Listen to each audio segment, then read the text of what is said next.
Miss March 7th is looking for you everywhere. I don't know the details either, but she told me that if I see you, I should remind you to check your messages.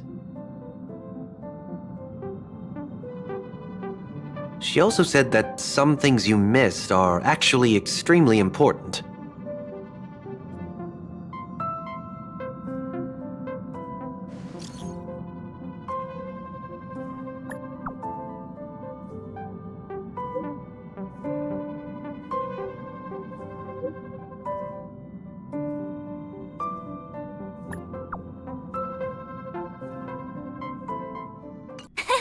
Of course I like it. Big Sis Dahlia always knows what's on my mind. So that means we'll be companions again on the next Trailblaze mission? Of course. I deliberately picked up my pace for that. Though, sadly, I still missed out on some things. Indeed. Had you joined the Amphorian expedition, it would have made a lot of things easier. Oh, you're finally here! Big Sis Dahlia has been asking about you non-stop!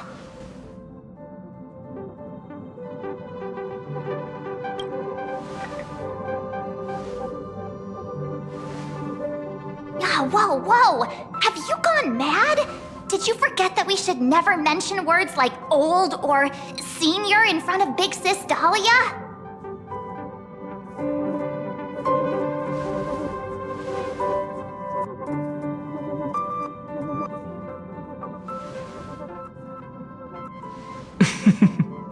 She's just been on a roll with these kinds of jokes lately. No worries. It's okay if she forgot. She's always preferred the latest new thing. Maybe she picked up that bad habit from me.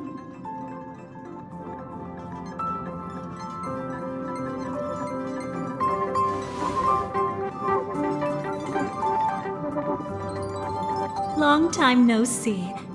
Now, does anything ring a bell?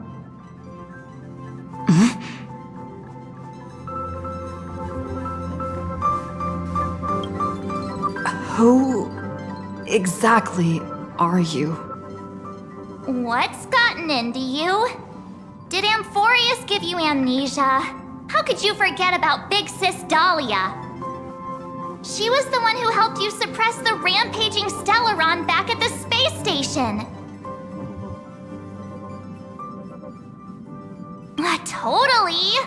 It was Big Sis Dahlia who dealt the final blow to that Lord Ravager the first time we went to the Cienjo. You haven't forgotten something that big, have you?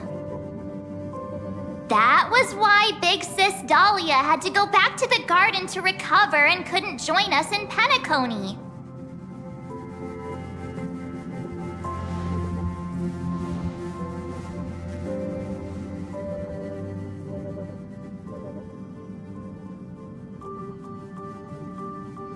No need for reminders from us. She has spent more time with the Dahlia than anyone else. Why don't you let her diagnose you? She's the Express's resident expert when it comes to matters regarding memories.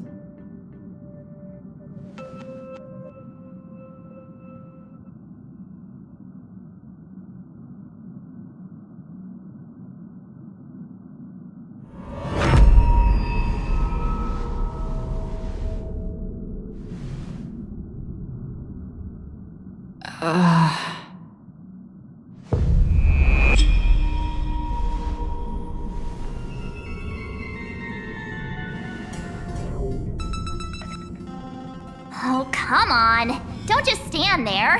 Hurry up and get over here. It's not like this hasn't happened before. Leave it to Big Sis Dahlia. It'll be fine. I concur. If there's an issue with memories, then we'd better not waste any time. Why are you all...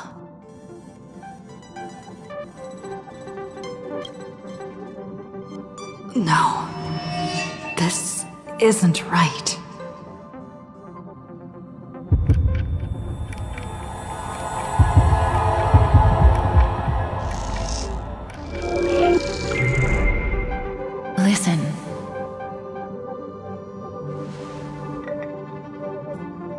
You'll face betrayal, lose your way, and seek answers.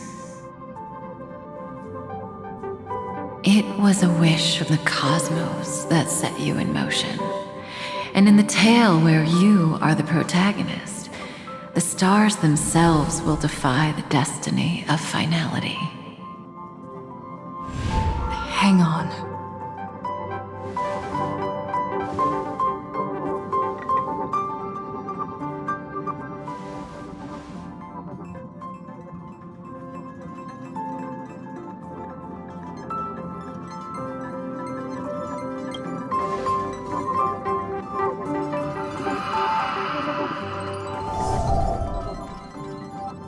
Well, this is quite unusual. Your memories are quite tricky. Is someone protecting those memories? Let's try again then.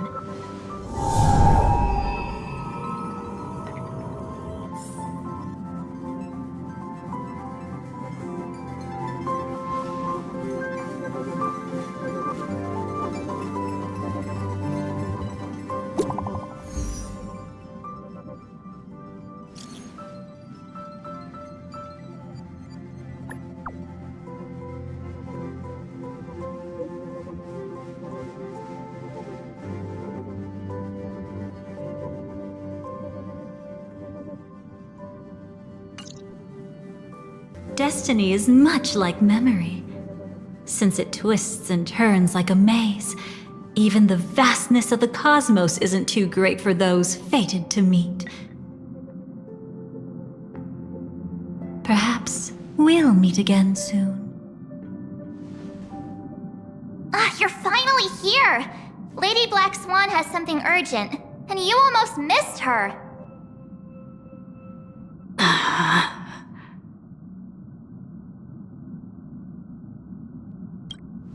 Now's not the time for jokes.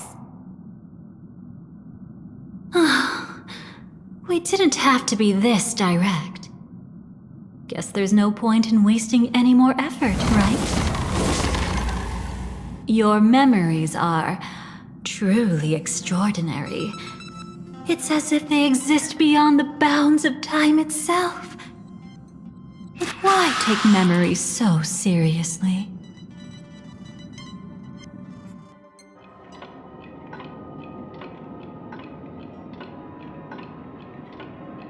Welcome. Would you like me to dim the lights more?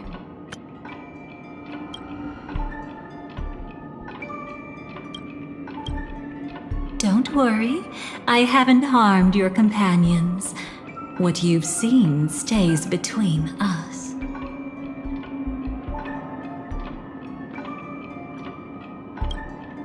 I'd feel a bit hurt if I didn't leave any impression on you at all. My name is Constance, an ordinary memo keeper. If you'd like, you can do what everyone else does and call me the Dahlia for now.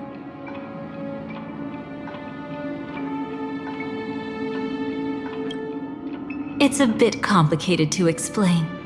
Through certain methods, I've brought you into my own heart. We could be watched if we met anywhere else. This is the only place where I can feel safe sharing secrets that should stay between us. Let me apologize. I thought that becoming someone you are familiar with would make things easier, or simpler.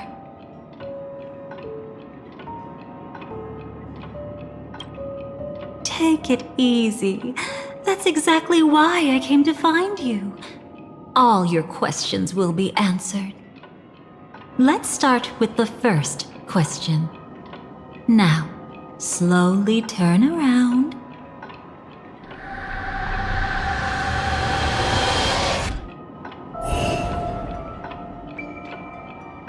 And witness your own death.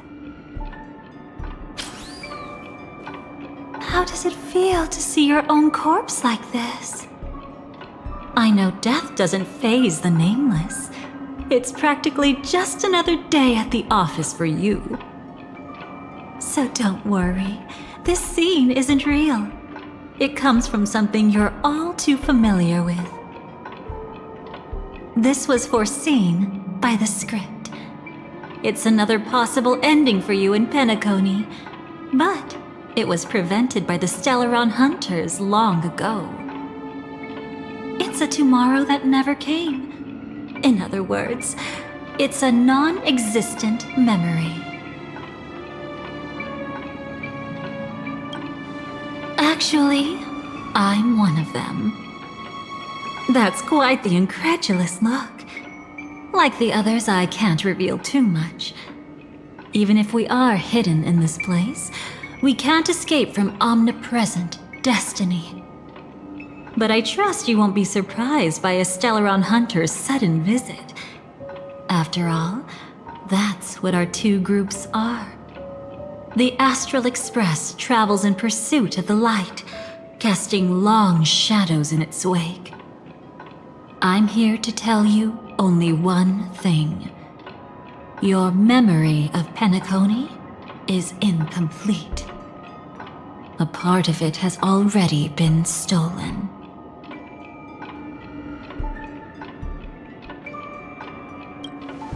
That's hard to say for now, but the gravity of the situation is clear.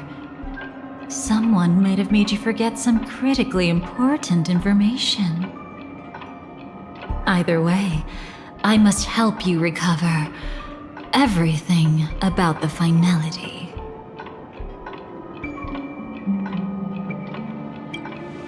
It's not surprising. Have you ever kept a gentle pet? They can always guess what's on your mind, always actively trying to please you. Memories work the same way, if you ask me. Once your brain discovers a void in your memories, it'll carefully fill in the gap on its own, whether you need it or not. I will keep my promise. I will awaken your memories and save the cosmos's future. Perhaps I can also take this chance to peek into your past, which, if you ask me, should be quite interesting. Don't worry, I won't do anything inappropriate. It's just strictly business. Please, let me touch you a little bit. It's the only way I can probe through memories. You'll need some gentle stimulation to recover your forgotten memories, so brace yourself. Let us now go back to where it all began and see what exactly went wrong. Take it slow. Don't let the memories overwhelm you, and don't worry about getting lost. Remember my voice. Remember the touch you feel at this moment. It will guide you back to me. So, what did you see?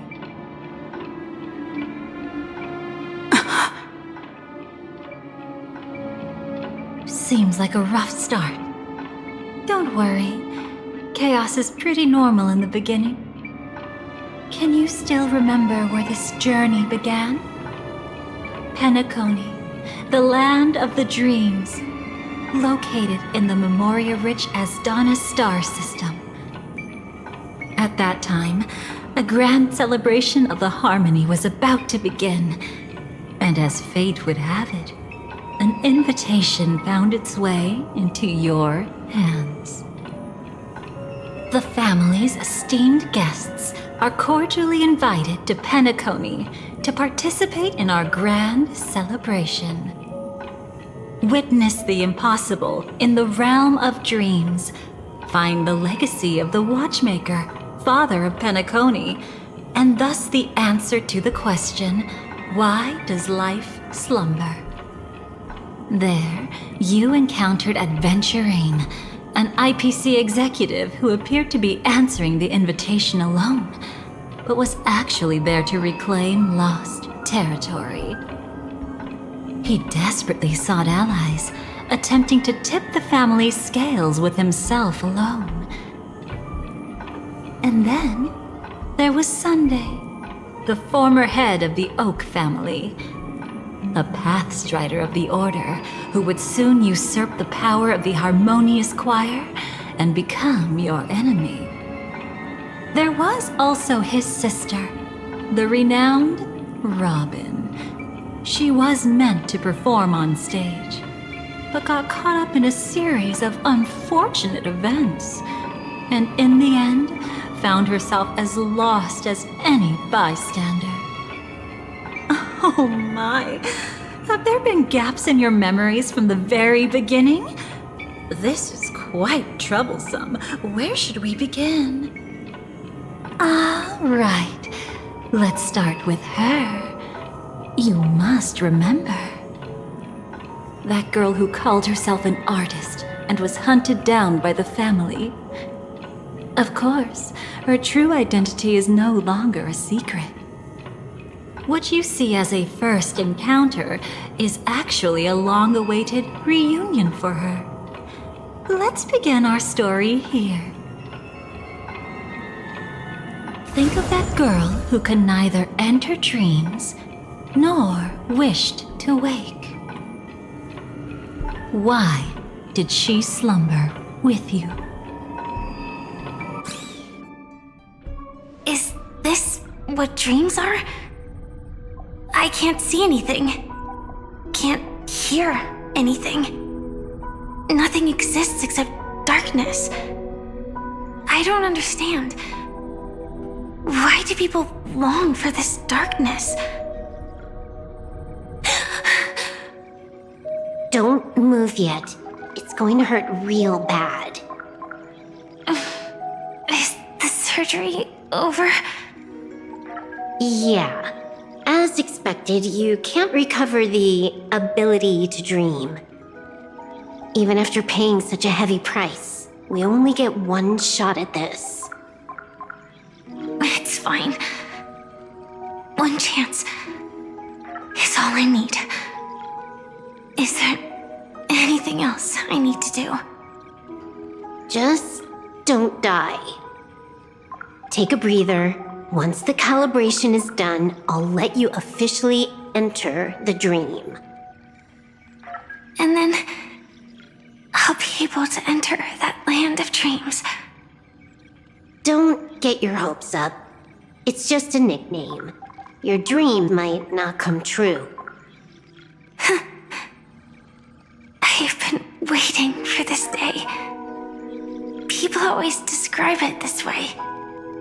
Once you wake up, it vanishes without a trace. That's why sweet dreams are so precious. Sounds like you're just trying to make yourself feel better. Maybe.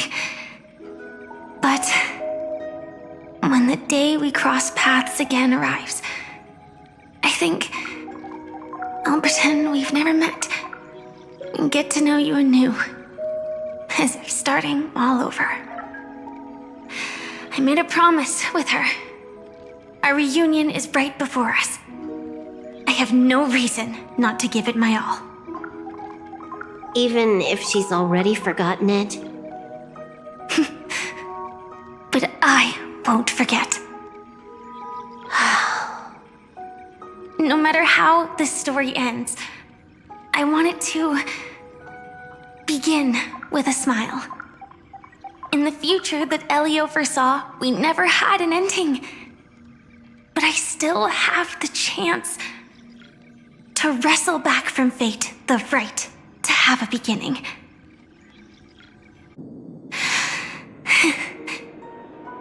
Thinking hard over there? Just spacing out for a while. This is my first time dreaming, so it still feels a little odd. Everything here seems just like the real world. It's mind-blowing to think that I'm actually still lying in a life support pod. Are you sure? Never mind. Hurry up. The Astral Express has arrived. How is the situation? Can we avoid the family surveillance? ID's already taken care of, but there's a snag. Let's walk and talk. Head to the room I prepped. So, what's the problem?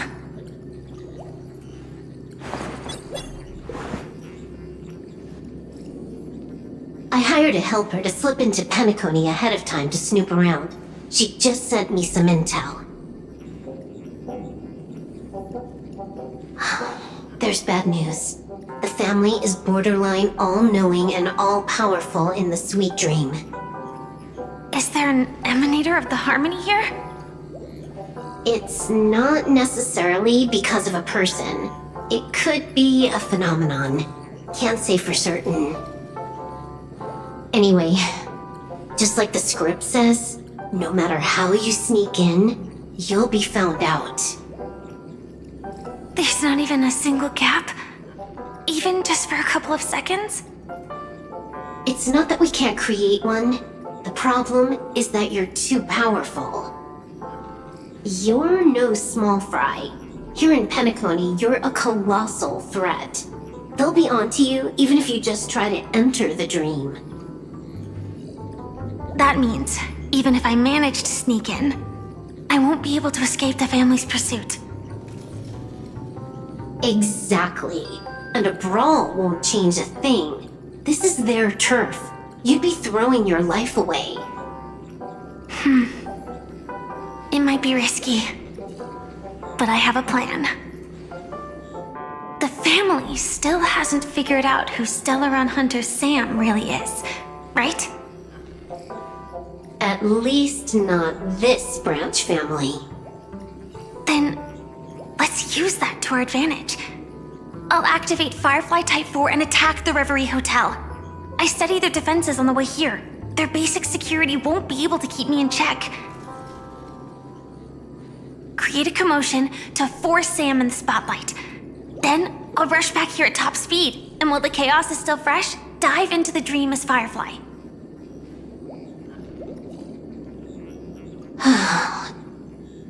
Too risky. It's not worth it to expose our trump card Sam just for an uncertain gamble. But we're already here. Might as well give it a shot. Let me extrapolate the route and calculate the security response time.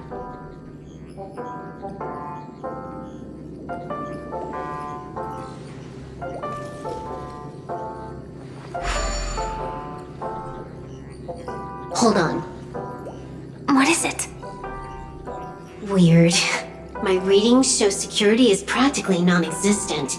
That doesn't match what you told me. Describe to me what you see, just to be safe. Describe? It's just your standard hotel setup. Sofa, dream pool, and... Who's there? Relax. There's no one here.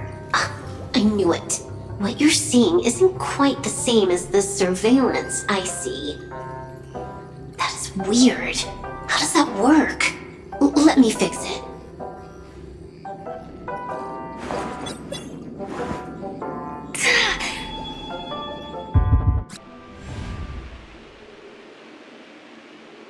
I told you, dreams are never as simple as they seem. How about now? This place is... You haven't gone anywhere. You've been here the whole time, saying weird stuff.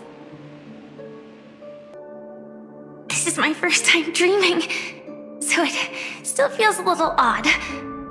Everything here seems just like the real world. And here I thought you were just being stubborn. Sorry. Could you jog my memory again? It's a little fuzzy. Following the script, we secured a discarded dream pool. Wasn't easy. Some IPC lackey decided to fight us for it. IPC? Forget it. It's not like they won. I converted it into a life support pod. Right now, We're both drifting at the edge of the Astana system. I see. We're using the synesthesia dreamscape. But it seems I haven't made it into the real Penacony. This scenery doesn't exactly scream sweet dream anyway. It's probably some kind of buffer zone or something. What you saw just now was probably a mirage. Right. Then the plan to attack the hotel won't work either. Exactly. The only thing you can attack right now is me. In other words, I'm still in the clear. And I'm just one step away from the 12 hours. You always manage to find a silver lining in a pile of bad news. At least things are much clearer now. Let me take a look elsewhere first. Maybe I'll stumble upon a good entrance to become a stowaway.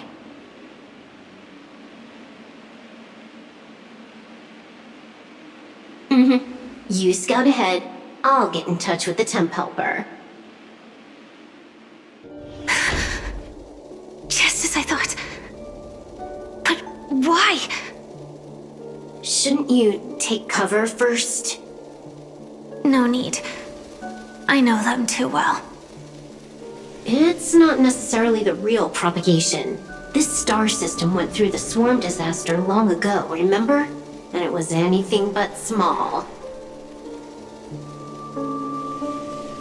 Are you saying this is just an echo from the past? Ideally, yes. But it might also be more like a meme. A fear buried in the Asdanians' hearts like a nightmare. So this dreamscape really isn't under the family's control. Maybe you're right. Let's keep searching down this path. As for what they really are... Let me try it out. Then we'll know.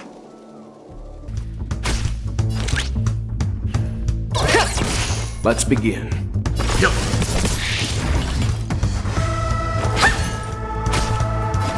Mountains roll, dragons! The remains are gone. Was it just an illusion formed by Memoria after all? Figures. No wonder a scrapped dream pool isn't worth a dime. Without the family's protection, any regular visitor here is just begging for trouble.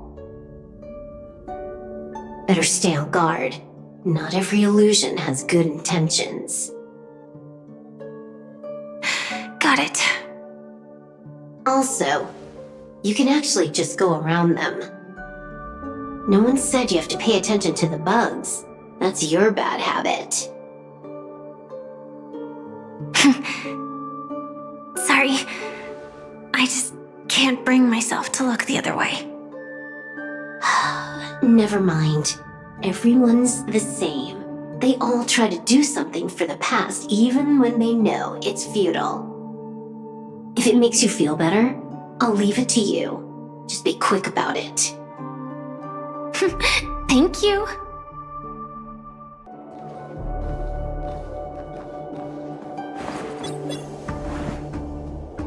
Oh, got a response from our helper.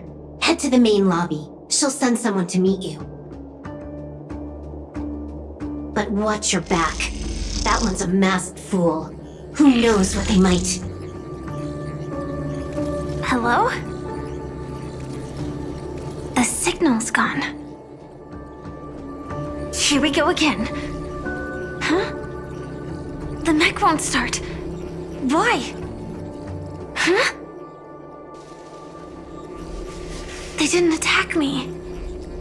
Are they running away?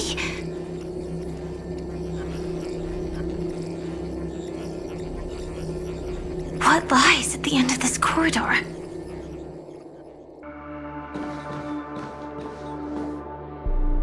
Debris everywhere. But weren't they just illusions? Could it be that there's someone else here besides me? true Sting died from a high heat reaction. And the scar. How can this be? I know it all too well.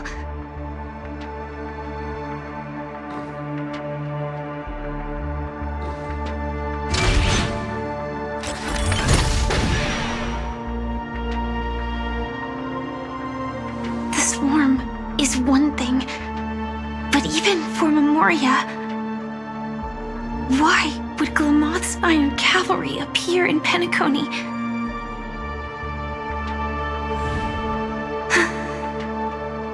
I hope we can see the stars on the next battlefield. Will we see each other again? Then we should be able to find each other.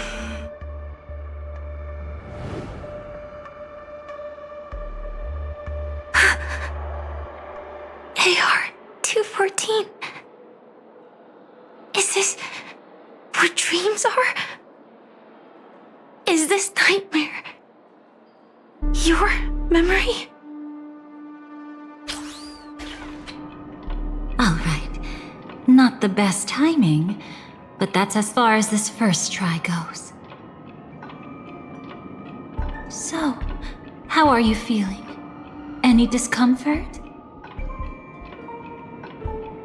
By now, you should know that memories are both precious and dangerous. I must be extremely careful in allowing all the details of the past to come to the surface. If too many memories come flooding back at once, it would be too much for you to bear. Relax. The dust is being swept aside, speck by speck. Look. Though part of it was stolen, the memory of Penacony has become clear again.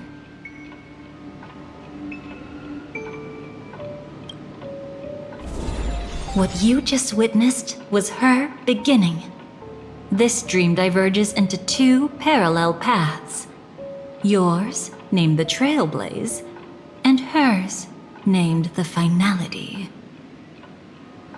These two paths will eventually intersect, and to reach that moment, we must find more contradictions in the memories.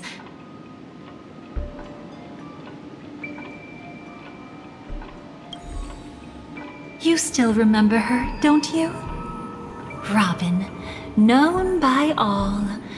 You encountered her early on at the hotel in reality.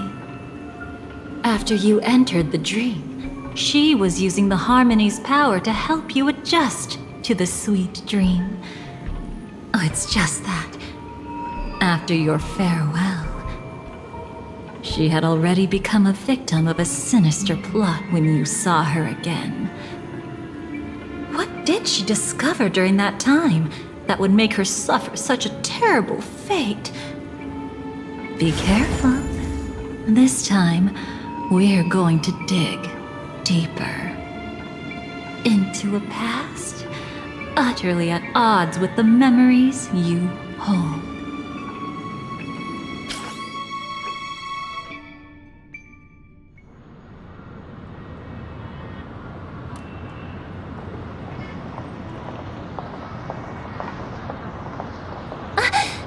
Are you all right?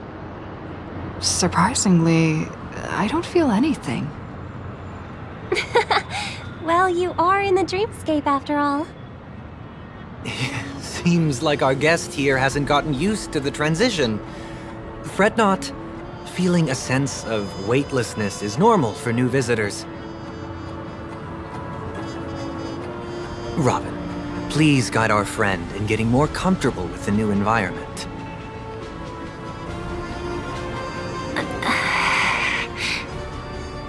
Robin? Leave it to me. Don't worry, just relax. You'll be feeling like your normal self in no time.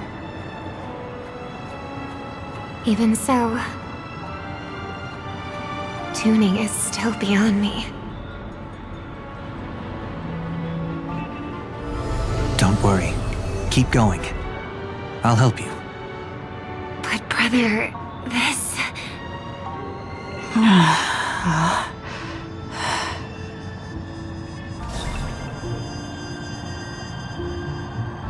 What did you do to me? Relax. Just did some tuning on you with the resonance of the harmony to allow you to control your limbs freely in the dreamscape.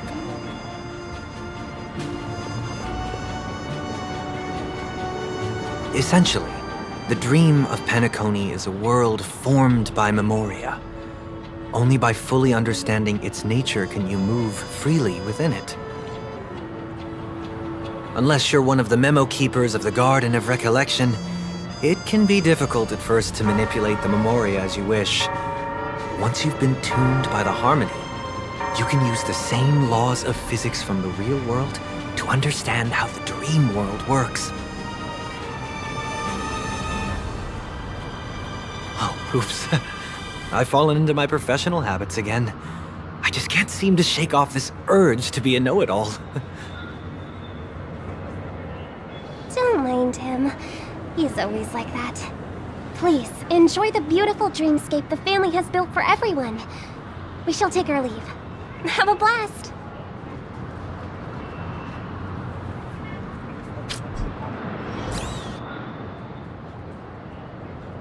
Sorry, brother. I'm the one who should apologize. I knew you weren't feeling well, yet I made such an unreasonable request. I should have known. Losing your voice was just the tip of the iceberg. The real problem lies with the harmony, doesn't it?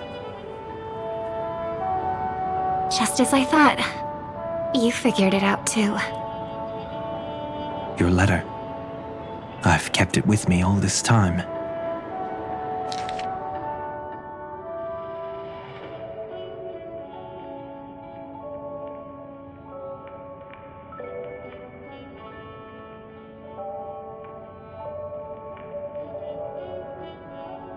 Don't worry. This is crucial. I'll uncover the truth before the festival begins.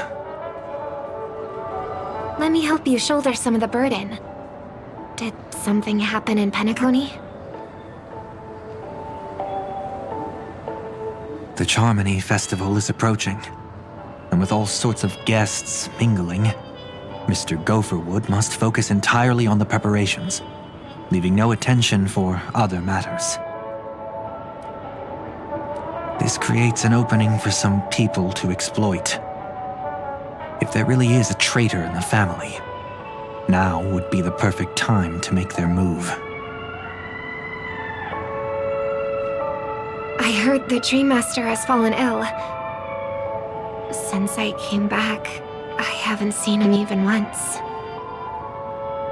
There was an accident not long ago. He's gravely ill, and I'm afraid he won't be able to appear in his humanoid form for a while.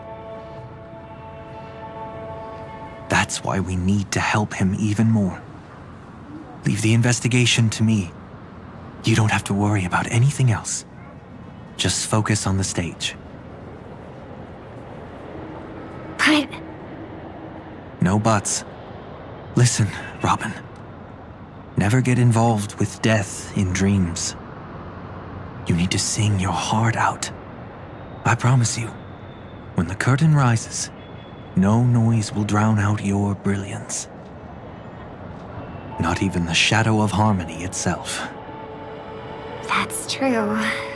Ever since we were kids, there's nothing my big brother couldn't handle. Then I'll go get ready. I won't take up any more of your time. Be careful, brother. And don't forget to save a good spot for yourself. Of course. Who says I can't play favorites once in a while? See you later.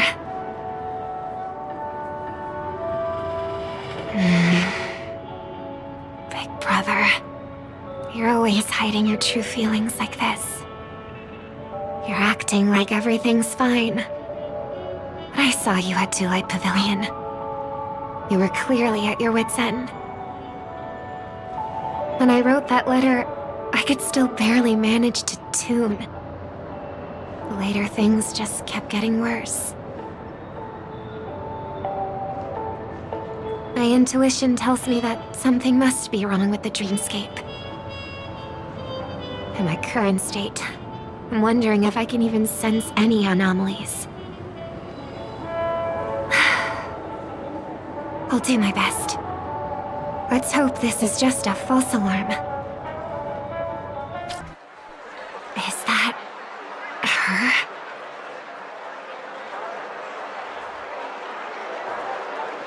Don't even think about running away. You stowaway. Sorry for bothering you. Please, I need your help. What's wrong? I'll help you. I can't possibly ignore a beautiful lady in trouble. Hey, look! She has an accomplice. Ha! Good work! Now we can nab them both in one go! Stowaway? Seems it wasn't a coincidence. The Bloodhound picked up that strange noise too, just like I did.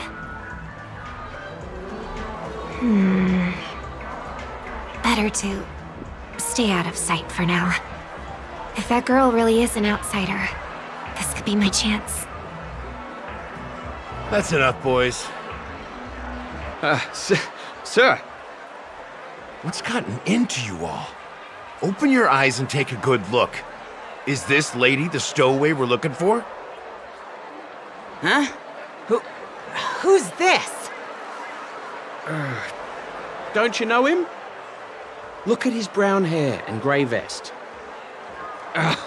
He's the officer, sent here by the family to maintain order at the Charmony Festival. I see. Sir, the thing is, we're trying to apprehend a stowaway. And that young lady there looks very suspicious. We're sure she's the one. That's nonsense. Take another look, will ya? The witness report says that the suspect is a lad with silver hair, and you guys are going after a girl with silver hair. Does that even make sense? She's our guest. Well, just get out of my way and I'll take care of this. Yes, sir. Something's off.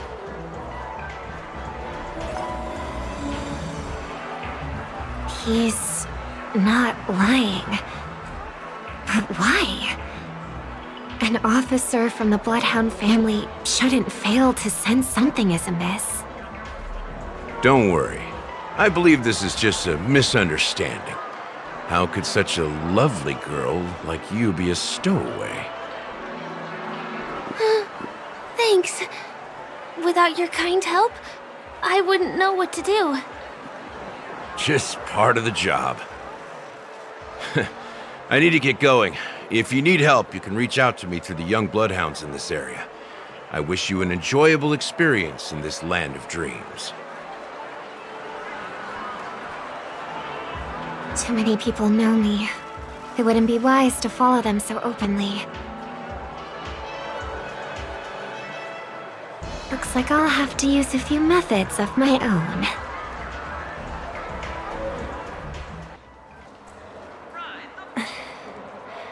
I hope I still have the strength to do this.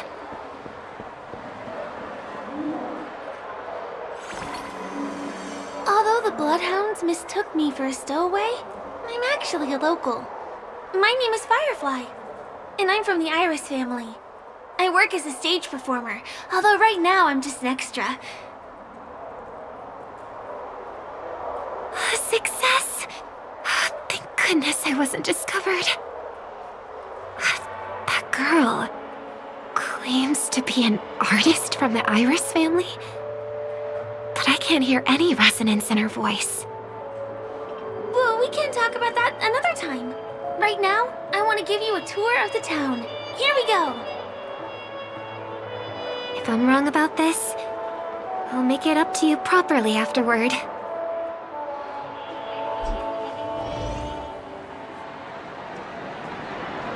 Since this is your first time here, I say we start with the easiest games. The Dreamy Rose and Lucky Wheel are pretty straightforward.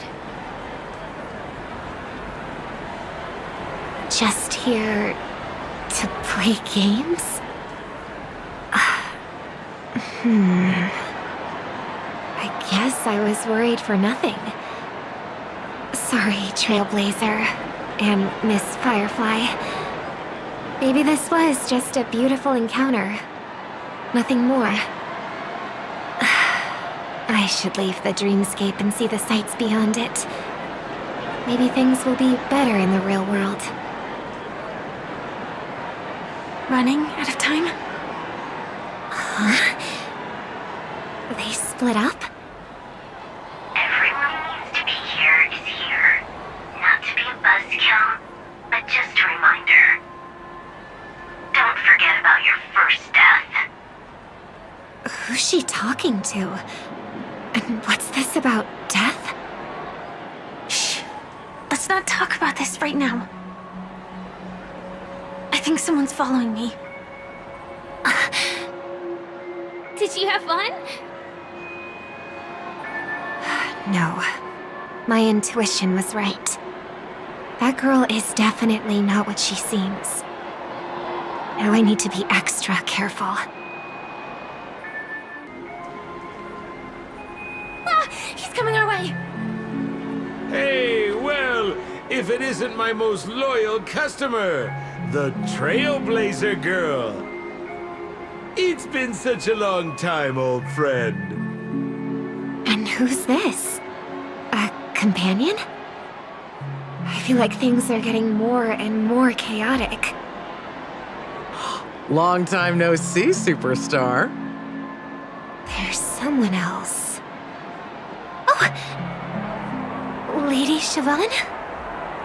Still radiant as ever. I could spot you from a mile away. I came over to say hi. What brings you here? Drawing too much attention is never a good thing. Oh, reminds me of that old saying, from afar, anyone under the spotlight seems endlessly charming.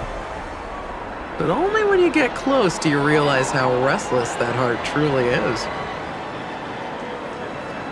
Sorry you had to see that. I just came out to clear my head. The Charmony Festival is coming up soon and I'm a bit nervous. I heard about your voice issue. Drop by the Dream Jolt hostelry when you're free and I'll take a look at what's going on.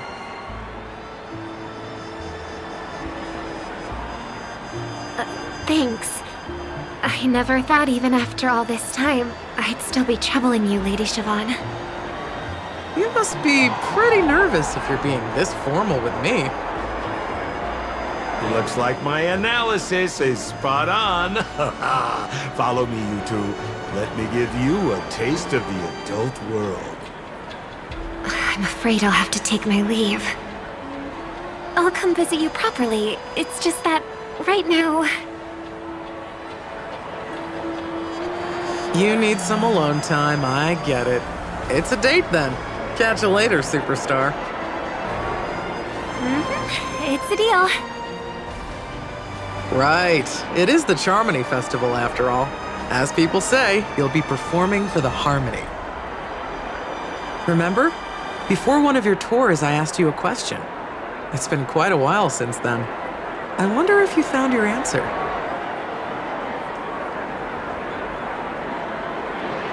Robin, what do you sing for?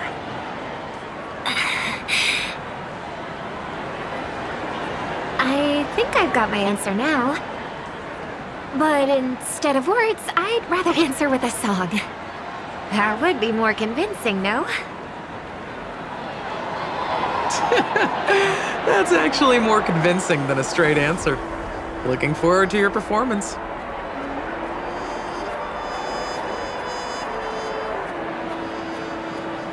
Sorry, Lady Siobhan. If there was more time, we could have had a proper chat. Now, let's get down to business. The static's gone.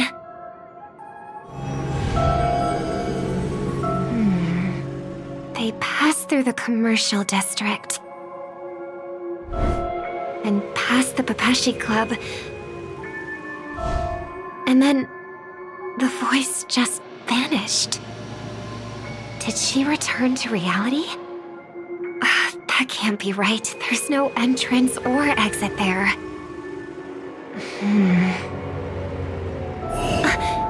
Again?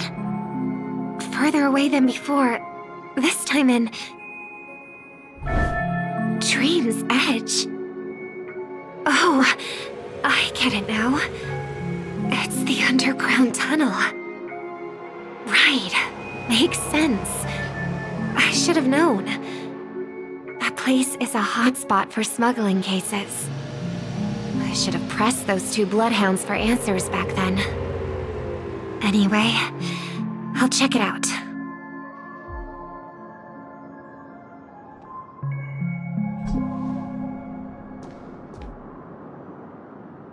I can't navigate any further from here.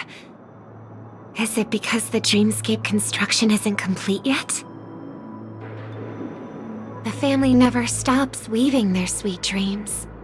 And Penacony has always maintained good relationships with the outside world.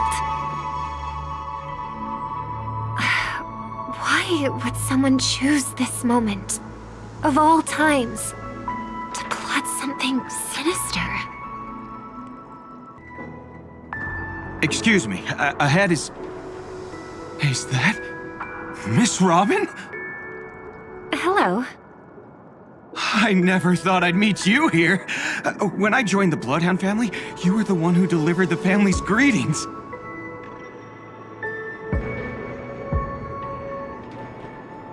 You probably don't remember me. No, that's too rude of me to say. I'm not worthy. Of course I remember you, Mr. Loka. This is unbelievable! I don't spend a lot of time in Penacony, and have even fewer chances to help out the Harmony. If I'm willing to go, I always make sure to get to know everyone beforehand. After all, family greetings can't be mere pleasantries. They must be heartfelt blessings for each and every family member. Miss Robin, you're absolutely dazzling. Oh, by the way, what brings you to Dream's Edge? Do you have anything you need from us? Pardon me, but have you seen two tourists? They both have gray hair, and one of them is a young lady wearing a hair clip.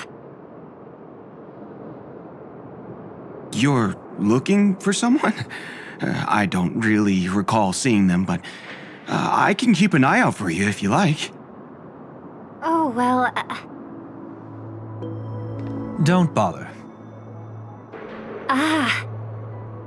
Mr. Sunday, what are you doing here? I heard someone's up to no good, so I came to check things out myself. Huh? Just kidding. Don't be so tense. Robin hasn't been home for a while, so I brought her here specifically to look around and reminisce about her childhood days. As for those two mentioned earlier, they were guests we met. They left some items behind, which I've already returned. There's no need to ask anyone else about it. Understood. There's a construction site ahead, so we won't go any further. Goodbye.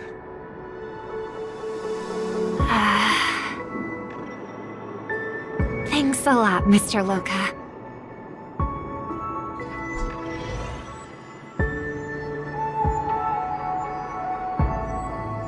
I couldn't speak freely earlier. Robin, why did you come here? Like you said, I'm here to reminisce about old times. What about you? What brings you here? Tracking down criminals is my duty. And you, my dear sister, you've always been this stubborn, and in times like these, I wish you never had this trait.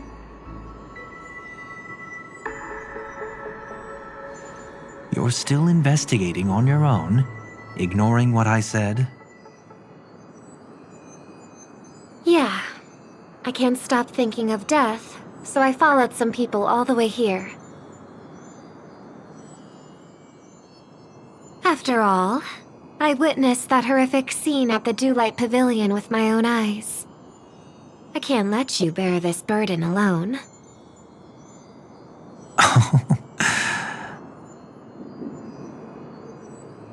Oh, so you saw them. Those family members who were in the sweet dream, yet death took them away. I only saw documents strewn on the tabletop. If my brother had even an ounce of energy left, he would never have tolerated such a disorganized sight. Just like now, if it weren't for getting the truth out of you. I absolutely won't tolerate your arrogant and disrespectful facade.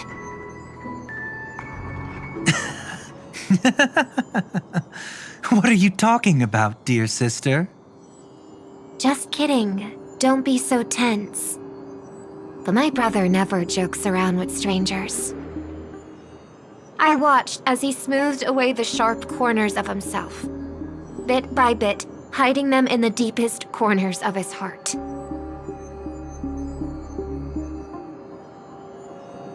Stop insulting my elder brother. Otherwise, you won't just be dealing with the family.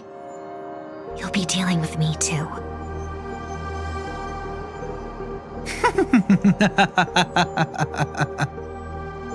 And here I thought you'd enjoy my little creative spin I'd put on him.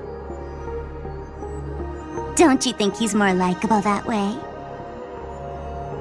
I trust you're mentally prepared to face the consequences of posing as a family head on Penacony. Jeez, I didn't expect to get played by a little bird. But do you really think you've got what it takes? There's no shortage of people trying to catch me, chicken-winged girly. What makes you so special? This place is still governed by the 5 lineages. And along the way, you've seen how many of their members are stationed here.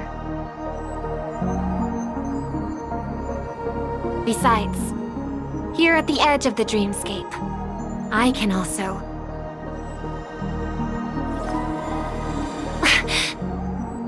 What do you mean, can? You think you can get your lost power back? I'll give credit where it's due. You must be quite talented to have been chosen as a chord master for the Charmony Festival. You're also quite clever. You almost got everything right, except for one thing. Silent little bird. Have you considered that maybe your sweet dreams never changed at all?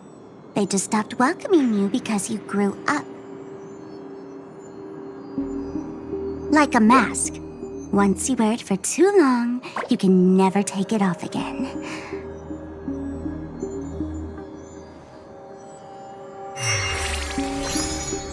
As for that mask of yours, is it really called the Harmony? The twin of the Order?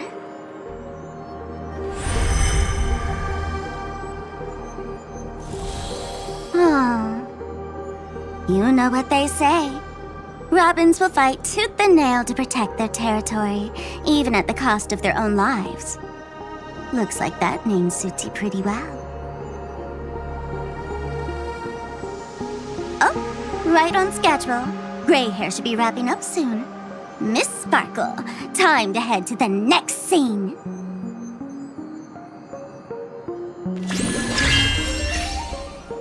Let's roll! Oh my! I thought I could fool your eyes at the edge of the dreamscape. But I guess there's no hiding from you on your home turf.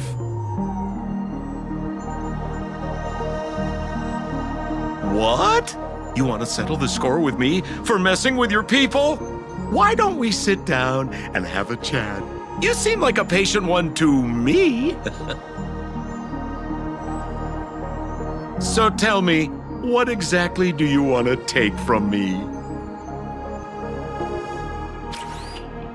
How are you feeling? Need to take a break? Before we continue, I have one more question.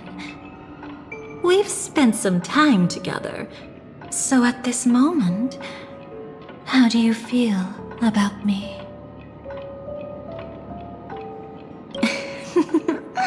How delightful. A pity, though, because that's not the kind of feeling I was thinking about. How much are you willing to trust me? As a matter of fact, I've appeared in your memories before. And similarly, it was related to Penacony. That's exactly what I like to hear. Let's continue then. Let's follow that train of thought and delve deeper. Even I don't know about your experiences in Dream's Edge. When I asked Firefly about it, she declined to give an answer.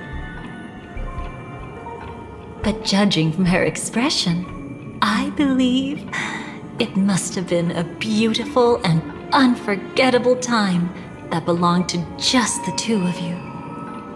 And Sparkle wasn't just here for fun. She's in cahoots with the Stellaron Hunters.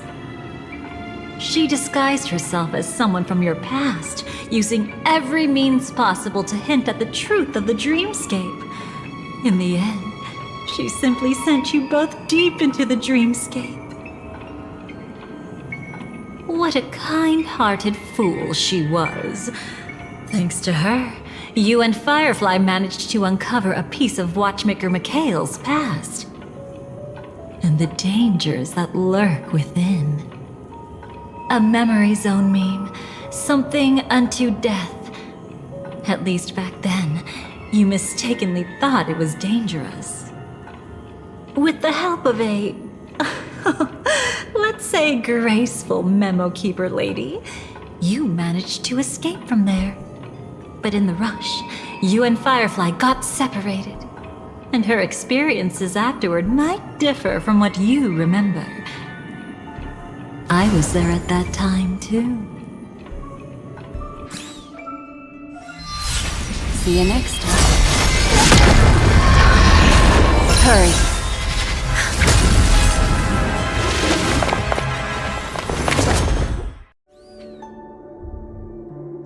Don't worry, I've got you.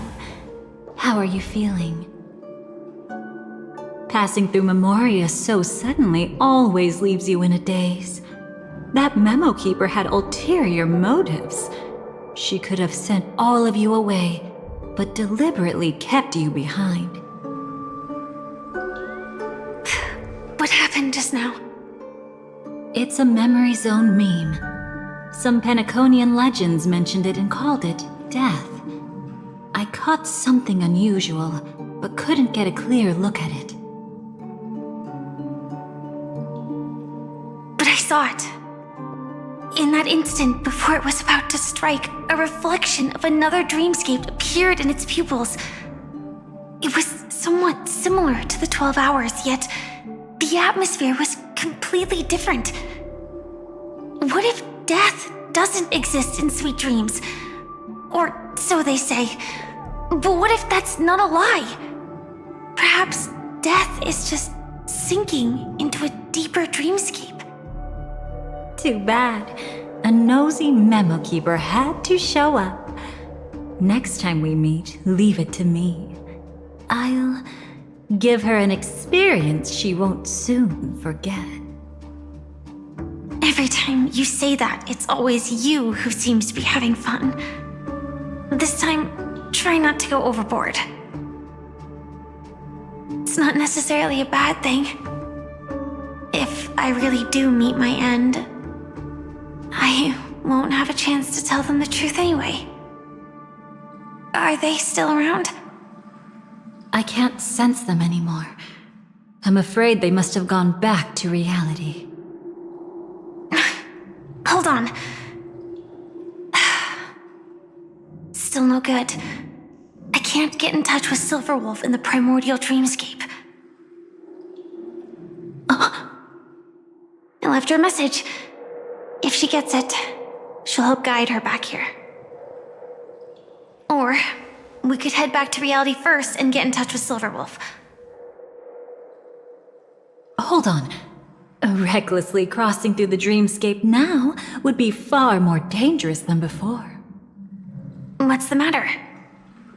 Death caused such a huge commotion that the omnipotent being within the sweet dream has turned its gaze upon this place. Then aren't we? We should be fine for now. Death has his attention. As long as we are careful, we won't be exposed.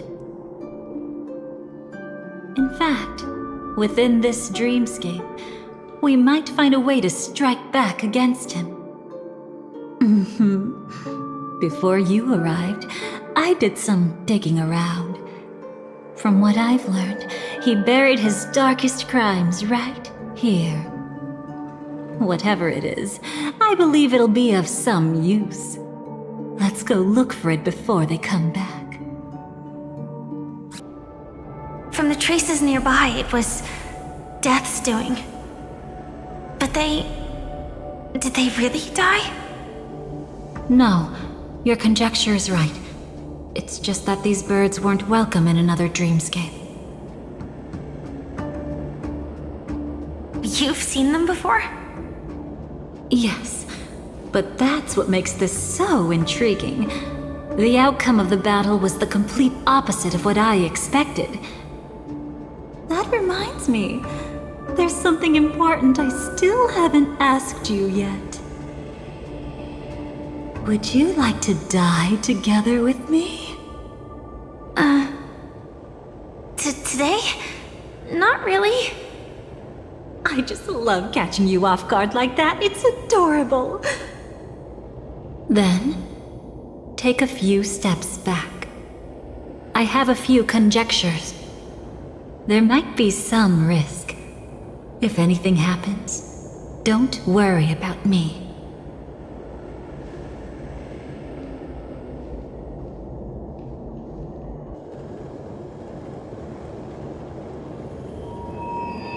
What are you?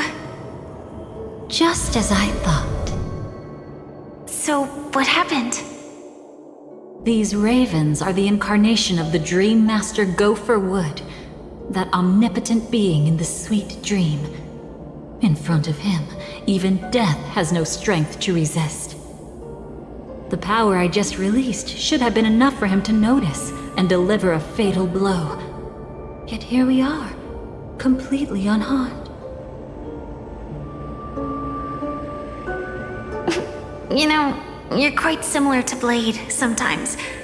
I mean, when you're staring death in the face.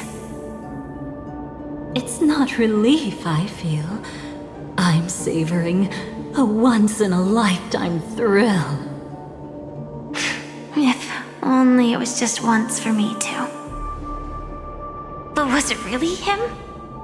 If I remember correctly, the Dream Master's body was burned to ashes in a riot long ago. And he can now only sustain his life within the sweet dream. Not only that, over the long passage of time, he has merged himself with every inch of Penacony's land. The title Dream Master doesn't mean he merely controls the dreamscape. Rather, it means he has already turned the dreamscape itself into his second body. In extreme cases, he could probably burn all of Penacony to the ground, though hopefully he wouldn't have the heart to do it. We better act fast. Easy now. We're safe for the time being. Maybe it's not that he doesn't want to act against us, but rather that he can't. At least, not yet.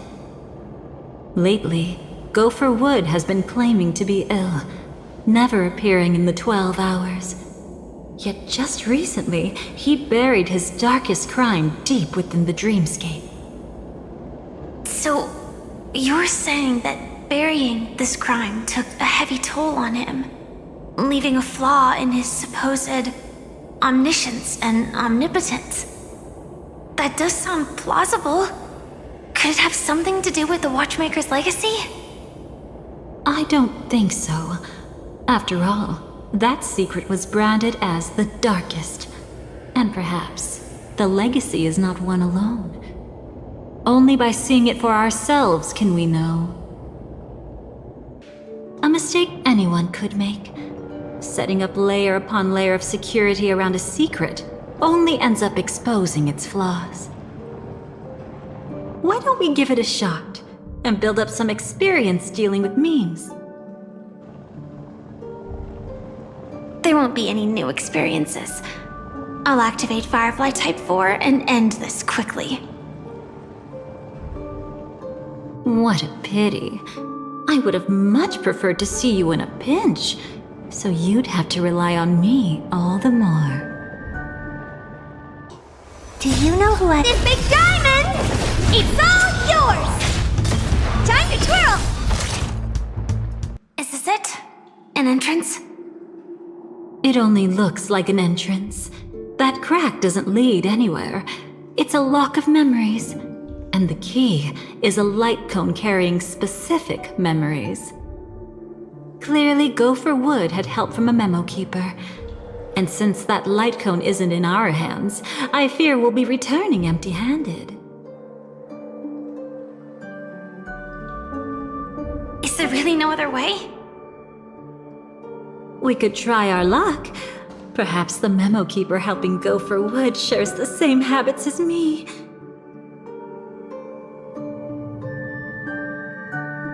I'll take a look, but don't get your hopes up.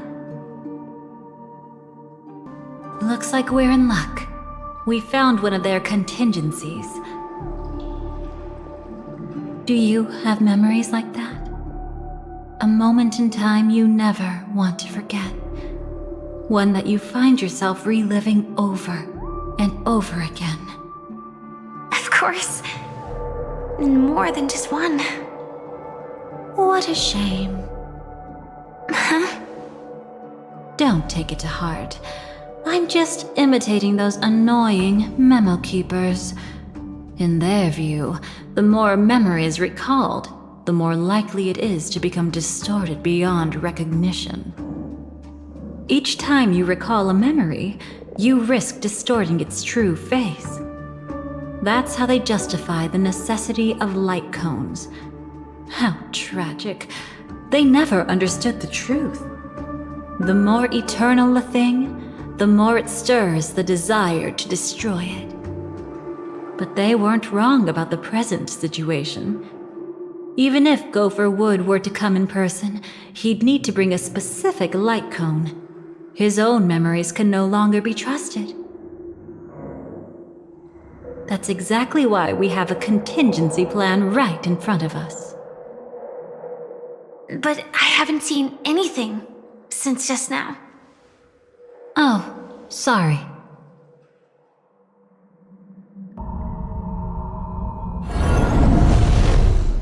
Inside here, there must be some kind of gentle trigger that would help him recover his memories before they are subjected to distortion. But for us, that's probably meaningless.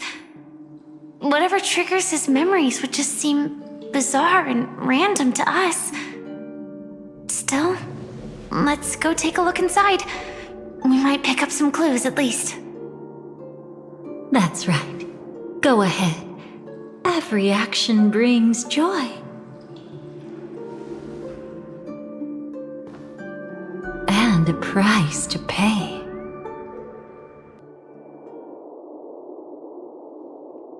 How can this be?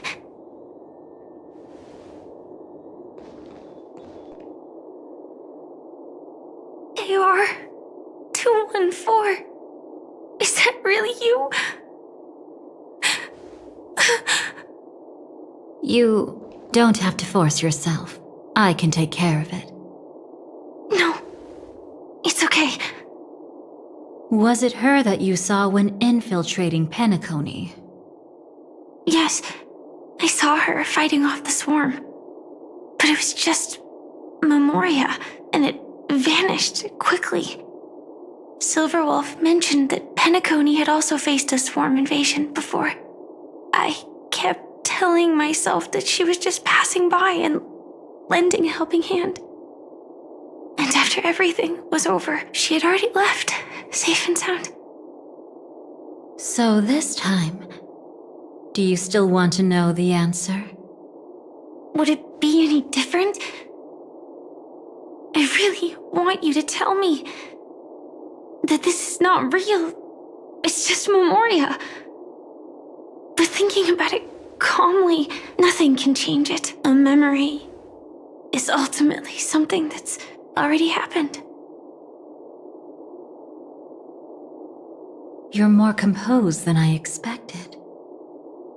I wish I wasn't like this. She and we could be called friends.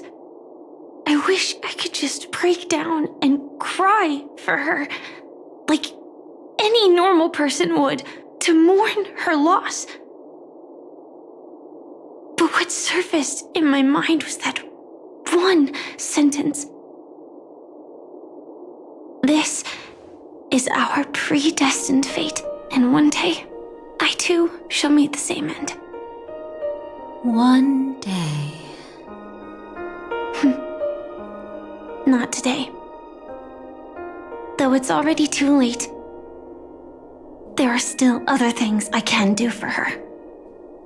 Maybe you should calm down first. Unfortunately, this isn't Memoria, but a real Glamoth Knight. Clearly, Penacony was her final destination. I'm surprised she made it to Penacony at all. Oh, the Glamoth regulations. She broke those prohibitions? Worse than that. She was the first and only deserter of the Glamoth Iron Cavalry. The Empire hadn't fallen yet, but she didn't want to accept a fate of dying in battle. So she left on her own. She said she wanted to choose how she would die. We had a brief farewell, but I didn't stop her. I couldn't. Leaving the Glamoth Empire itself would quickly drain her life away. If we can't change the outcome, why should I stop her from making her own choice? Quickly drain her life away. Oh, entropy loss syndrome. Yes, just like me. Leaving the cockpit without permission is strictly prohibited. Surviving knights must actively return to formation. These aren't just military regulations, they're the terms of our survival. When not piloting the Firefly Type 4, I must stay in the cryosleep pod. Otherwise, my entropy loss syndrome will only get worse. So, have you figured out the reason yet?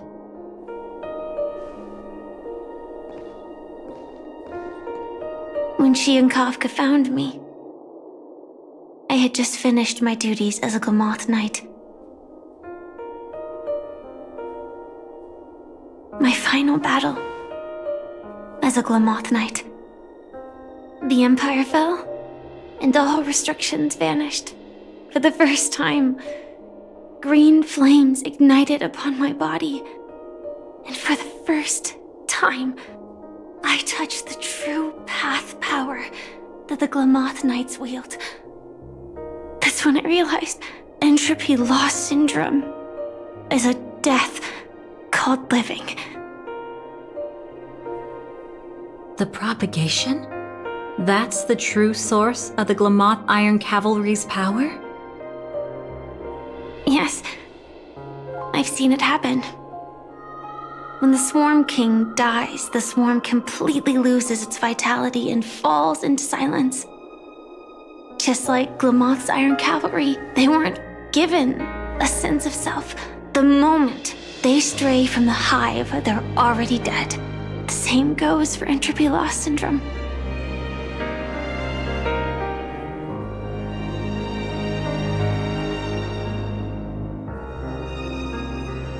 Could you help me take her away? I don't want to leave her here alone. After all this is over, I want to give her a proper burial, just like any normal person. I'm happy to help. She wanted to escape her fate, but in the end, she died fighting against the swarm in Penacony. The detestable thing about destiny is that it brooks no defiance. Do you know her name? When we parted, she had no name, just like me. But I hope, by the time she leaves this world, she will have found both a name and a purpose for her life. Why did Gopher Wood leave her here? No matter how much I think about it, everything he's scheming couldn't possibly be connected to the propagation. How deeply is your past intertwined with this place? It's not clear yet. But obviously she had multiple fatal wounds on her body. She didn't die from entropy loss. Before we left, Kafka told me, in her view, dreams are inherently a convergence of the past. It's the same for everyone, no matter how much you want to avoid it. No matter what you're seeking, you can't avoid it. Perhaps she was right. However, the Dream Master's weakness has also given us an opportunity. Good. Now then... Oh? Good news. It seems like we've got a few intruders in this dreamscape. Looks like Silver Wolf can still pick up signals from here after all. That was fast. Must be that Memo Keeper's guidance. Either she's lost her sense of restraint or got something nasty up her sleeve. Let's go check it out.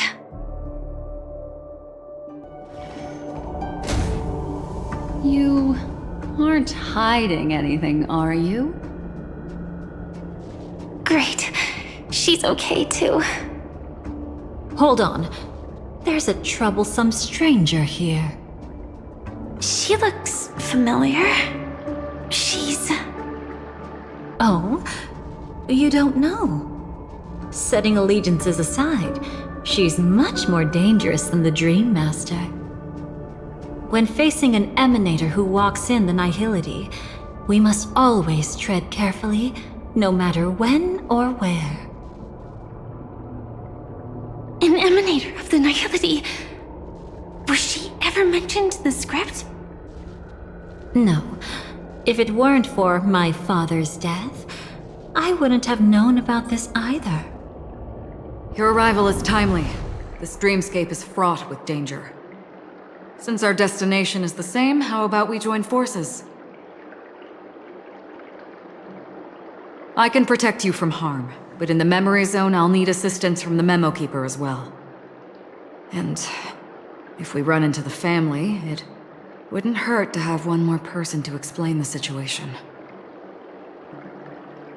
Absolutely not. We need to keep her away from her.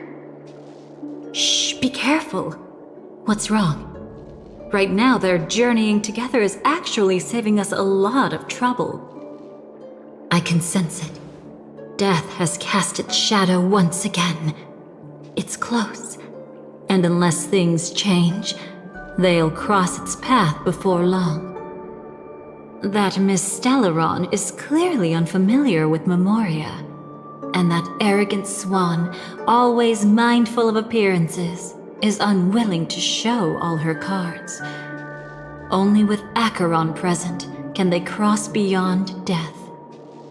Then all the more reason I should find them right now and tell them the truth. There's no need for another conflict with death.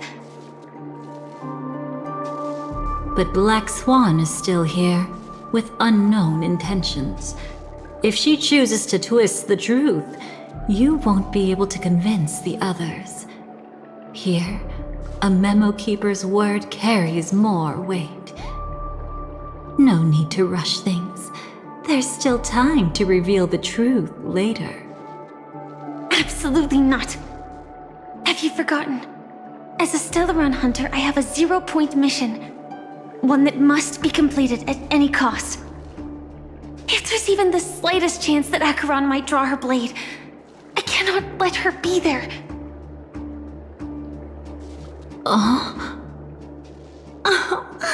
I thought you wouldn't care. Haven't you had enough of sacrificing yourself for duty? My dream was destined to shatter from the start. But for them, it's still not time to wake up. Can I ask you for one more thing? There might be a way to have the best of both worlds, but I need to find death before them.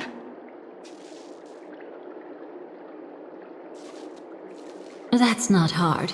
It's still lingering in this domain, but... a win-win solution? I don't know for sure, but it's worth a shot. Maybe it's not always hostile. And even if it is, once I activate Firefly Type 4, I can quickly subdue it. But if we're dealing with the worst-case scenario...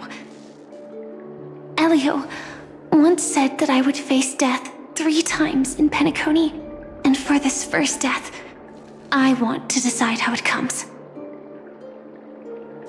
I just hope that reunion a moment ago didn't rattle you. Go on ahead. I've burned a hole through the memoria that'll take you straight to the meme. Better hurry, though. It might not stick around in one place for long. Got it. Thank you. Nothing strange here either.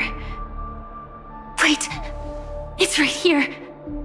I need to end this quickly. Watch out! A dangerous presence lurks nearby. Already? There's no time. Then I'll... It's fine. At least I get to choose how to die. That alone is great. Besides, this is just a dream, so it won't hurt that much. This is just my first death. I still have plenty of time to fulfill the promise we made together.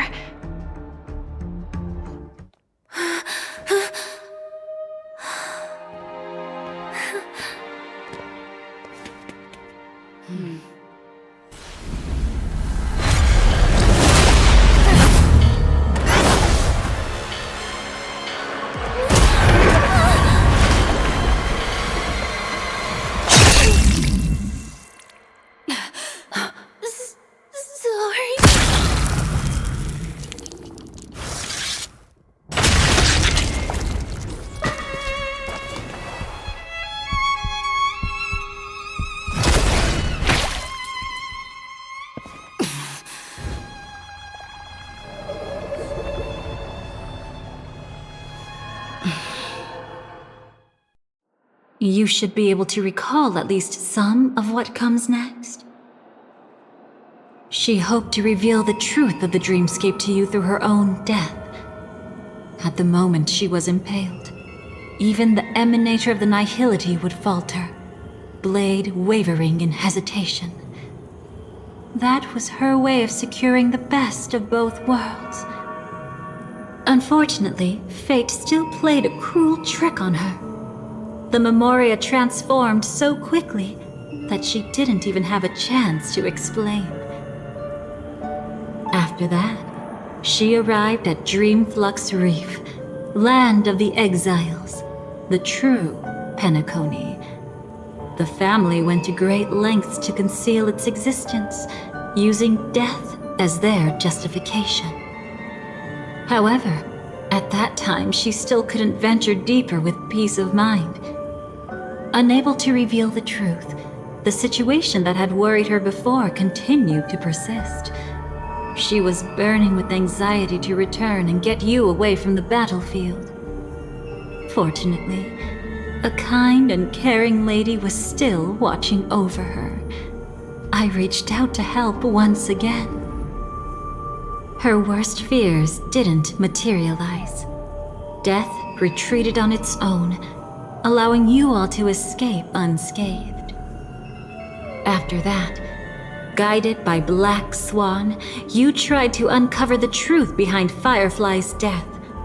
However, as you must have noticed, be it losing contact with her companions, or the embarrassment of being unable to activate her mech, those Memoria illusions were clearly left behind when she infiltrated Penacony from the memory zone.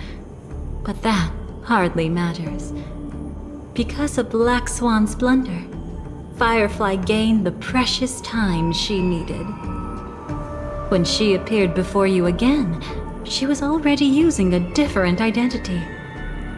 That encounter stirred the whirlpool of destiny, causing many paths to converge. And after you left... Do you still dream, Hunter? Of those slain by your hand? I still see them in my dreams. Hold it. Your time hasn't come yet. My time? I've seen many clever disguises that can conceal appearances, but they can never cover up who a person really is. And you're no different. You had no desire to kill the Trailblazer. You only did what you did to drive me and the Memo Keeper away, but... why?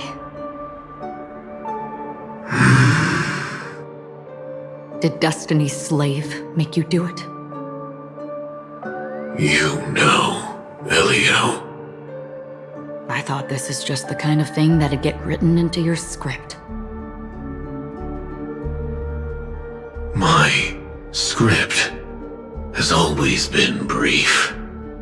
Other than that, anything beyond that is unnecessary.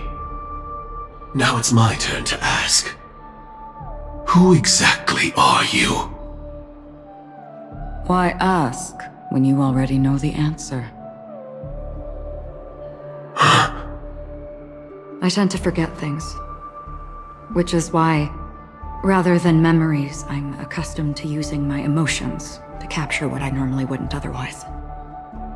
So, I know who is inside that cold armor. Therefore, I can sense it. You know who I am. You know this blade, and the meaning that lies behind it. How about it? Ready to take off that armor and sit down for a talk? It's not yet time. You shouldn't know so much, lost self-annihilator. Like I said, my memory isn't great, so you needn't worry. What's next then? The Trailblazer's been taken by Black Swan. Will you go look for her? No need for that. No harm in telling you. On Penacony, Elio only gave me one instruction.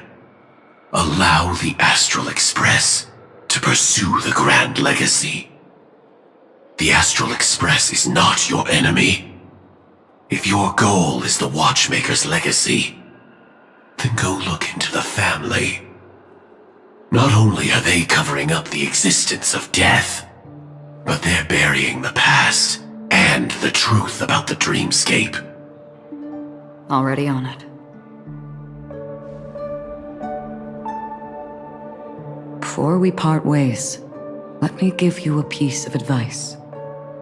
No matter which path you and I walk, death is the inevitable finale. Even if we say farewell in the mortal realm, we shall have one final reunion when Terminus ascends to godhood once more. And the same holds true on Penacony. I've already been to the Dreamflux Reef. It's not a secret that's hard to uncover.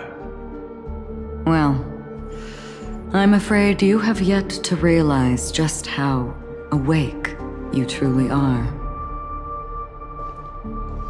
It is precisely because life dares to slumber that they can awaken.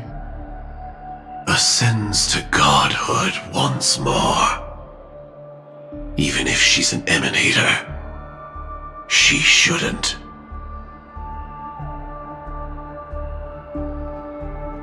After today, Japella's name will disappear from cosmic history, and the Everflame Mansion will take its place.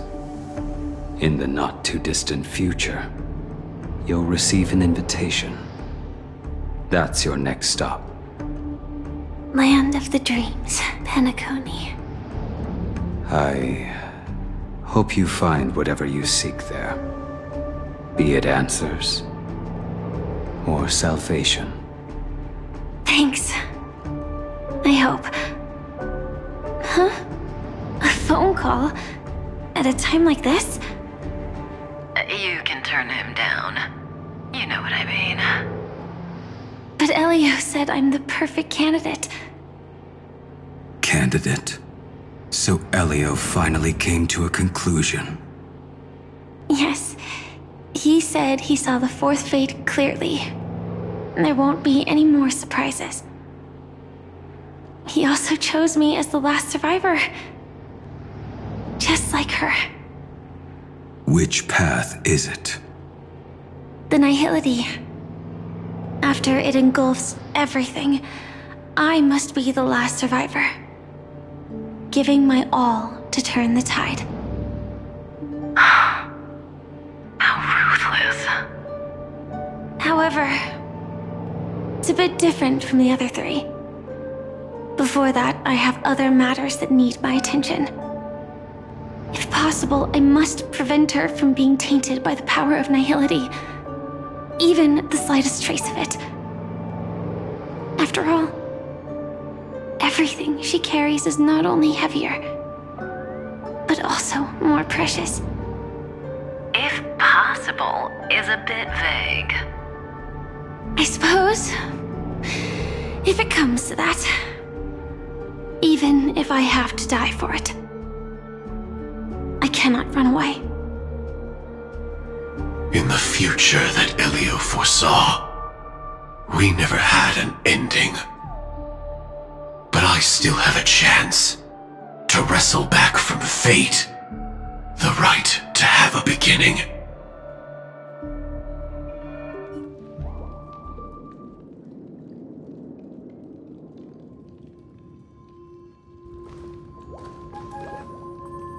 Your guest room in reality is surprisingly modest.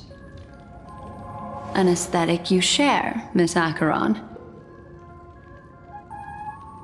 It's a cinch, this music box. The invitation received by the Annihilation King. There are latent memories that linger on it yet.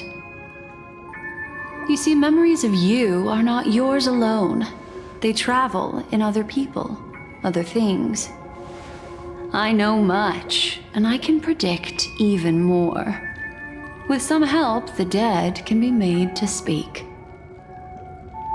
The Annihilation Gang, that band of desperados who all disappeared after meeting you. What exactly happened to them? Well, let me reveal all.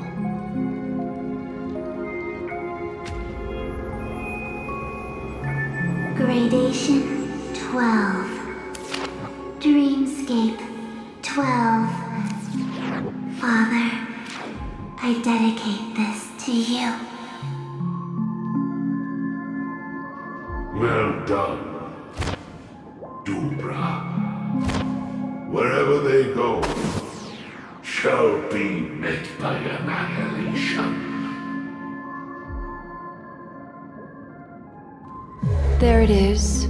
It's hazy, but it's Ifrit's voice. The other one is probably his progeny. This is the residual memory from when the invitation was first delivered. They were abruptly interrupted. Then, what happened next is...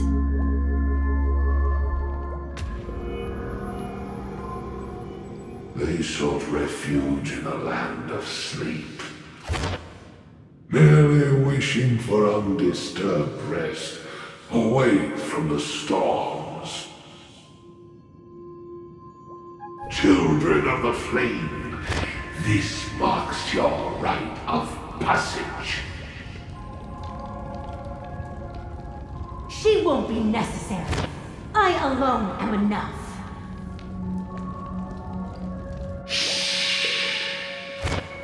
When have those on the path of destruction feared death? The Everflame Mansion has set out on a journey. Those poor people, they have no idea what lies in wait ahead of them. Memory recovery is going well, but slowly. She'll be here soon, and time is short. There's nobody else here, so there's no need to be delicate. In fact, I think I'd better go all out.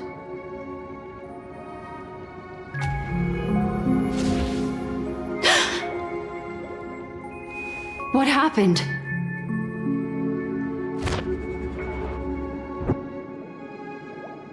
The memory after that is blank. How is that possible? This music box fell into Acheron's hands, and she brought it to Penacony.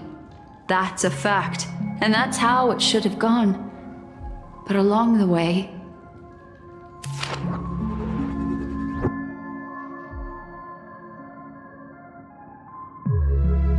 it's like it's been erased. Who's done this?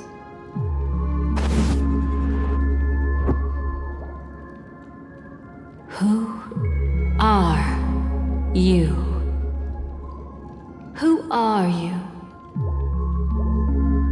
It's... no. Is this not a memory? Oh, a memo keeper. Do you serve the Garden of Recollection? Or the Cremators? My name is Constance. A pleasure to meet you. We were supposed to meet in Penacony and spend an unforgettable time together. But that seems unrealistic. Dolly is not welcome on the banquet star, and I don't need a coming-of-age ceremony. And you? I know what you're looking for. Want her secret? I can give it to you. And then, you can enjoy the banquet for me. I wish you unforgettable memories. Cut the mystical act. I'm absolutely certain you're not thousands of miles away. In that primordial memory zone, my acuity was blocked at every turn. I thought it was because of the family, but it turns out there was a colleague present. What brings you here? My, how aggressive. Are you backed into a corner? Or have you figured something out? What could bring Constance of the Everflame Mansion here? That's your fatal flaw, mysterious cremator. The Annihilation Gang has always operated in plain sight, with no secrets among its members. And Duke Inferno has never had an offspring named Constance. Oh? Are you so sure? What if I'm just too capricious and can't help but betray anyone? That's impossible. The Antimatter Legion has been after her this whole time. Aren't you the same? The Garden of Recollection launched 14 pursuits trying to erase me. And in that final one, I died right in front of you, didn't I? It really is you.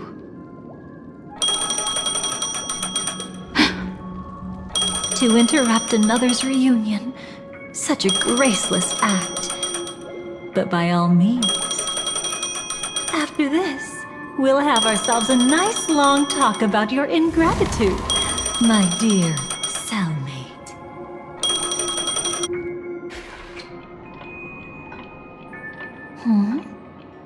That's a peculiar look on your face. Before this, I was always anxious about this moment, always afraid you might find me frightening.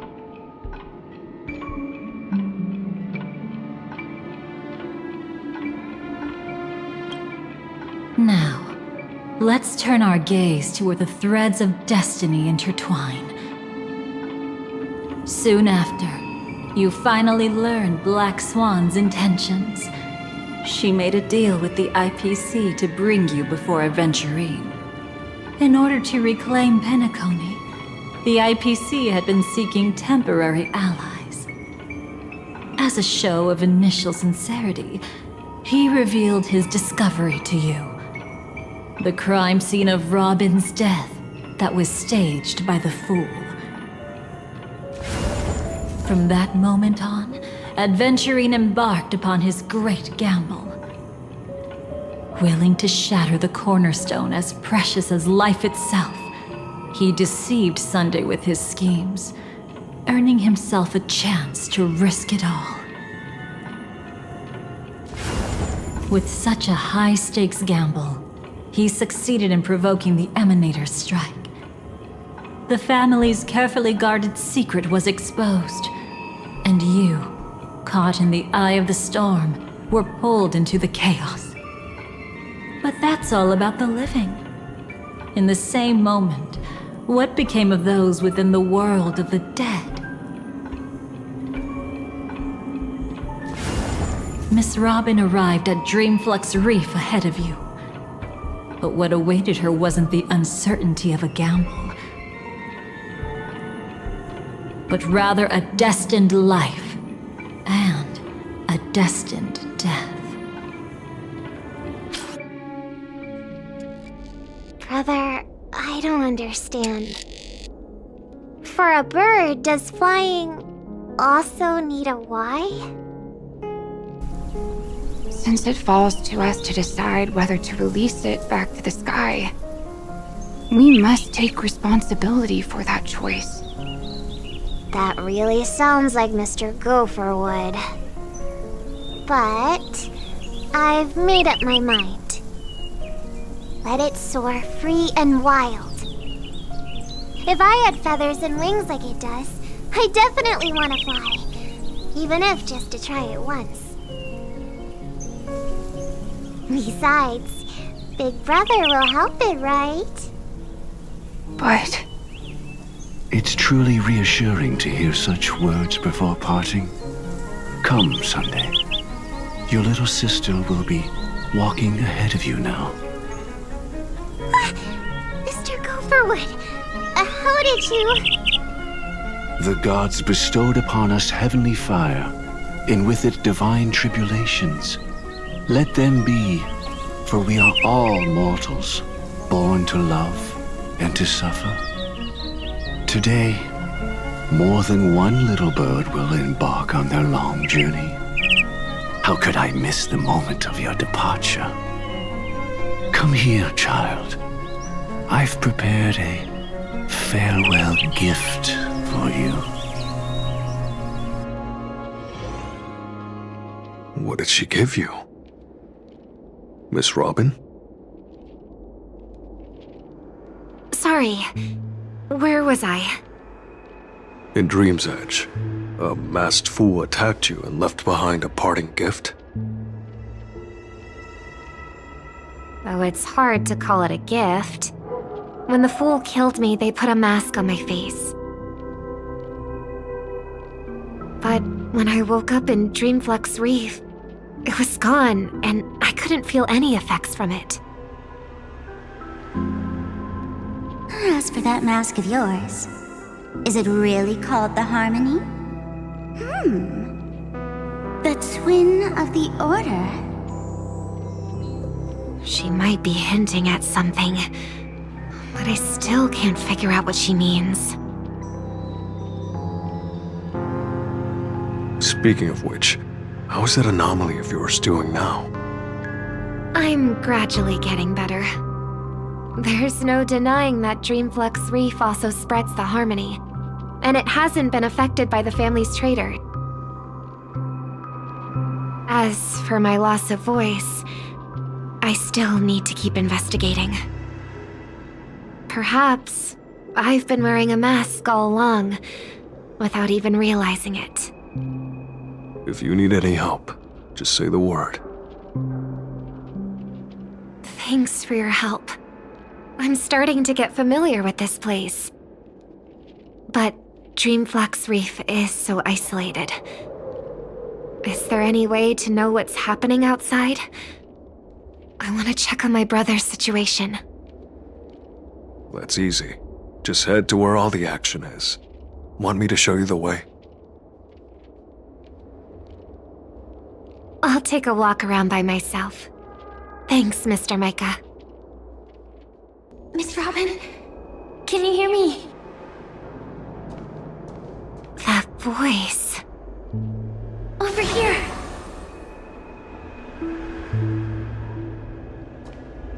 Are you Miss Firefly? So you did notice me after all. Sorry, but I can't show myself right now. Could we talk somewhere more private?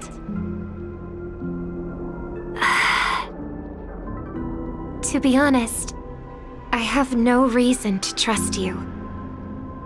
I get it, but I can assure you this isn't a trap. If you really need a reason, there are anomalies in the 12 hours.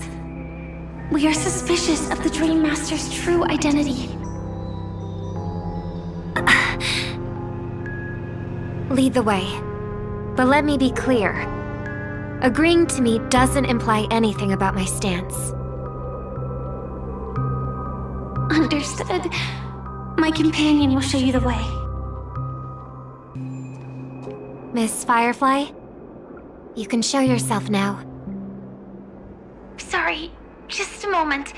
My companion will bring you this way shortly. This way?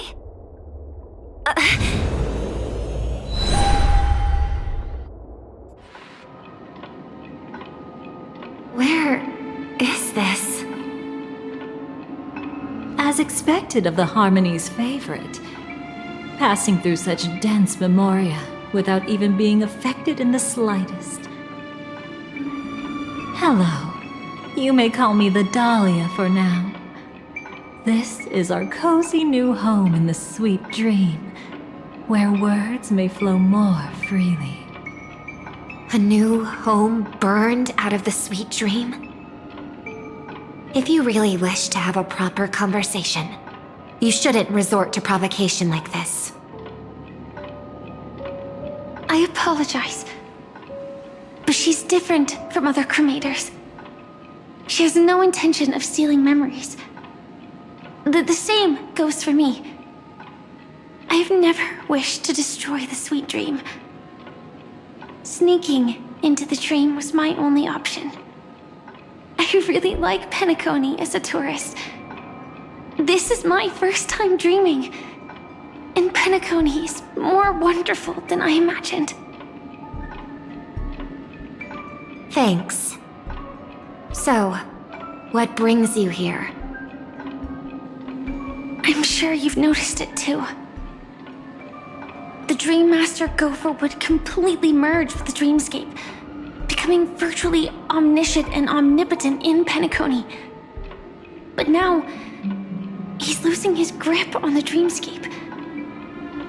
To find out why, we conducted some investigations.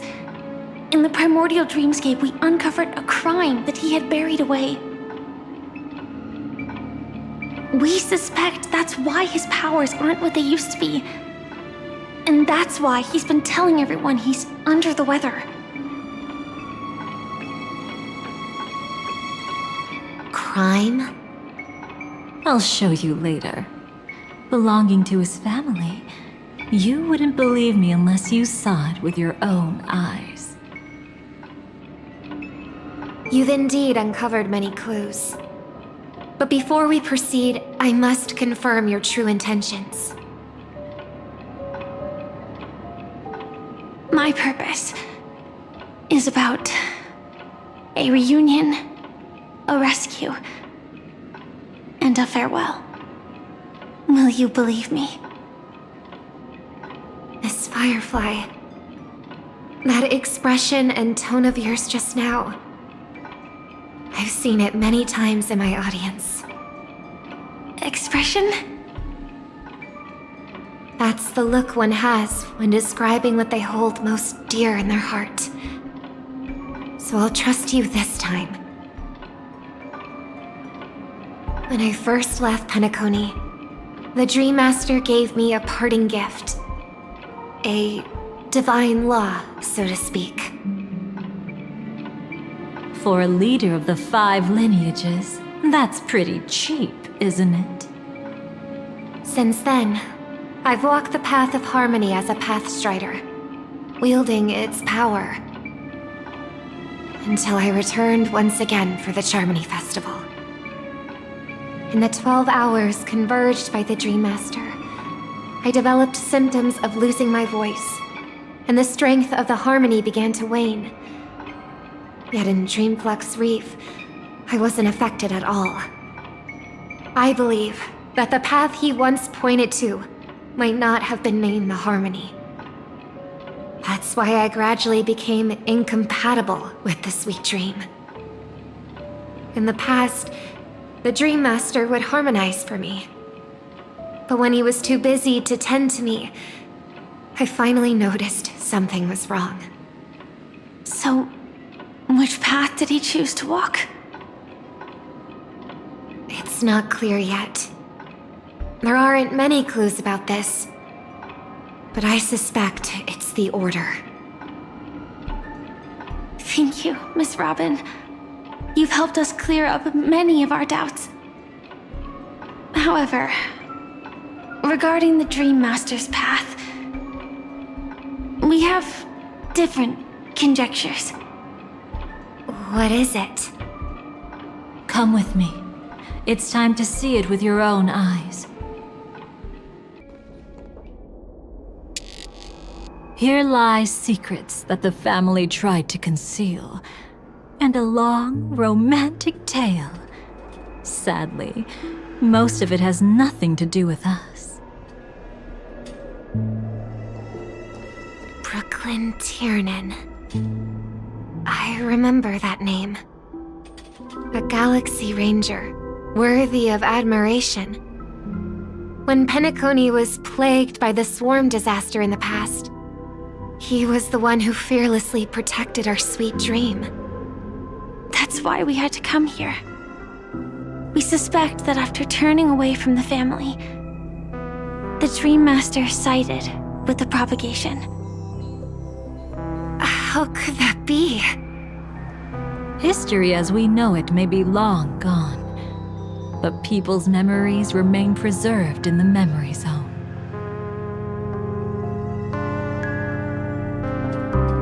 If we can master the technique, we'll be able to pierce through time itself and salvage the past from chaos.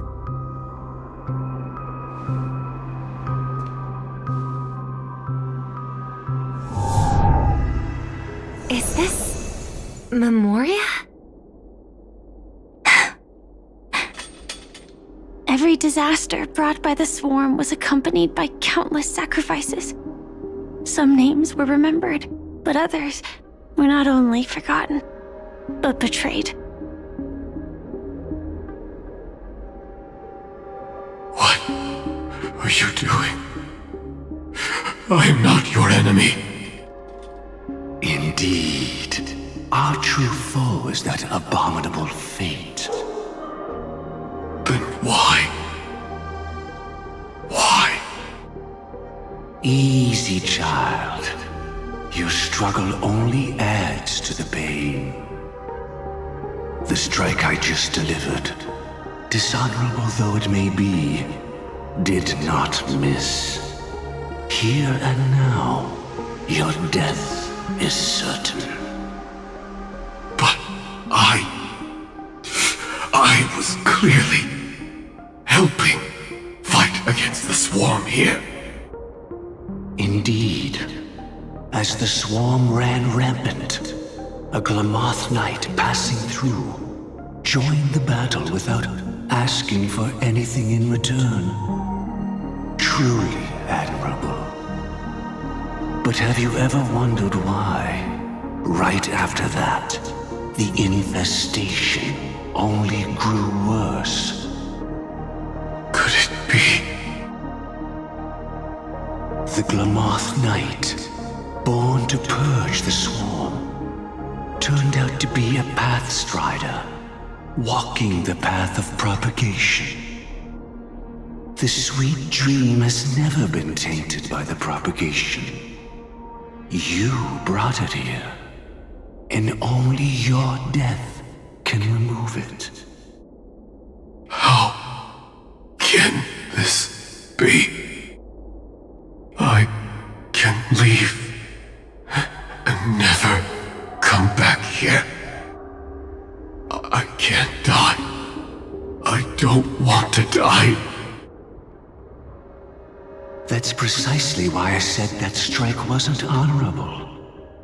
I explored your secrets for the sake of the sweet dream. But striking you down, that came from selfish desires after glimpsing eternity. Paradise shall fall into this world of sorrow, and once dawn breaks, it will shatter in the light of day. How could anything golden abide in glory forever? You shall become my darkest crime, in the beginning of a great undertaking. Your remains shall become the foundation for eternal paradise.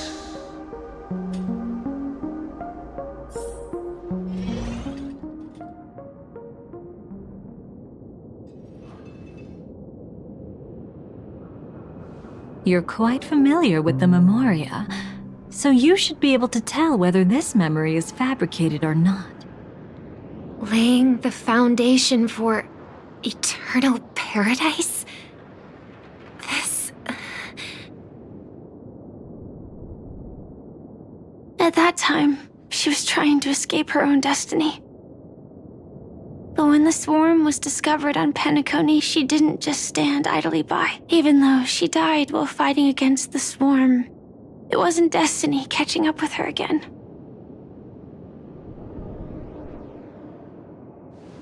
It was her own choice. Because, like any ordinary person, she had a conscience and knew compassion. Is she your friend? Yes. And in many moments, looking at her is like seeing myself. I know it won't undo what's been done, but I'm sorry. No matter what purpose the Dream Master has, it doesn't give him the right to sacrifice anyone. I promise you, when all of this is over, regardless of the outcome, I'll tell everyone about her deeds. She deserves to be remembered by the sweet dream. Thank you. But there's one thing I don't understand. Even if the Dream Master is after the power of the propagation, there are plenty of swarms left in the cosmos. Why resort to killing? That's exactly why we came to find you. With the Charmony Festival about to begin, it can't be a mere coincidence that the Dream Master is pushing forward with his various machinations now, and you were chosen to perform for the Harmony. Whether you're aware of it or not, you must be absolutely crucial to his plans. I see.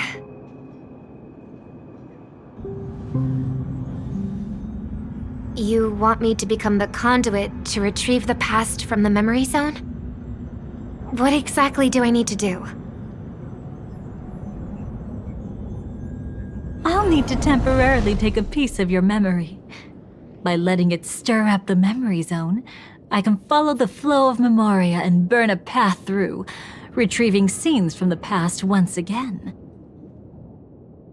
Whether I succeed or not, I'll return your memories to you safe and sound. Let a cremator access my memories?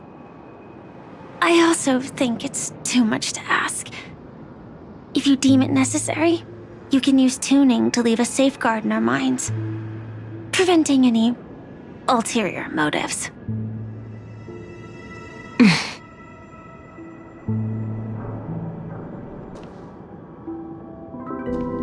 There's no need. Let's get started. May the harm that befalls you never lead to your downfall. This is a blessing that has been passed down through the family for generations. I don't want all trust to be built upon mutual threats. So this is what star power looks like. You've even made me a little starstruck.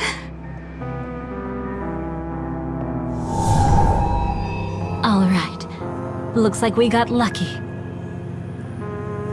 Oh? What's this? A piece of worm-eaten oak? Found something new? This time, I'm afraid we've uncovered quite a disaster. Let's go see it with our own eyes.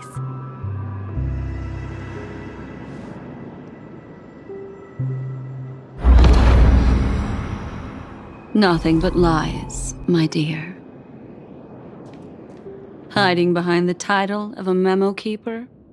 Tell me, how long have you been lying to them? You really seem determined to savor those unforgettable moments, don't you? Be smart and take a hint. I don't have time to entertain you right now. Oh, because you're busy, pretending to be a Stellaron hunter? Who are you talking about? Quite the clever move there. Miss Firefly, if you're willing to take my advice, why not make a trip back to reality? Ask that silver wolf lady carefully who your true companions really are. How did you... All right, you. Still can't help sticking your nose into everything, huh?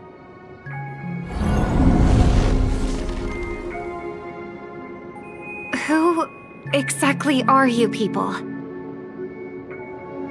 She's just a cremator who manipulated memories and pretended to be a Stellaron hunter's companion. She fooled all of you. What about Miss Firefly? Is she alright? She might get lost in the memory zone's turbulence, but don't worry. She's quite something. She'll only be stuck there temporarily. I'm here to bring you back to the Oak family. Mr. Sunday is worried about your safety. He tasked me with finding you in the dreamscape. As for this Dahlia, she cannot be trusted.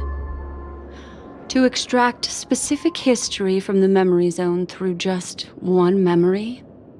While there might be memo keepers capable of such feats, they certainly wouldn't be mere pathstriders. Seems you've been watching for quite a while. Yet you only show up fashionably late when we're about to make progress. Who's the untrustworthy one here, I wonder? Save your excuses. I bring a message from Mr. Sunday that will prove my identity.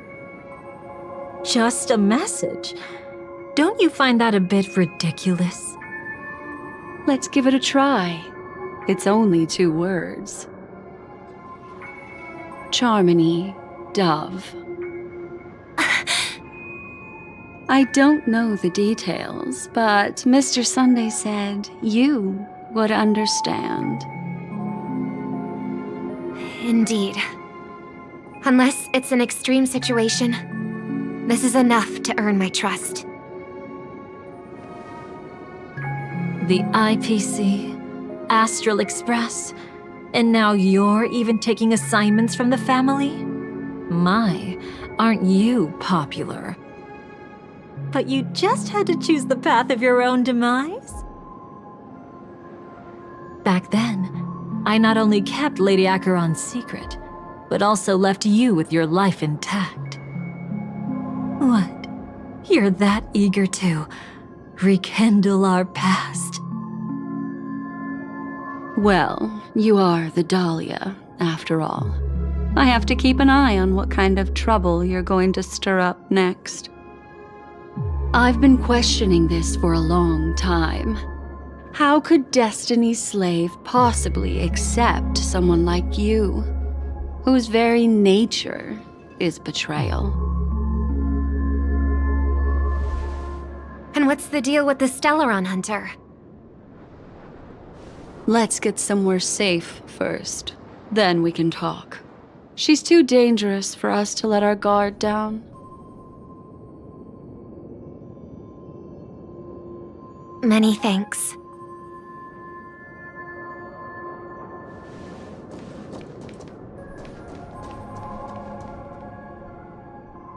You've gotten more composed. Or have you just gotten slower? She's already left this area. There's no way you can catch up to her now. Catch? Why would I chase after her? Arrogant swan. If I didn't take her memories just now, then what exactly did I do to her?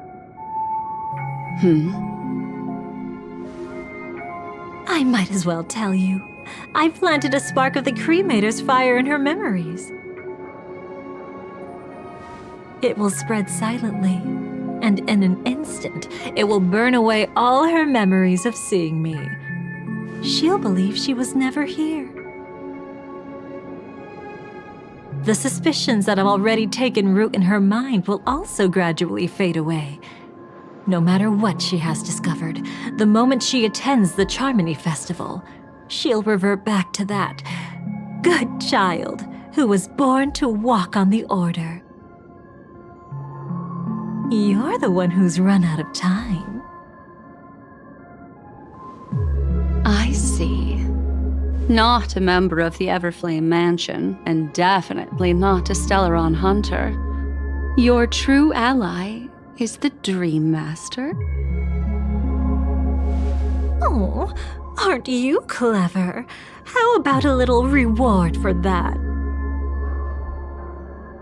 Cut the act. Even with your usual reckless methods, you can't handle me alone. You're right. I can't do it alone. But I rarely feel lonely anyway. Repent and return to righteousness. Though you soar like an eagle and make your nest among the stars, I will bring you down from there. Now, can you still keep your cool? He actually gave you strength through the divine law. The Dream Master would go this far for an ally? What can I say? I'm just that trustworthy. If he hadn't done that, how could my control over Memoria far exceed that of ordinary memo keepers? Let alone allow me to tamper with the Stellaron hunter's memories. Unfortunately, you lost your composure in your euphoria. In the dreamscape, I might not be your match. But if I want to leave, you can't keep me here. Harsh words. Want to test that theory? It's easy to throw away a flower, but the fragrance lingering on your hands won't fade so easily. I can be quite persistent, you know. Even if we rekindle what once was, I remain unchanged.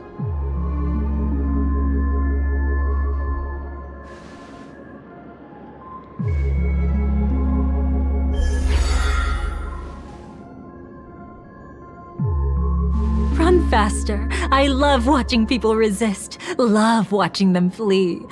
Let's savor this moment a bit longer. After all, for us, this will be an incredibly crucial moment.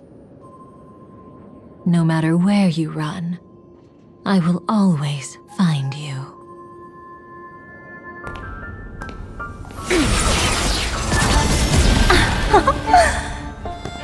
I have the numbers advantage. You have no chance of winning. I don't want to use a cremator's tricks. Not that I can't. I knew it. Your ever-shifting morals. Never changed.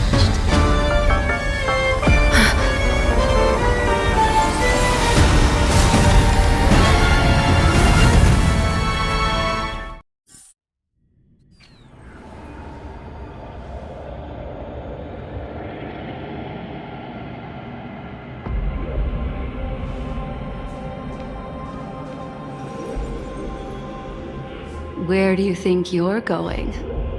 After putting on such an elaborate show, won't you stay for a little chat? The most trustworthy thing about you is that you're never to be trusted, darling. And that's one thing that's never changed about you. When did you figure it out? That the divine law used to share power with me was also the shackles he placed upon me. The moment you admitted to being the Dream Master's ally, I began to suspect your true intentions. Until now, you've betrayed every single faction you've joined, without exception. Besides, after not seeing each other for so long, and now having such an overwhelming advantage over me, you'd do everything in your power to stop me, even if I had the slightest chance to escape. The openings you deliberately left during our clash weren't exactly subtle. Rather than toying with me, you were leaving gaps everywhere for me to cremate memoria. Oh, really? I'd love to drop the act and give you a proper taste of torment. But alas, as long as the constraints on me remain, I'm not my own master. I can't do anything that would harm Gopher Wood, nor can I reveal his secrets. Good thing we've always had this kind of tacit understanding, always trusting in each other's capriciousness. I wish that wasn't the case. I'd rather not draw the garden's attention because of my association with you. Back to your old tricks again? It's an epiphany, dear. Something you'll never understand. Let's talk about what's really important here. What are you hoping to get from the Dream Master that made you willing to submit to his control? After putting on such an elaborate show, using me to regain your freedom, which kind of memories are you trying to steal from the sweet dream? Why, of course, the distractions. Stop joking around. You abandoned that path long ago. You're still as charming as ever. So, let me show you a glimpse of the past. Just this once, Weren't you really interested in the Everflame Mansion? So you were the one who erased the memories from that music box after all. That's right. I kept only this scene as a memento. I wanted to remember how I felt at that moment. And look closer. It's not just the memories. The Everflame Mansion itself has ceased to exist. Those claw marks. You've long since strayed from that path, yet you can still wield the power of the destruction. Isn't it the same right now? I've betrayed the Garden of Recollection, yet I can still show you the memories. If you have time, I can help you savor the memory of our first encounter. Go ahead and savor it on your own. I want to put it behind me. The sooner, the better. But can't you tell me something I don't already know? You betrayed the Everflame Mansion. Is that really supposed to be surprising? Destruction is a glorious moment. As Duke Inferno's daughter, I will see his last wishes carried out to perfection, even if my role as such is only temporary.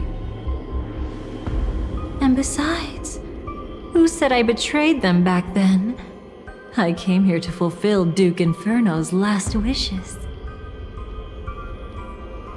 This was his command to me. Make the Knights of Penacony crumble and wither. Leave naught but a tomb of remembrance. In other words, everything on Penacony related to the remembrance was my target for destruction.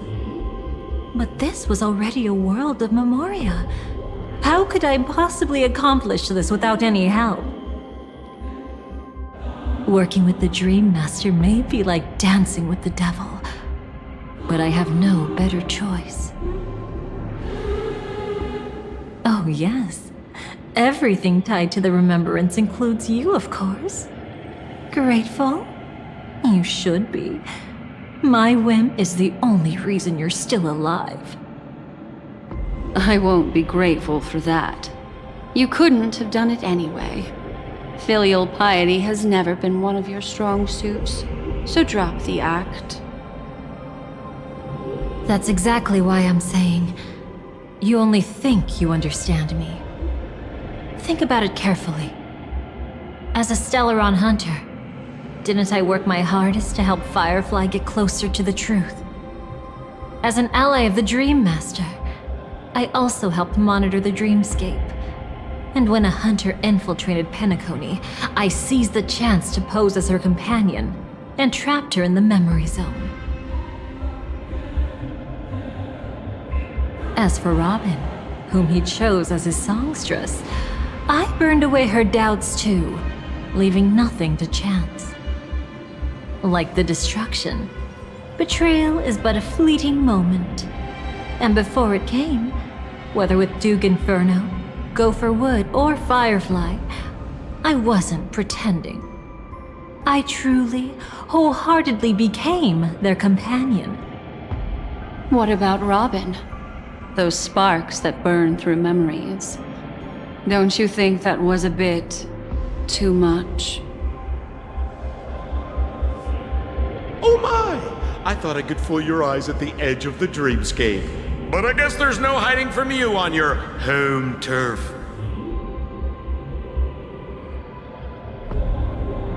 What? You want to settle the score with me for messing with your people? Why don't we sit down and have a chat? You seem like a patient one to me. So tell me, what exactly do you want to take from me? Don't worry, I only went with the flow, suppressing her power a little to make it easier for you. I trust. You're someone who knows how to return a favor, right? There's this thing called the script. Now that I find quite intriguing. Stellaron Hunter collaborator. Soon, Robin will understand the true purpose of those sparks, and thank me for it. I can hardly wait. Even though I'm not a Stellaron hunter, this time, I might have a chance to betray destiny too. So stop thinking you've figured me out. I don't want to miss out on any possibility life has to offer. Betrayal isn't in my nature. greed is. Darling, are you fatally wounded or terminally ill? Unless you're on your deathbed, I don't believe you're actually being this honest. I can make an exception for you, but most people, I certainly don't want them to remember. Sometimes I resent memories, because some people don't deserve to witness my radiant bloom again in their memories. And besides, you're no better when it comes to greed. On my deathbed, I suppose that's not entirely wrong. I was hoping a little honesty could talk you into dying with me. No, thank you. Too late. You're already caught up in the secret. Come on, just a few steps more. Even if I tried to turn you away, you wouldn't want to.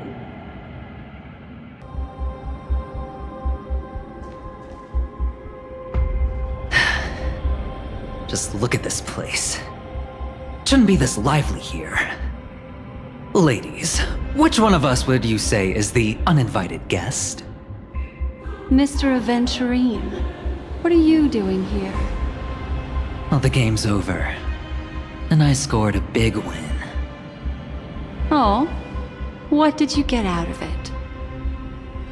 The Nihility Emanator cut me, and I died in the most spectacular fashion. Oh, speaking of which, you must know exactly how that feels. My dear lady who loves to dance. Still better than having no invites at all, my dear helpful lady. You two are really something special. You're quite interesting, Mr. Aventurine. However, you weren't supposed to find your way here. Unless you can give me a reason, I'll indulge you by letting you die once more. That confident, huh? You haven't hidden your weakness well, even though you're one of the 10 Stonehearts. Right now, you'll be easy enough to handle. I wouldn't be so sure. Since you know who I am, you should know better than to gamble. Consider this warning a welcome gift from a friend. So long as my trump card remains unplayed, none will dare see the hand through to the end. Too bad you've used up all your luck for today. I've always found losing more interesting than winning. What's the harm in giving it a try? Hold up. No need to rush into making enemies. Mr. Aventurine, congratulations on uncovering the truth behind death. But from what I know, you should be at Dreamflux Reef instead. Well, after taking a solid hit from the Emanator's blade, I never got the chance to enjoy a good nap. Thus I sank into the chaotic memory zone, and then my desire led me here.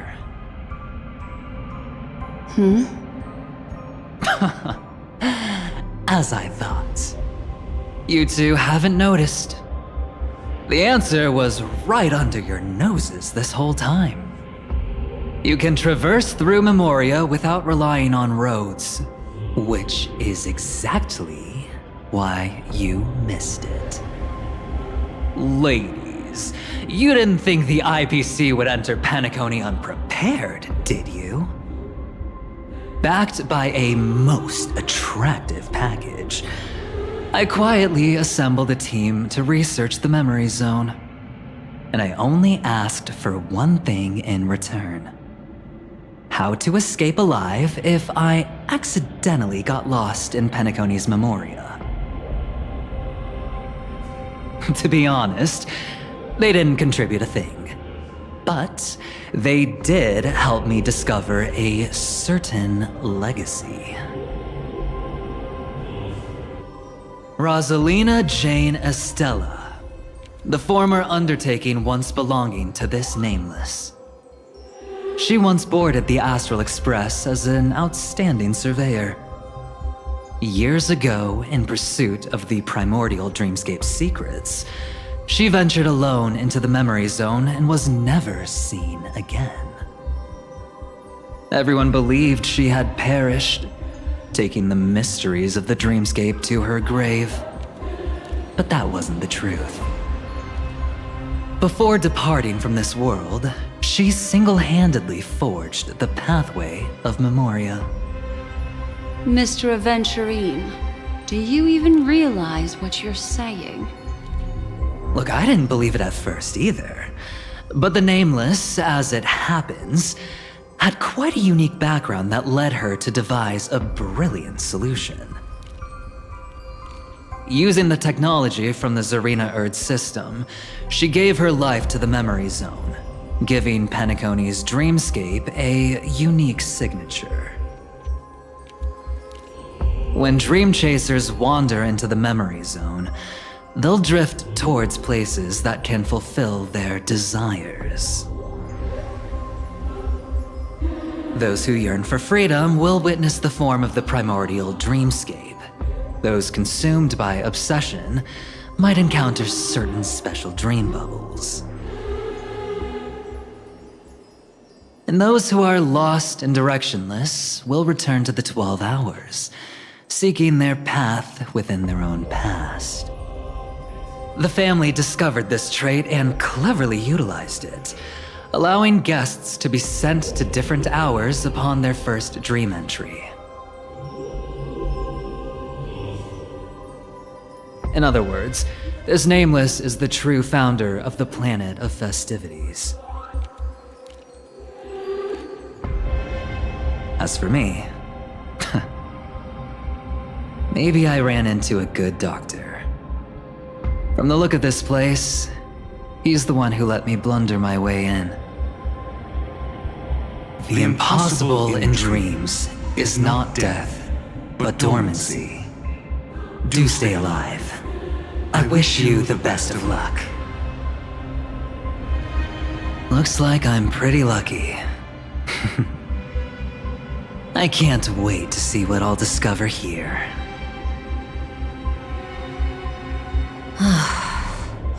It would seem luck favors you still, Mr. Aventurine. Fate is truly fascinating, yet cruel. Remember Miss Robin's question? If the Dream Master was after the propagation, why did he have to harm the Glamoth Knight? Years ago, he had already completed this plan, waiting for a Glamoth Knight to enter the dream. Unfortunately, with the sudden fall of his empire, his hopes seemed to have been dashed. Yet just as the Charmony Festival was about to begin, a descendant of the Glamoth Knights appeared uninvited, and everything began to turn once again. The Dream Master was never afraid of Firefly investigating the propagation. That was exactly the truth he wanted her to see. Wait, is that why you trapped her in the memory zone? Correct. This place is where the Dream Master wanted her to be. And he wanted her to think she'd figured something out, only to make the wrong decision at the most critical moment. So, what exactly is the Dream Master plotting?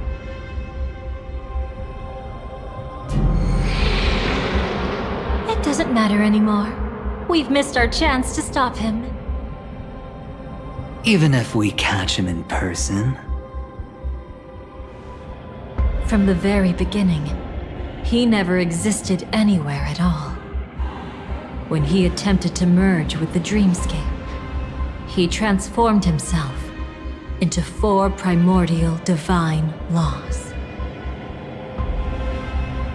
gods bestowed upon us heavenly fire, and with it divine tribulations.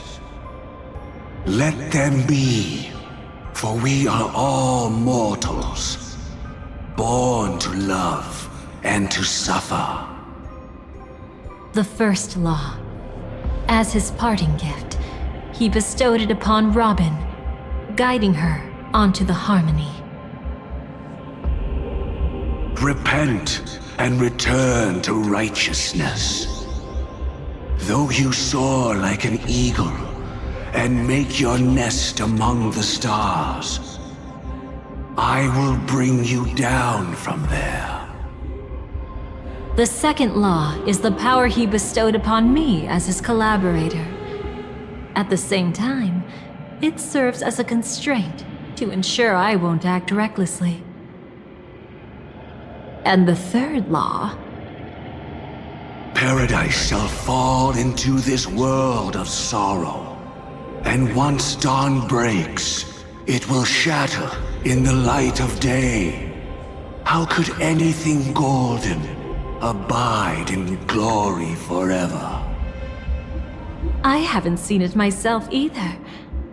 According to him, it was an all-out attack, like a torrent of fire pouring down from above.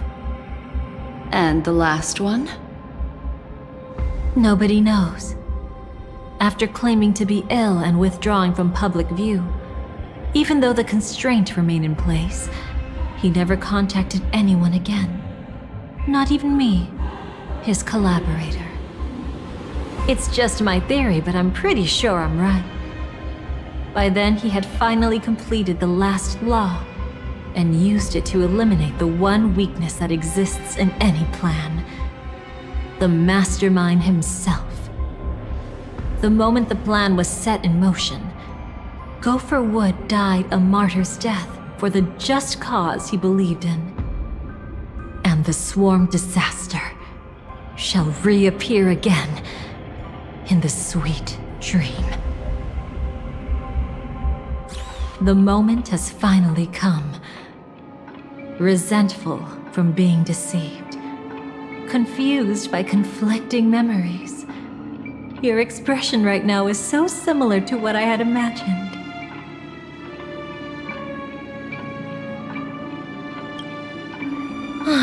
As you can see, he became a martyr, leaving all his power in the 12 hours, like a self-turning hand of time, driving his plans forward.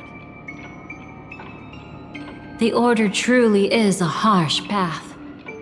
Enna, Gopher Wood, and Sunday, the one you know even better, they all chose to sacrifice themselves for it.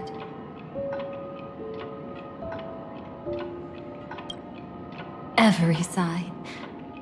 I'll try to fulfill Duke Inferno's last wishes, advance Gopher Wood's plans, and yes, indeed, I've helped the Stellaron hunters uncover the truth.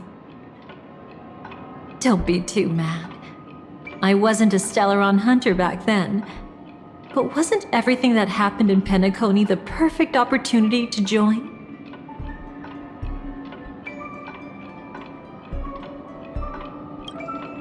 Though it wasn't my original intention, I wanted to help her. To keep her from getting caught up in Gopher Wood's schemes and facing such a detestable fate. Alas, I couldn't make it happen. The path your predecessor Rosalina left in the Memoria pushed Firefly towards a new lease on life.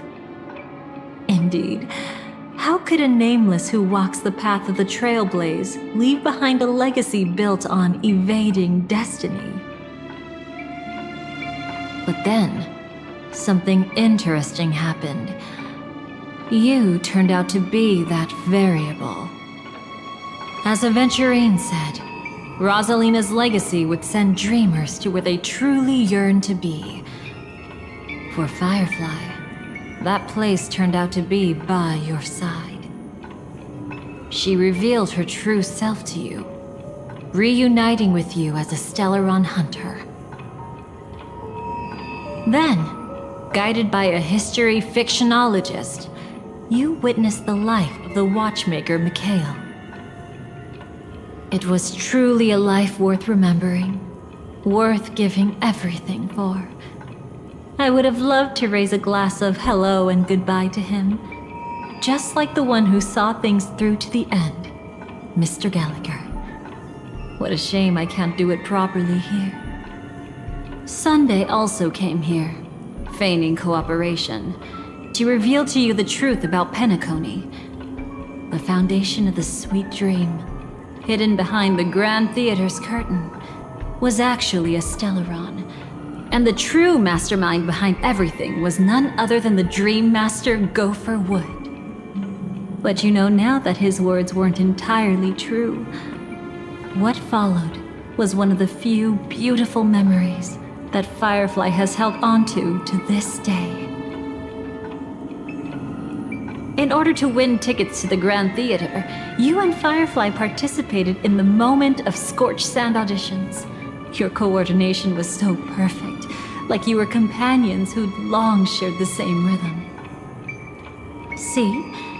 Even though you've forgotten everything from before, some traces remain etched in this moment, becoming part of your instincts.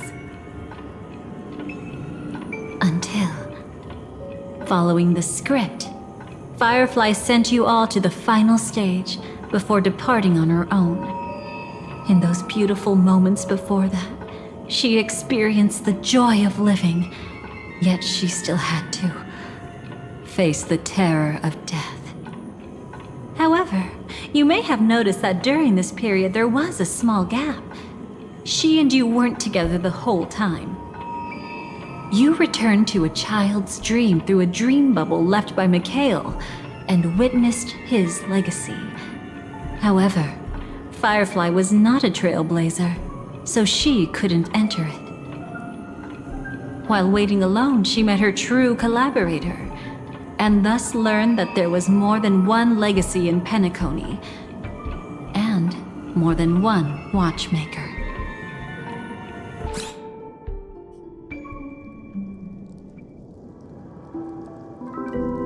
Did they enter that dream bubble? That's right. Unfortunately, you won't be able to follow them in so easily, even if you've traveled together as companions. That old man can be so stubborn sometimes. He'd rather have the Nameless be the ones to witness his legacy. No, I think it's quite romantic. A legacy left in the past will give them the courage to continue walking towards the future. Even if I can't walk alongside them, I'm content in knowing this. Huh, you're quite like the Nameless. Awkward, but admirably so. Maybe we can't walk the same path, but... Passphrase, respond at once. Why does life slumber? Huh? Ignore that. Must be some meme. How did it end up here? Sorry, I want to go check that out real quick. Be right back.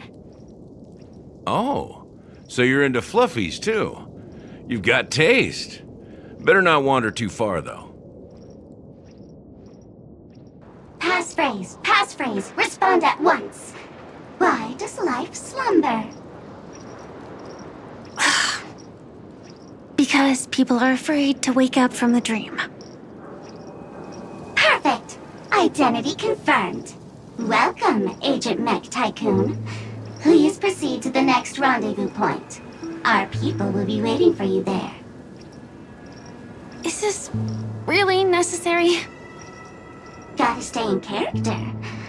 Follow the instructions, Mech Tycoon.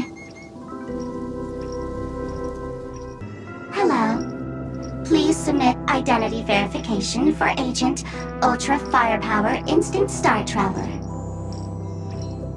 Who? Mech Tycoon wasn't cool enough, so... So, Miss Sparkle went ahead and changed it. Masked fool. You shouldn't be here. Someone's been kept in the dark this whole time, completely oblivious to their real body standing right in front of them. Buddy? Don't tell me you still haven't noticed. That memo keeper has already stabbed you in the back once. No way. Silverwolf never mentioned me. But she's the one who invited me to team up. The family's omnipotence in this sweet dream, that was my intel. Now you all are going back on your word? Your intel? With Kafka's spirit whisper, my cognition shouldn't be susceptible to distortion. Could things be different now that I'm in a dream?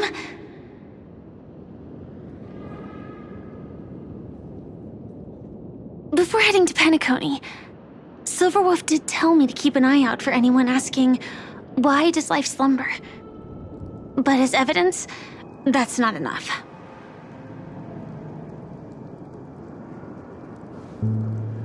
Oh, really?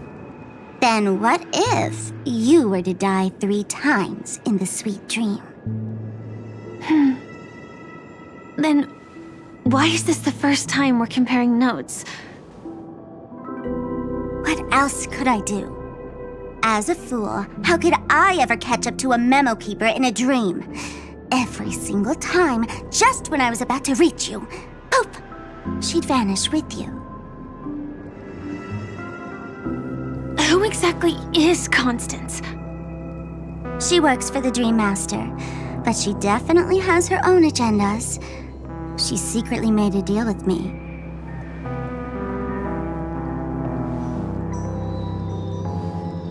She pointed to a nightmare in which all the Dream Master's schemes would be carried out. I've been looking everywhere for you just to give you this spoiler. A nightmare? What exactly is in it? Tell you straight up? No way. I went through hell and back for this.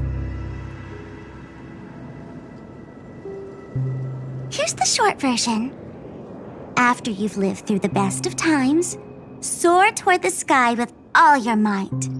You'll hear insects chirping at the oak's crown. That's way too cryptic. I can't trust you. Please, we're working together. I'm not some lackey. Just because someone else fooled you doesn't mean you get to pin it on me.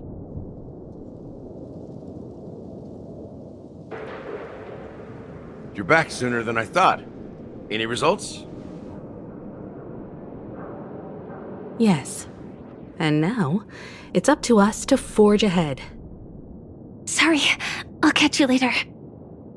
But thanks. At least you brought good news. Which part was good news? The best of times.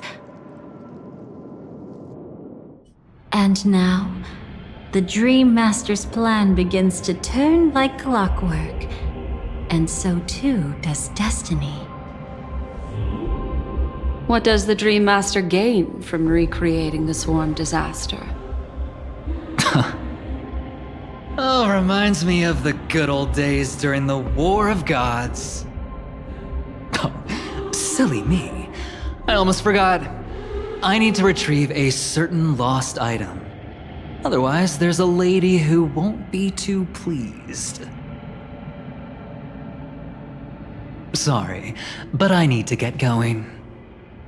Sorry, but you're not going anywhere. This is the land chosen by Gopher Wood to meet disaster.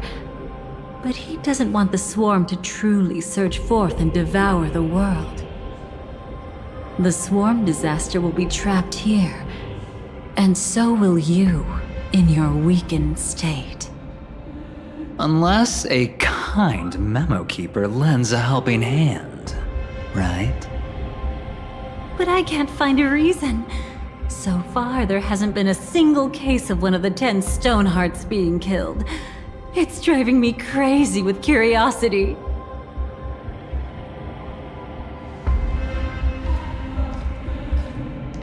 Glory above all! My friends, In the face of the omen of evil, we must stand united more than ever. Allow me to prove our resolve with my spear and pierce through this darkness. Huh? Whose backup is this? Pardon my late introduction. I am Argenti, of the Knights of Beauty, traversing this cosmos to eradicate all that is unsightly in this world. In the name of beauty, the one and only has brought me to this place. Perhaps it is destiny's guidance that led me here. In this dreamscape tainted by the propagation, I shall uphold the name of beauty and clear the path for all of you. Ah, passing knight. You found just the right person. I am an IPC envoy trapped here. Lend me your aid. For Adrilla the Beauty is the most peerless beauty of them all. Someone's a quick learner. Nothing else to say. This is far too much of a coincidence. What else is there to say? Would this Sir Knight even listen to us try to reason with him? That's the fascinating thing about destiny. Some people are just born lucky.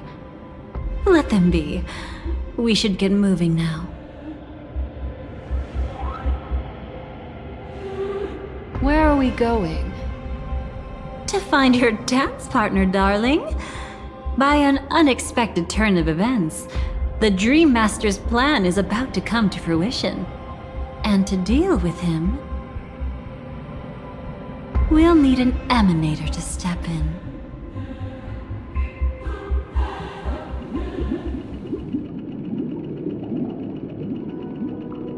Since the future of the Stellaron, Penacony, and even the entire cosmos is at stake, let's draw a conclusion there, in all fairness. Does that mean he wants to fight us during the Charmony Festival? I'm afraid so. Anyway, we can't leave the Stellaron unchecked. This is about trailblazing a bright future for Penacony, and fulfilling the long-cherished wishes of Mikhail and our other predecessors.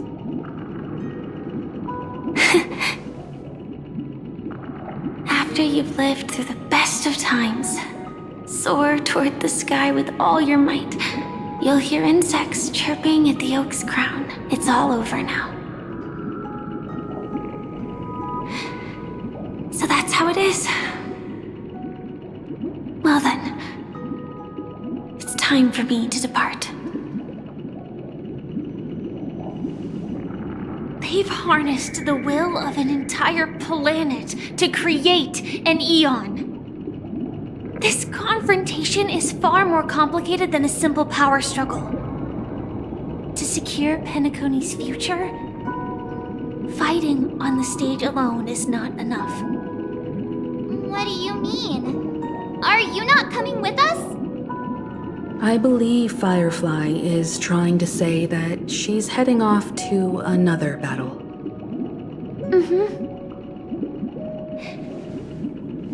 Before I left, the Destiny Slave told me that this journey would bring unforgettable rewards. Even though the script he gave me only had a few lines, I couldn't ignore them. Because one of the lines said, I'll experience death 3 times in the land of the dreams. 3 times? This can't be serious, right?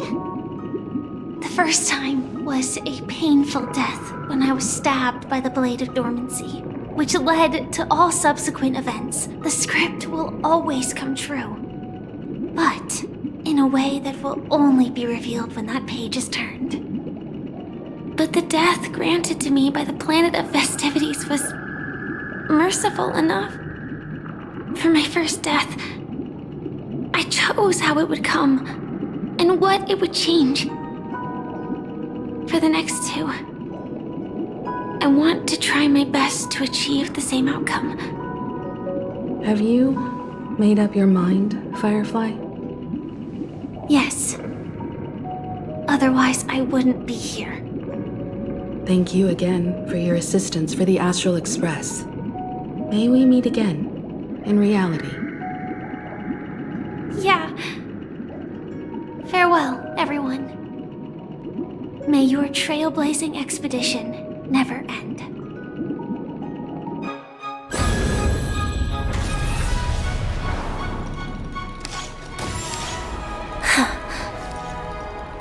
I dreamed of a scorched earth. Everyone, are you ready? A new shoot sprouted from the earth. It bloomed in the morning sun and whispered to me. Like fireflies to a flame, life begets death. May we meet again in reality.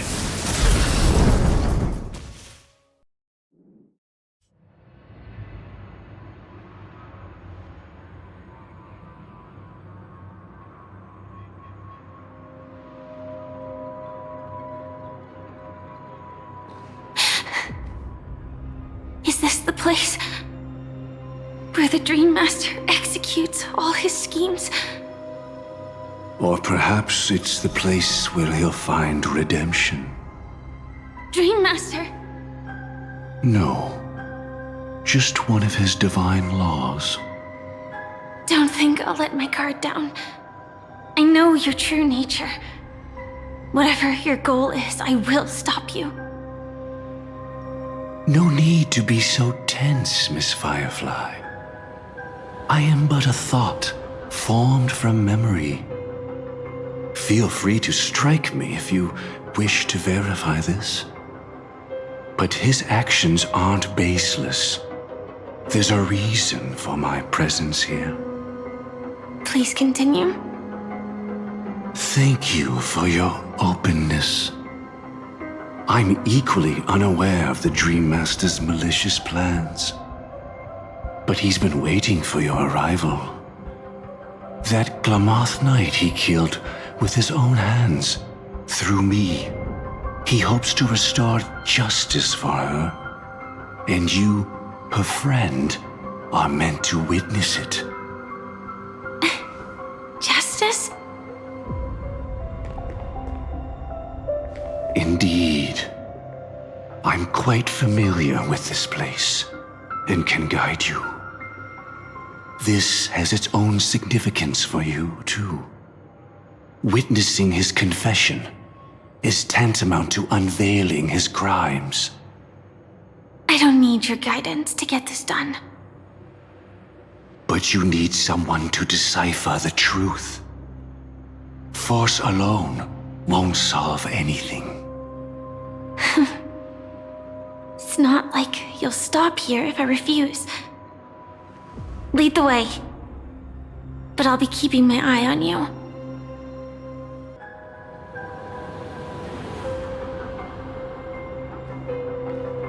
Did Oak Manor always have decor like this?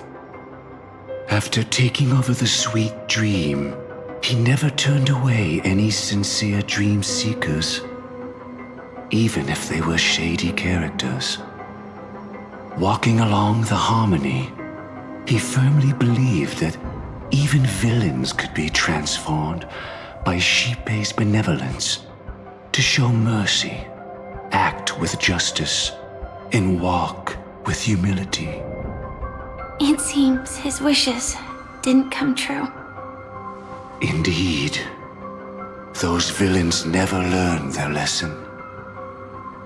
They even conspired with one another, foolishly attempting to establish their own family lineage.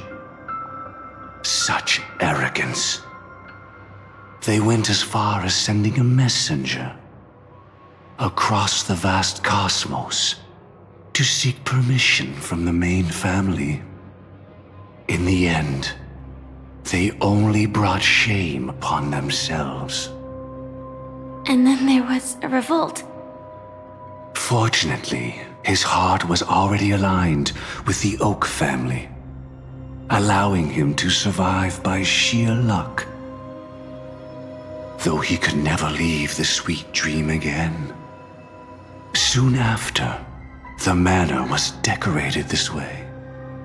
Was he trying to warn himself?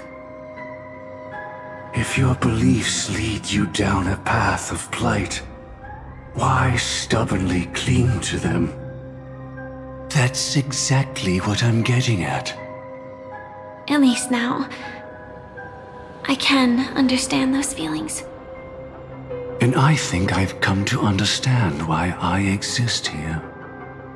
At that moment, Gopher Wood stood at a crossroads, pondering whether the harmony was still the right path. But my fragmented memories have not yet revealed where this would ultimately lead. Since he was about to commit a great evil, perhaps the Dream Master who left behind these laws was hoping I would choose a different path. But it's too late to change anything now. Not necessarily. We might as well keep moving forward. Good intentions are always the final creation of evil deeds, for they know they must be stopped. And his past choices will reveal his schemes to us. In the end, all paths lead to the same destination. Human will, it seems, truly has very little impact. Is this?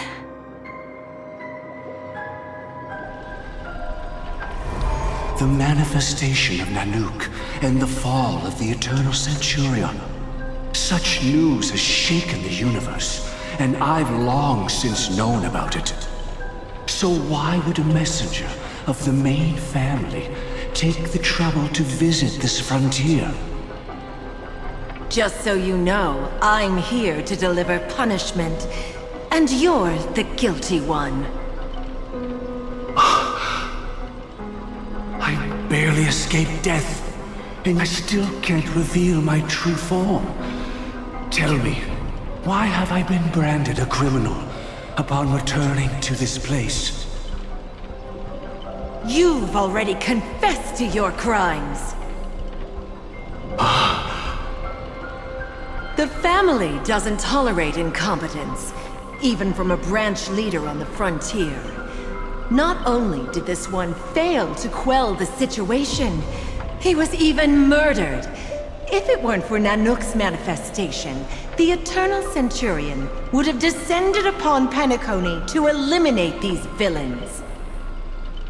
But you survived by sheer luck, and I set out for this very reason. You must settle this matter yourself and reclaim your lost respect. Not for yourself, but for the family. To survive, but without the power to do anything. Therefore, your crime shall be punished with a blessing. I shall bestow upon you another crime. Its evil reaches even the heavens, and once known, the name Gopher Wood will lose all meaning. You will be alive in body, but dead in spirit. I know my sins. Please bestow your punishment. Here and now? That's not possible. Before I lead you to that honeyed fountain, I shall tune you, so that you can no longer speak out. People believe it to be a creation of the destruction, for it always arrives coupled with calamity. I shall clear the shadows before your eyes, so that you may once again behold that almighty force that giveth and taketh, and worship the mercy bestowed by the triple face.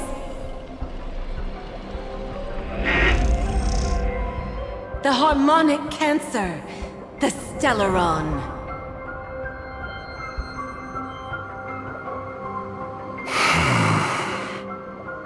Did the Dream Master already know back then that the Stellaron was actually a creation of the Path of Harmony? Was he forced to manipulate the Stellaron under the family's orders?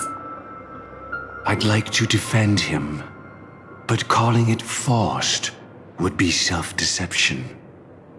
He claimed he was powerless, not that Shipe taught us we shouldn't do this.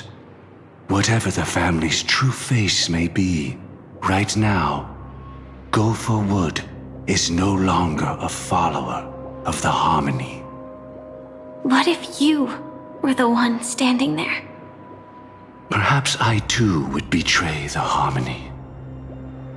But in any case, that would only mean I found the family unworthy of obedience. It doesn't justify the Dream Master's heinous acts. Miss Firefly, have you ever pondered over destiny? I often wonder if we could face our past decisions again, would we really make different choices? Rest in peace now, old friend. Mikhail, was it you who killed him? Is that what you think of the Dream Master? Someone so unforgivably evil. He was once the Dream Master's closest friend, but they ultimately parted ways due to their differences over the sweet dream. Mikhail once gave the Dream Master a wristwatch, and even though it's broken now, he still treasures it to this day. I came for confession, old friend. I wonder, what did death feel like to you? I died once, yet returned to the mortal realm. If you were as fortunate as I was, would we still walk different paths? In my eyes, you can still hold on to hope precisely because you've never faced inevitable death. Would you blame me? Would you, Mikhail? I tried to unveil Xipe's third face, but I was wrong. It wasn't the propagation. Yet destiny was so merciful, making me realize the propagation was able to continuously evoke people's prayers for the order through the fear brought by the swarm. When the swarm disaster ravaged the universe, that was also when the order reached its unprecedented peak. But after that, the Great One deliberately ignited a war among gods, leading to their own downfall. They would rather fall than let the order ascend upon a staircase of falsehoods. They were wrong too. The Great One wished to restore justice to the mortal world. But what people prayed for wasn't justice. It was freedom from fear. Will you forgive me? Will you, Mikhail? I shall commit an act of transgression, mending the errors of the gods. I will restore the missing hand to the celestial clock and show mankind death. I know my sins. They are ever before me. But I shall never repent. Using the propagation to lay the foundation for an eternal paradise. So what he meant was recreate the swarm disaster using fear to force people to pray for the Order's return? Perhaps that's why your friend was killed. The Dream Master wanted to find out how the Glamoth Iron Cavalry obtained the propagation's power. That's not a power that can be easily controlled. We need to pick up the pace. Past this point, lies the grand hall at the end of Oak Manor. And before us lies his final decision. Where to go after turning away from the harmony. Since he wants you to choose again, which side will you take? Go ahead with whichever path you think is right. I'll take the other one. Don't worry. I can't change anything. Even if I have a sudden awakening, it would only give the Dream Master peace of mind. He deserves absolute punishment and must be brought to heel. So you made a different choice after all. I will stop him.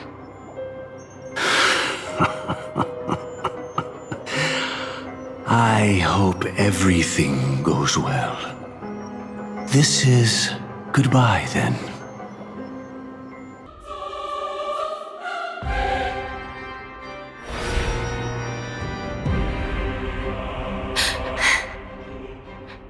No doubt about it. This is the place. My apologies for keeping you waiting, Lady Firefly.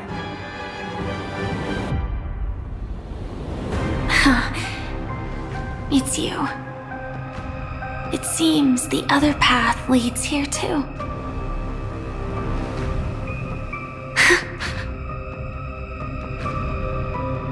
What is this?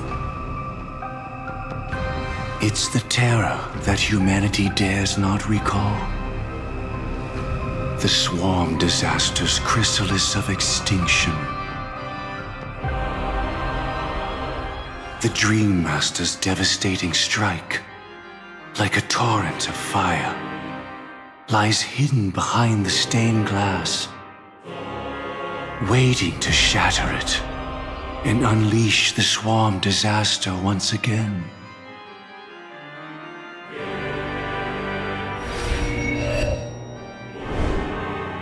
How did the Dream Master become this powerful? We need to stop him. Or maybe stop me. As expected. I shall end this matter on his behalf. This thought, together with the power beyond the window, completes a single, true, divine law. Divine law? Everything you saw along the way, none of that was meant for you. It was meant for me, so that I could bring you justice. I don't see any justice in any of this. Lady Firefly, I assume you've pondered over destiny, too.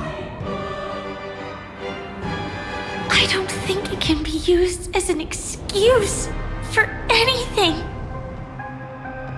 Even if the ending is predetermined, we can still decide how we get there. That's just self-deception. You've never been able to change the course of events. When we stand at the crossroads of choice, no matter how many times we start over, we'll always make the same decisions. By that moment in time, we've already been shaped by our past, believing that choice to be the only correct path. All the past you've left behind has already determined your future. Your friend tried to escape destiny, only to meet the same end. And now, here you are, no different.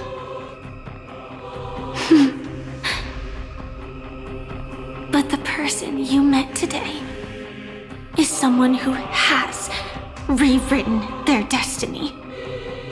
Well then, I'll offer you my sympathy, Hunter. As far as I know, there's only one way to rewrite destiny. Give up your true desires and stop walking your own path. In doing so, your destiny will indeed change, and you may even sway the course of the world. But from that moment on, you will have killed yourself. Alive in body, but dead in spirit. This is the price we're willing to pay to defy destiny. Not everyone chooses to surrender with their hands up. Everyone has the power to see the world as it is, and to bear that weight. This is the true meaning of sacrifice. I admire your resolve. Since you don't mind sacrifice, that's enough talk. Stand down, Hunter. You can't stop that strike. I won't let you get away with this. Oh, really? How did the Harmony succeed in spreading its cancer across the universe, then?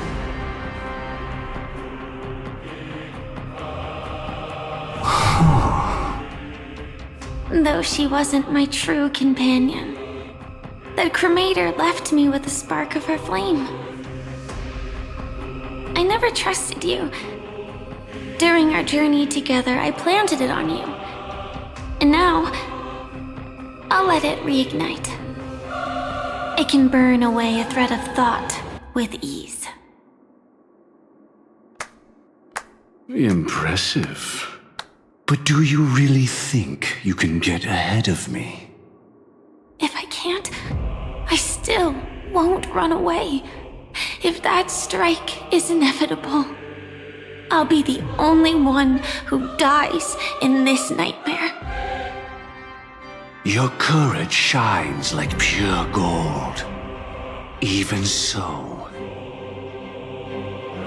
paradise shall fall into this world of sorrow, and once dawn breaks, it will shatter in the light of day. How could anything golden abide in glory forever? Come forth and present yourself, last heir of the Empire. I permit you to unveil the true face of order. I permit you, with mortal hands, to bring forth the Great One. The swarm will again devour all things, and fill the hearts of the lost with terror. Someone must cast down rage in their stead. All that lives will one day die.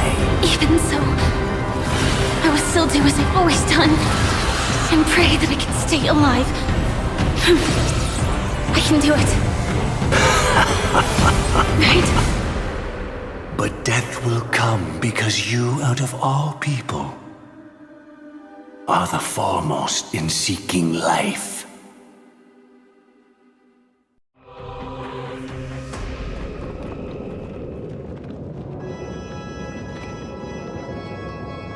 Your last confession took me by surprise. Mr. Gopherwood. No. The final divine law. I suspect there was never any chrysalis of extinction from the swarm disaster to begin with, was there? What exists in Oak Manor is nothing but a disguise.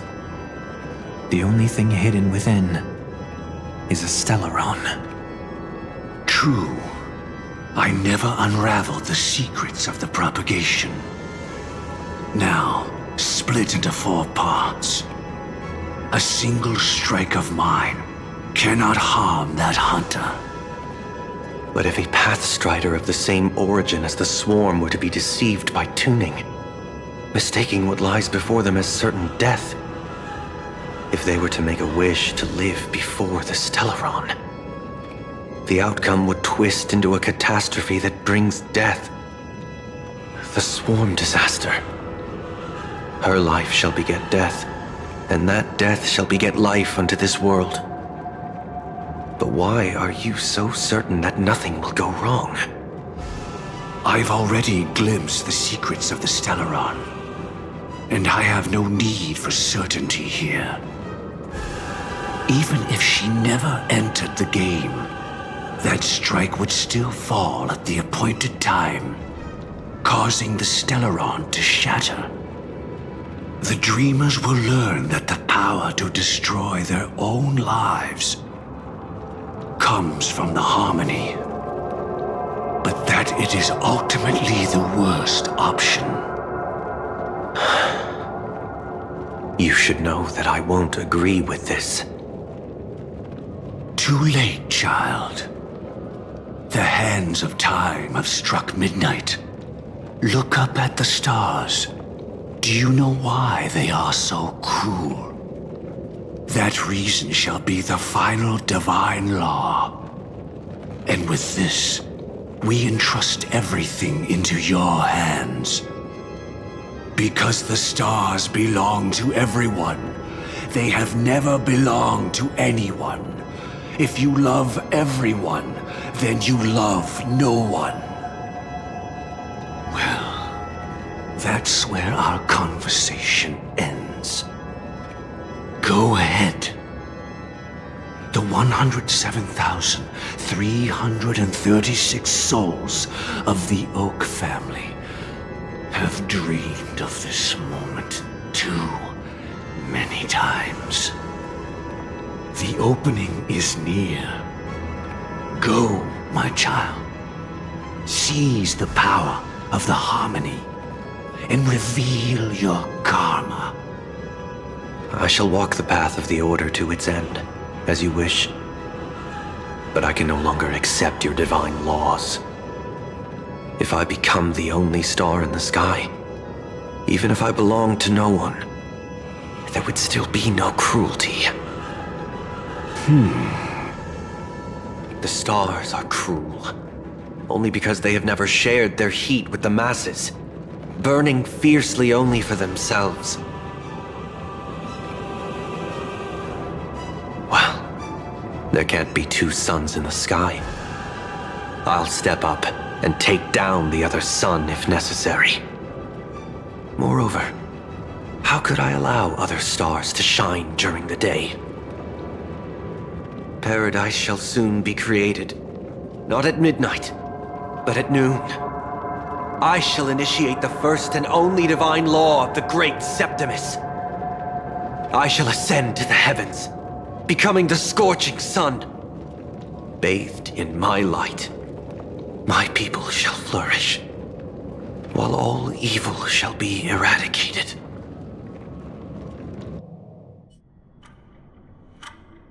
Very well, child.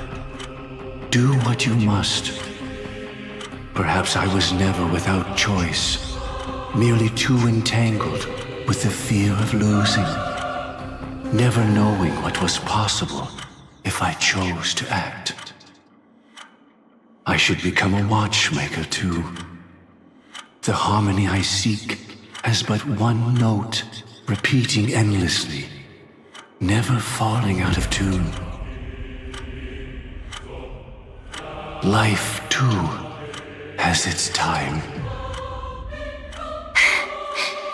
We did it. He faded first, causing the power to lose control.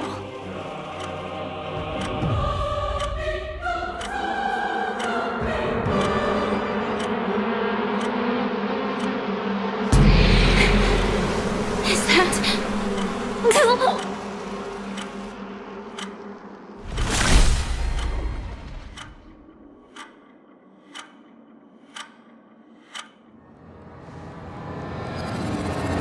How...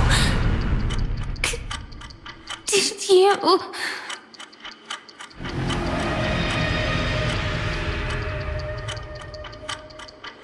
Death comes for us all, eventually.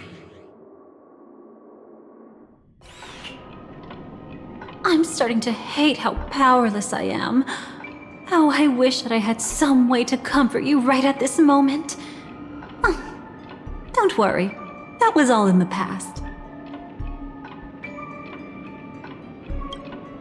She had almost reached her demise, yet she survived. Her second death hadn't come yet. It would be upon her soon.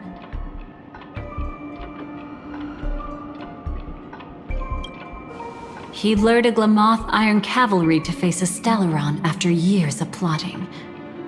Though everything Firefly had learned since entering the dream was true, they were only truths that the Dream Master wanted her to see. And that is often regarded as the highest form of deception. The Stellaron answered Firefly's desire to keep living. In response, it recreated within the sweet dream the Swarm disaster and the Eon Enna.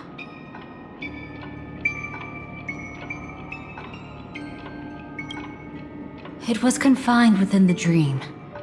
Even a Stellaron could not truly revive the Swarm disaster. The Dream Master's actions could only evoke fear in those already dreaming. Yet this swarm was frighteningly real when you consider the next steps of his plan. Enna's dream had enveloped the entire star system, which meant the swarm disaster would gradually become indistinguishable from reality. The propagation would awaken the most primal fears in all dreamers. Through their cries, the path of order would be sustained, until the entire cosmos drowned in a singular dream. You engaged in a decisive battle with Sunday at the Penacony Grand Theater afterward. He had, without question, become an emanator at that time after usurping the harmonious choir. But you showed no fear and gave it your all in your fight against him. And you emerged victorious with the help of your allies.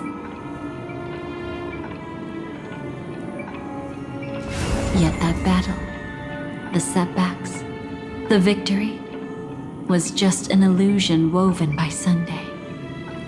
Enna's dream had already enveloped the entire Asdana system.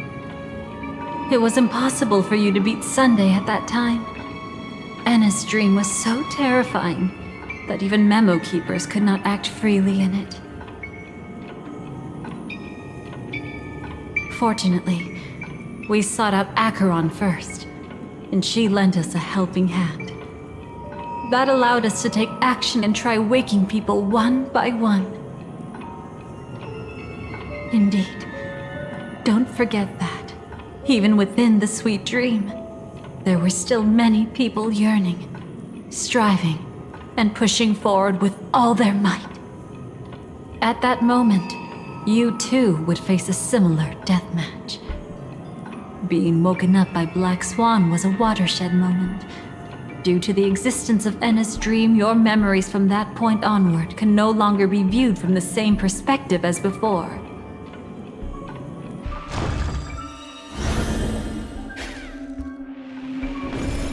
It's not that they're not real enough. Things always look different when viewed from different angles. Ever thought about whether we've truly seen our authentic selves in a mirror?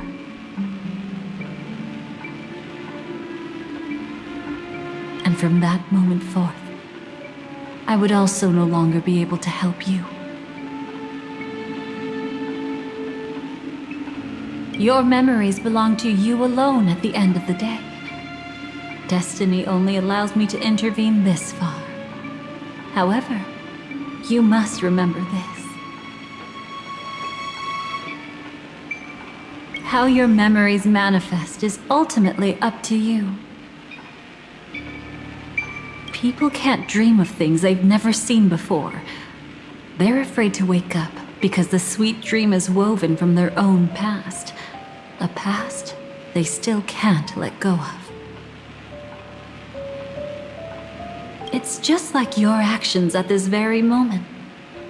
Only by embracing the past can you find the strength to walk towards the future. Firefly, me, the Stellaron Hunters, this entire world. We're all waiting for you to reach that moment. I can hardly tell if this is nervousness or excitement. You are different, unique, and worth waiting for. Go and write a prelude to memories once more.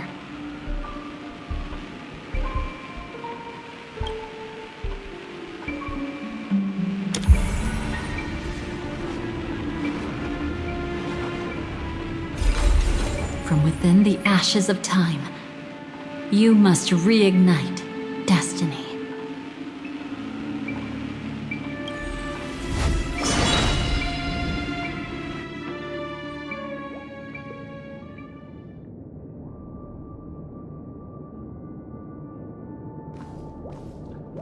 This way, darling. Not another one. Thank you so much, Black Swan. Finally, I can breathe a sigh of relief.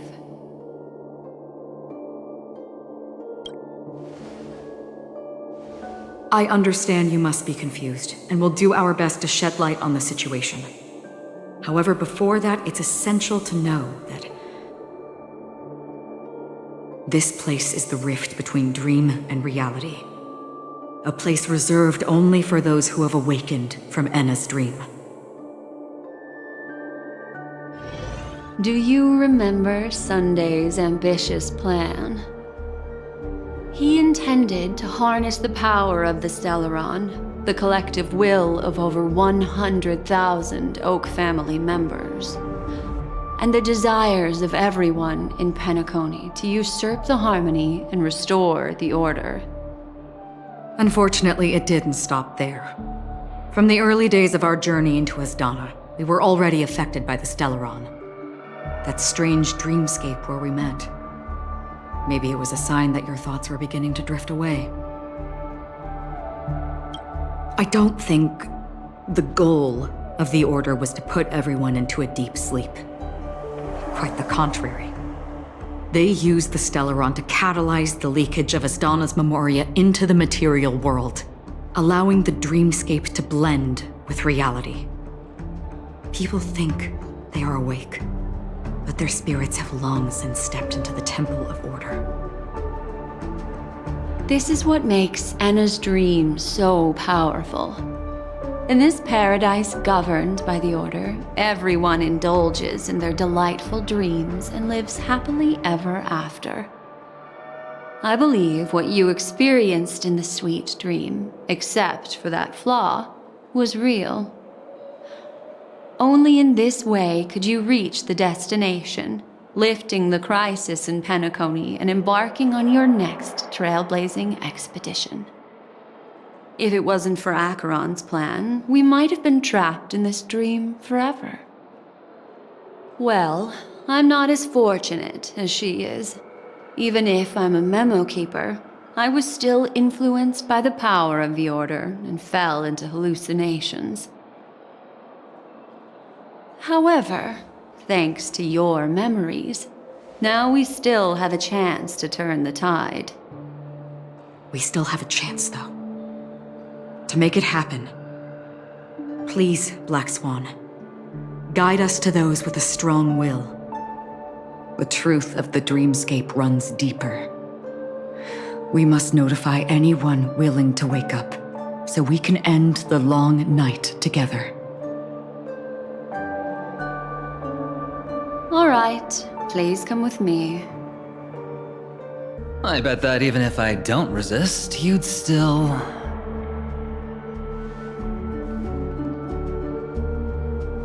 Time to get down to business, cowboy. You okay?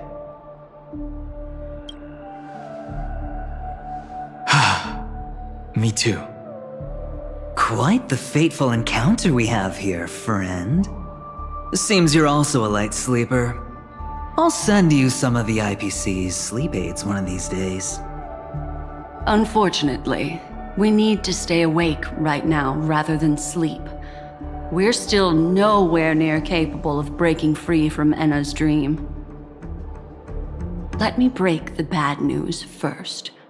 The enemy we're up against isn't just Sunday anymore, nor is it the harmonious choir that he's usurped. The Dream Master has awakened the swarm disaster within the sweet dream, and cast shadows into the hearts of all dreamers through Enna's dream. The primal fear taking root in people's hearts had led them to call out to the Order for protection. The path of order is gradually being restored, and this has transformed Sunday into Enna. Specifically, he's just one step away from becoming an Eon. The IPC starships converged here at an opportune moment, and the power of the preservation seeped into the sweet dream to prevent him from completely ascending. However, that is only temporary. With the IPC around, the cosmos doesn't need a second order. But it doesn't make much of a difference for us. Sunday's true form has broken free from the dreamscape, becoming as vast as an eon. The Astana system is no more than a plaything in the palm of his hand. Indeed. Forget about stopping him. We can't even manage to face him again.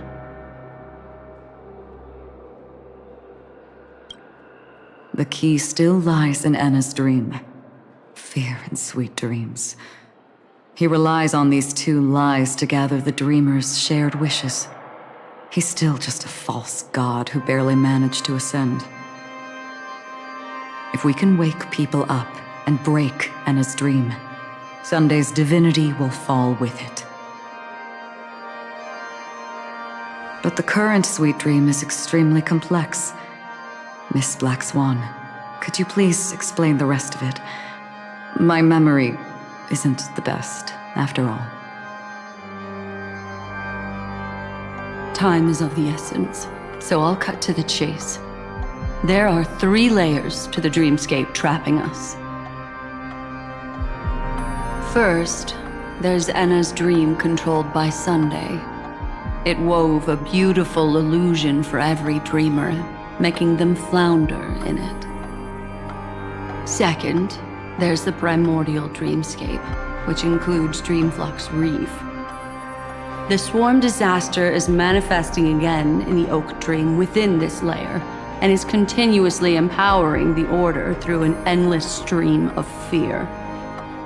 Third, there's the 12 hours established by the family. This layer was the first to merge with reality and is itself an enormous trap. Forget about winning. We need to cross all 3 layers of the dreamscape before we can even face Sunday again.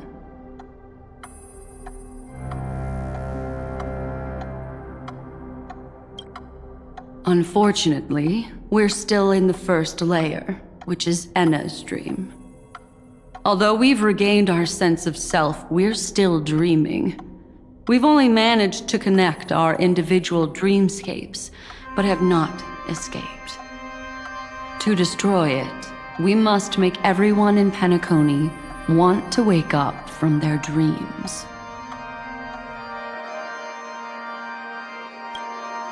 Humans yearning for sweet illusions borders on obsession, leading them to subconsciously resist the harsh reality.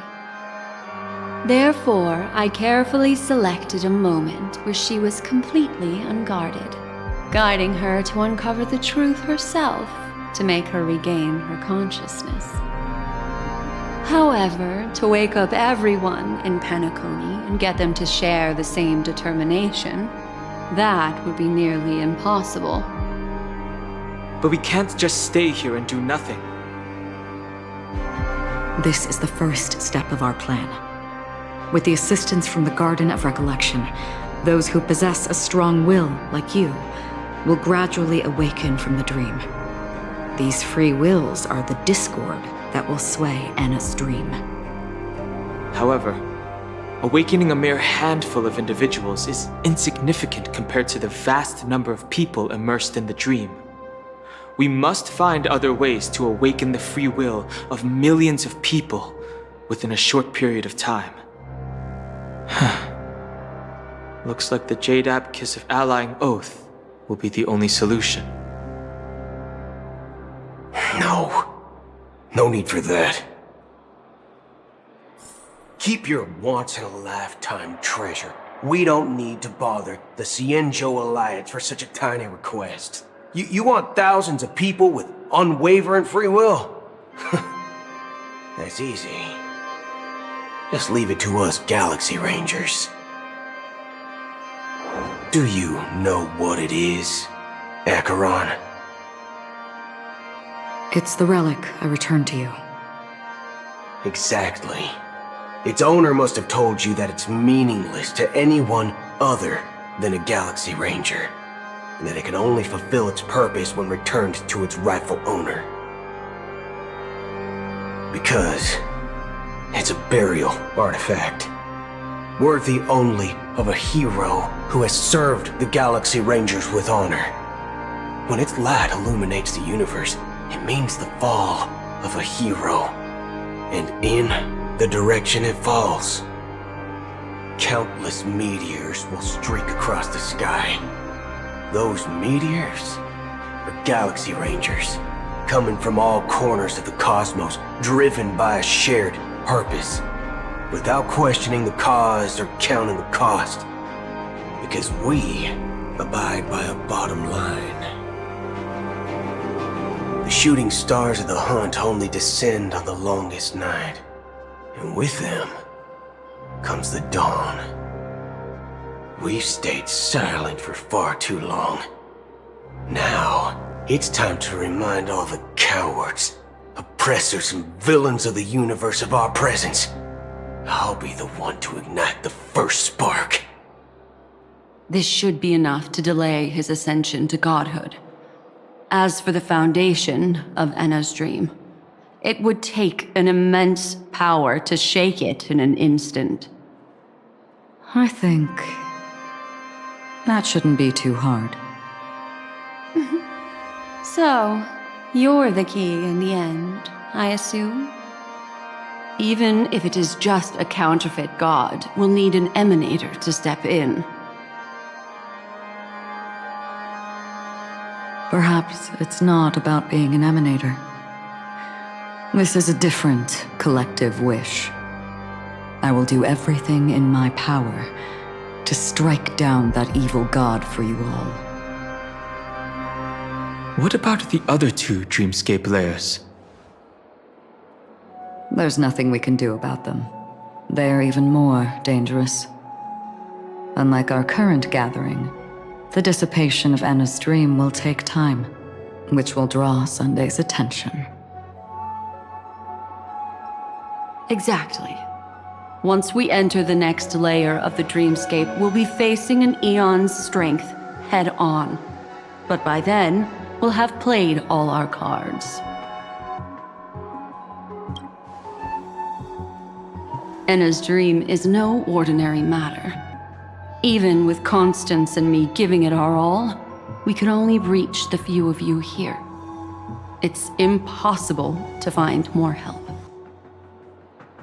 As for beyond the sweet dream, our only hope lies in intervention from other eons. But that would be tantamount to igniting a cosmic war among gods. The Order is one of Xipe's aspects, yet the Harmony stands idle at this moment as Anna is being reborn, without any further intervention. There must be some deeper reason behind this. But time is of the essence. We must take our fate into our own hands. In other words, those who only want to survive by playing it safe will die, while those who dare to face death head-on will live. I like that.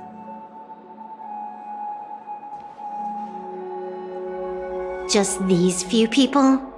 Oh well, that'll do. It's not just Penacony.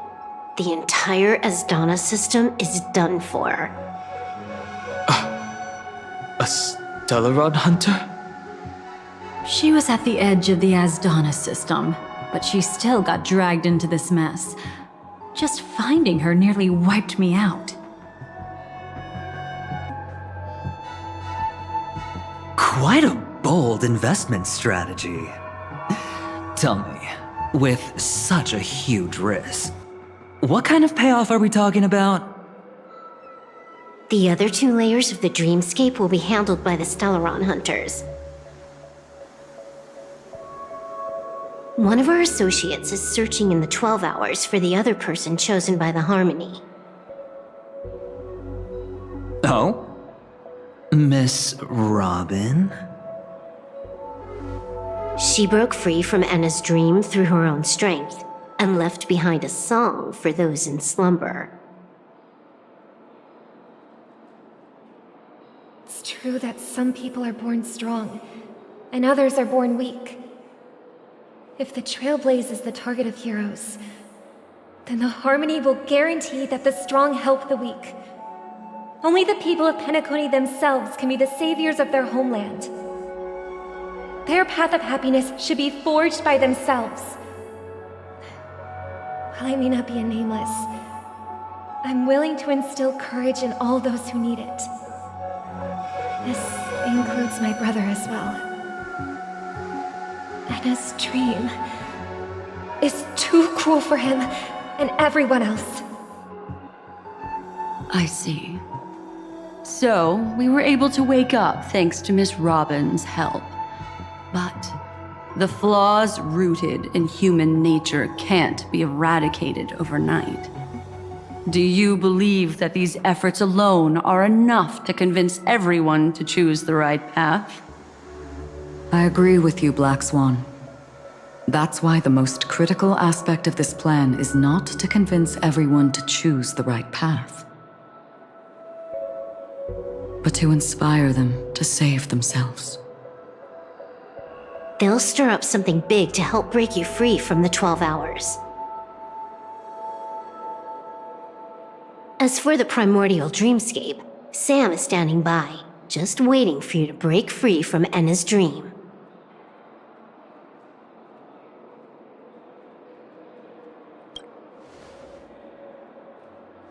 Now, I'll tell you, but don't panic.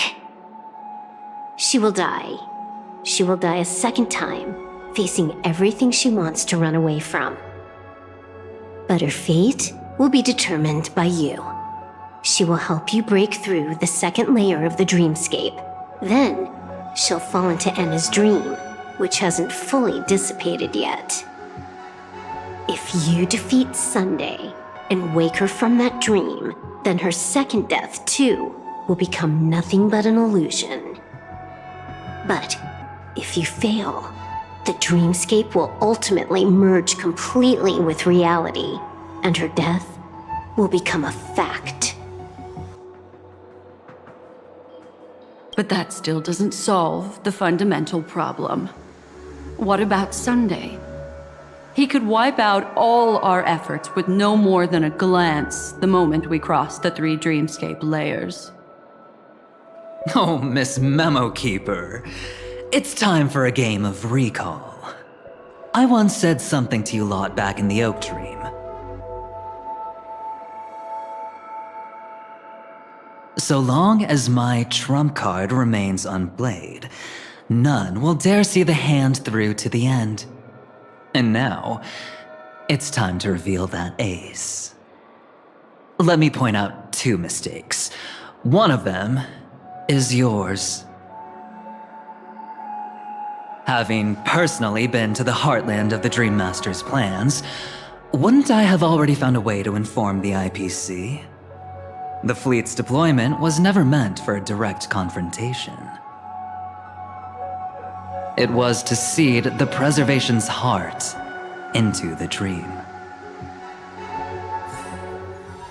The other mistake was Sundays, and it was a fatal one.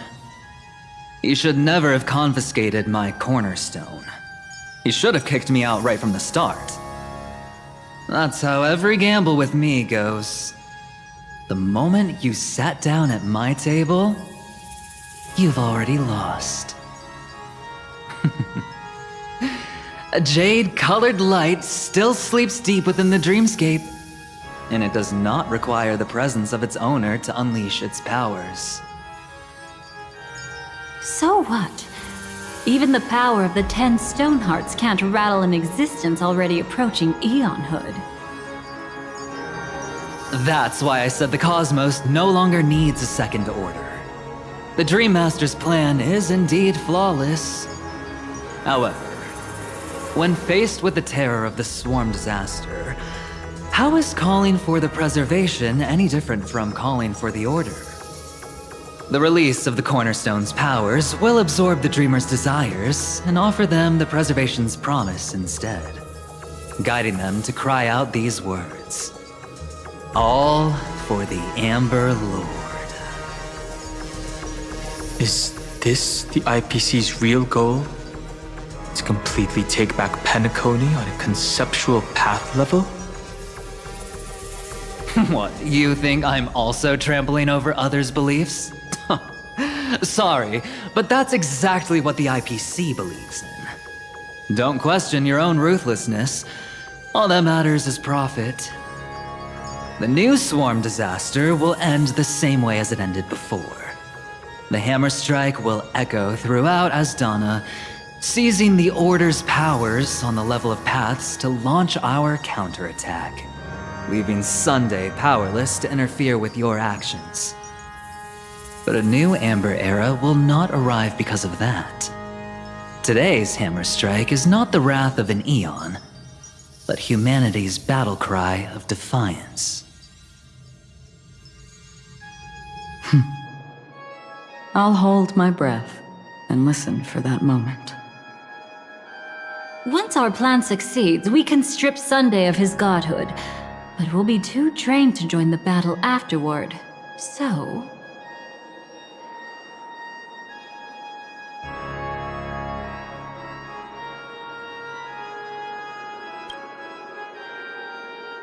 take your time to prepare.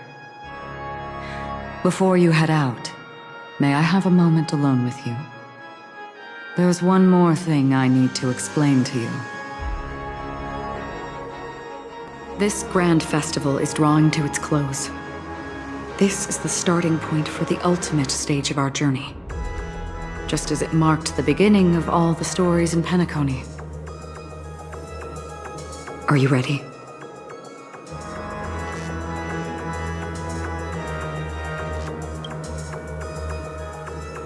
Very well.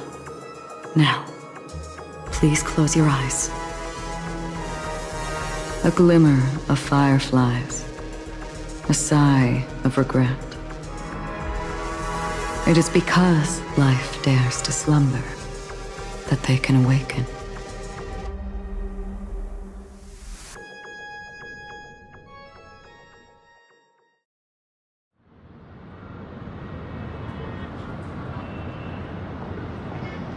Am I awake?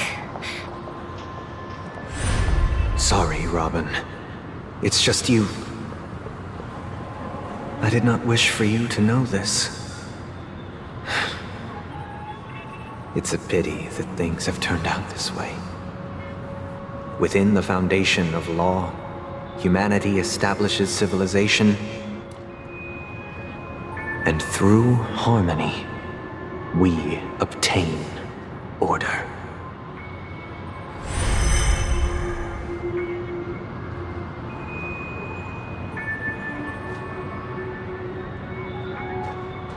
My brother. Did you still bring the Order's sweet dream into our paradise? Ow! You're still trying to play the family card at this hour? Your brother doesn't exist anymore. As of now, you'd better call them Anna. Impressive. You really woke up on your own. Let me reiterate. If you've had your fill, it'd be wise to leave before it's too late. The music of the harmony doesn't tolerate discord. Ow! Then I'll reiterate as well. I've done my part, and now I'm simply waiting for the fireworks to begin. Why don't you just cut to the chase? Time's short, so I'll condense the report. Oh, that even rhymed. I'm so talented. A nosy cremator left something on you. She wanted to use it to burn down the illusions you received from the sweet dream, allowing you to wake up from Anna's dream. But it looks like you don't need it anymore.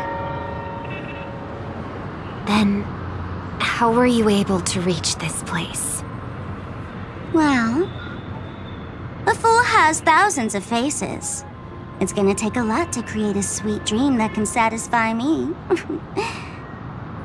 Both you and I can still stay awake for just a little bit longer. Just a little bit? Honestly, I don't even need to find you. But I am just so kind. I've already killed you once to give you a chance to regain your home field advantage. You're the last festival host awake in Penacony. So, do you want to play a round of roulette? The wager will be the entire planet of festivities. Stay where you are. What are you trying to do by showing up in front of me? I want you to watch me blow up all of Penacony. Only then can everyone else launch a counterattack and wake up together. Think about it. Your brother is already a god beyond the heavens. You're not even gonna see him unless you rip open the sky. Ever heard of the trolley problem? Make your choice. Do you want everyone to go down together? Or to have Penacony make a small sacrifice? Why should I trust the words of a masked fool? Don't think that I'm just trolling you. My bombs are hidden all over Penacony. They took a really long time to set up, you know.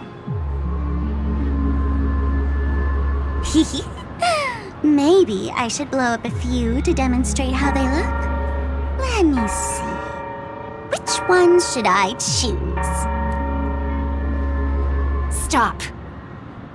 What's gonna happen to the dreamers once the bombs go off? They will all die. Then you know I'd never agree to it. When it's time to make a sacrifice, reality won't be giving you any choices. Or do you want to replay the old joke about the harmony treating everyone the same? Life is never a joke, fool. There is no such thing as a lesser evil in this world. Evil, just like morality, cannot be measured, nor can it be compared. Isn't that still the harmony's same old song and dance? But that suits me just fine. Didn't I already say this is a round of roulette and not an ammunition showcase? Get ready to sing. Be like a bird. If you can make Sheepei hear you, then they definitely won't allow me to blow everyone to pieces, right? What will you choose now? You can either watch as I blow the entire place up, or you can try to save their lives. Maybe this will be your last ever performance. Last ever performance. You feeling nervous? I know the feeling. You should feel nervous when going up on such a big stage for the first time. I'm okay. I just remembered something. That's all. Miss Siobhan, why do you think birds fly? Why are you asking that all of a sudden? That was my response as well the first time I heard that question. It's what my brother asked me before I left Penacony. I keep finding myself thinking about it. I don't know. I fly when it's time to fly, and I stop when I don't want to fly anymore. There's no reason. It seems that your answer is really similar to mine. You've also asked me, why do I sing? I think I can answer both of these questions in one go. The answer wasn't what I initially had in mind. Originally, I wanted to sing because of something specific that I experienced. A Stellaron fell onto my homeworld when I was young. Everything I knew was instantly destroyed. We didn't even get a chance to react to it. No matter what we did, it was too late. But for some reason, my mother chose to hum a song when she tried to comfort me and my brother. I remember that story. Everyone thought that's why you decided to sing. No. That experience only made me detest singing. I've believed for a long time that songs can't change anything when disasters strike. That music is the most useless thing in this world. I might be extraordinarily talented in singing, and I might feel super happy whenever I sing. But its futility had always made me depressed. Then what changed? I grew up, and I realized that my brother would sometimes hum the same tune as my mother did. And I thought maybe he missed her, but I was too embarrassed to point that out. I tried to comfort him instead. However, his answer to me made me realize what I should be singing for. Obviously, he didn't give me an answer directly, but it got me to think. Maybe some things don't need a reason or meaning at all. Go and do what must be done, fool. It's for the sake of Penacony's future. But I won't let anyone get hurt. Oh, did you just have a flashback? Now I'm even more excited.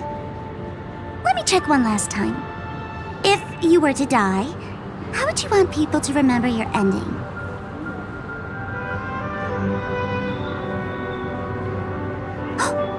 Like a bird, she lived her life graceful and composed. Now her beak parts slightly with a sigh, as soft as falling feathers. Like it? Drop the sanctimonious mask. Singing only needs one thing, and that's sincerity.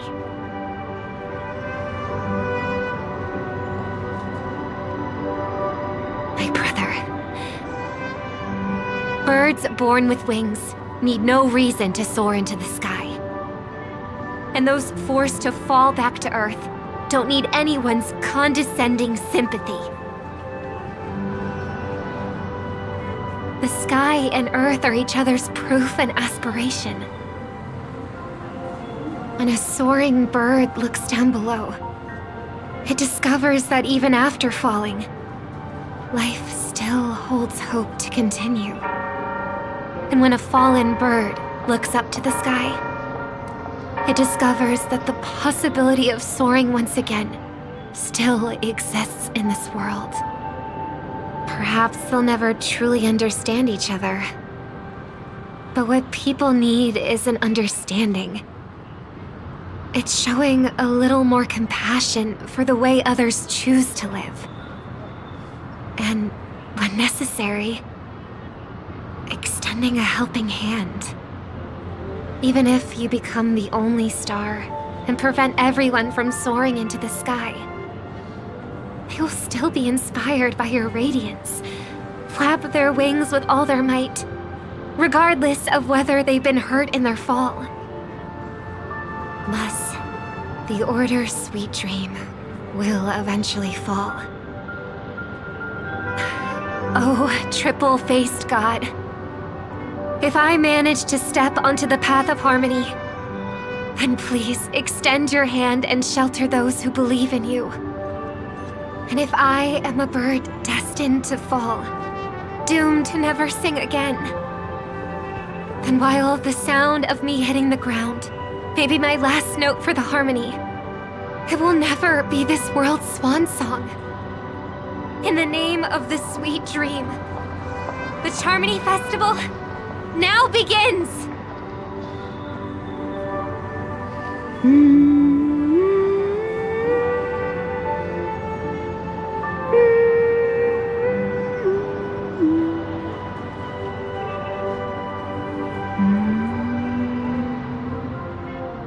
Brother, do you miss home? Even if I do, it's too late.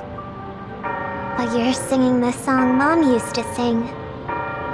Because even if it's too late, we still have the choice to sing whatever we can.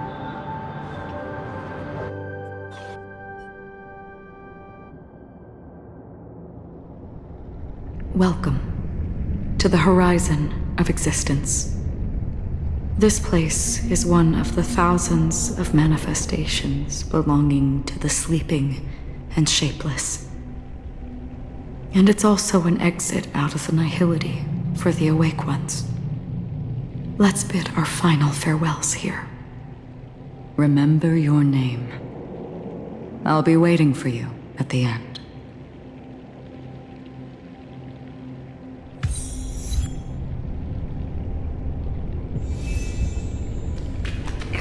People could have each other. I want everything this world. I hope that I'll see her again after I hope everyone can always forget. One day, those who live, may people embrace each other. Our hopes and dreams are in your hands now.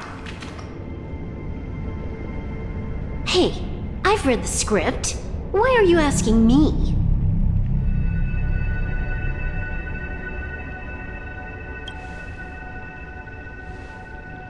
Then do your best to not fail.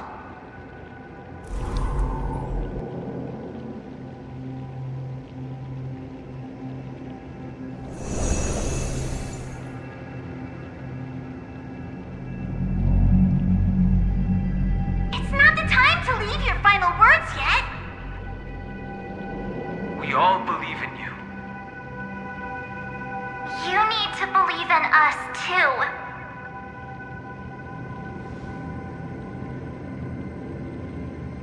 We'll wake up together.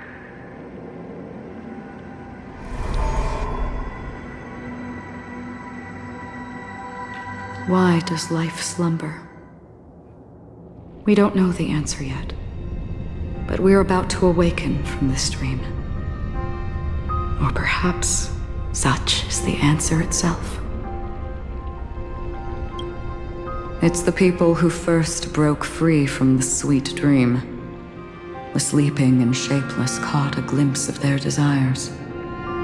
It was because they held on to these desires that they could dream.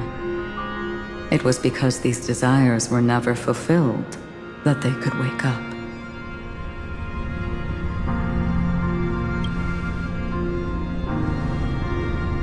I think that's not entirely true. I wish people could find happiness. But I've been tainted by too much nihilism. Sometimes I can't help but think that the nihility is a proud and terrifying dream. It's brought forth not by gain or loss, but by the severing of roads, or even the loss of desire itself. Fulfilling a wish can certainly make people feel the joy of being alive. But if no new wishes ever surfaced again in people's hearts,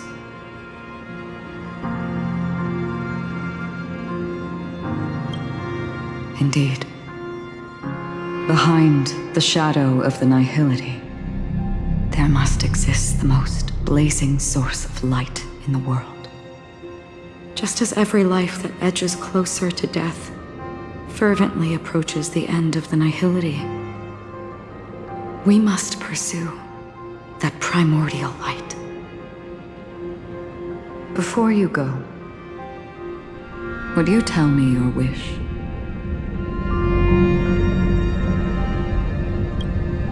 I'm glad. The answer itself doesn't matter. What matters is that you've made a decision.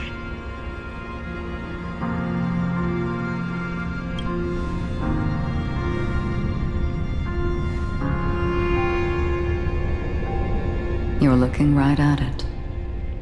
She is a hunter who treads upon the finality, destined to sacrifice her own wishes to defy destiny.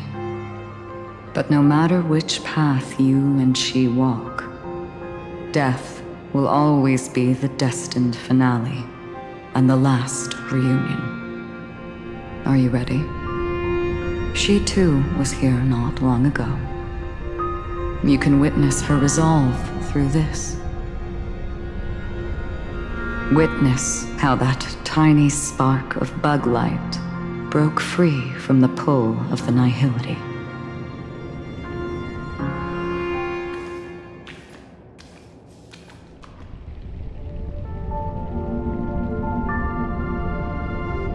Who were you in the past? The scenery. Am I dead? Really dead? Death is one step away from here. Step over this place, and you will truly embrace death. Or you can turn back. Tell me, who were you in the past? The Moth's Iron Cavalry. And who are you now? A Stellaron hunter. Then who will you become in the future?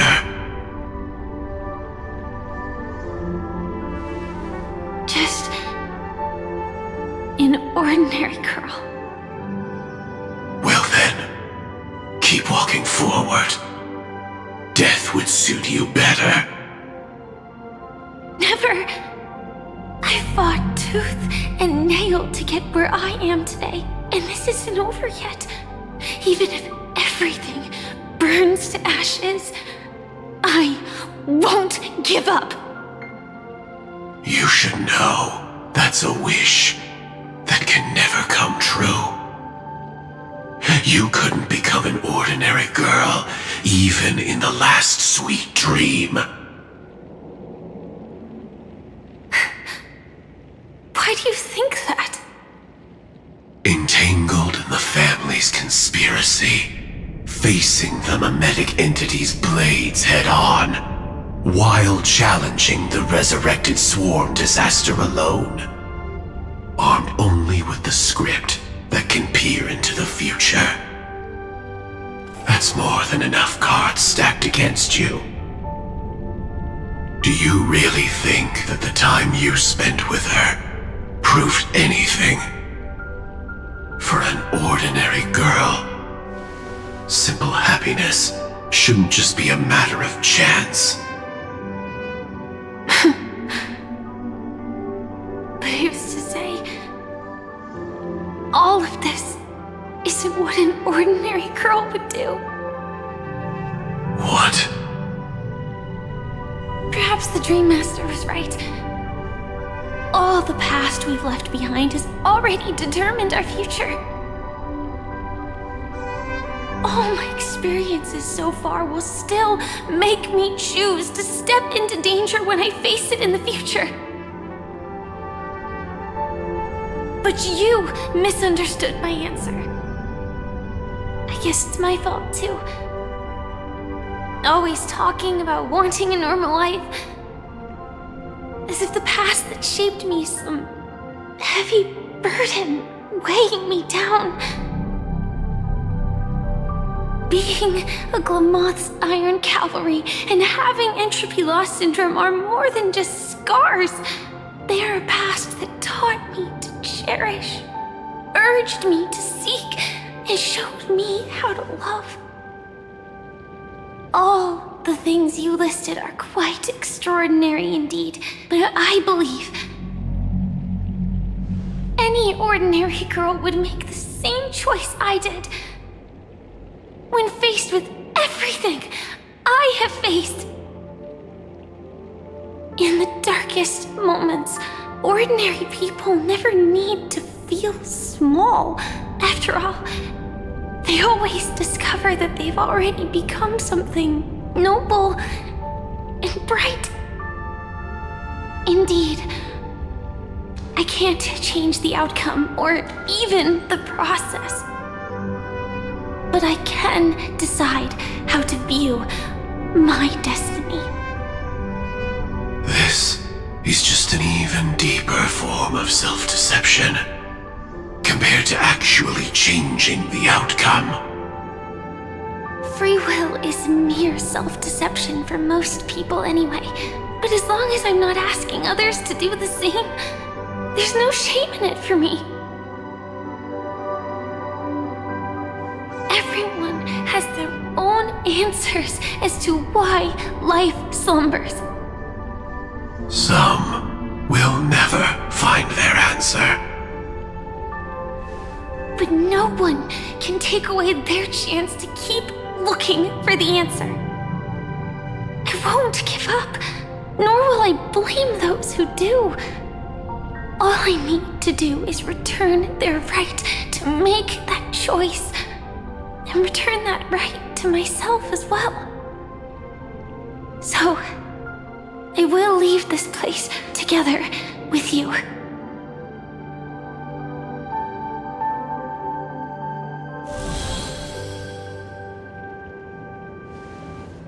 Even if embracing my former strength means speeding towards my death.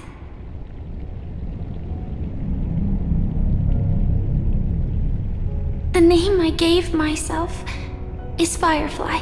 I used to think I was similar to a firefly, just a fleeting glimmer of light.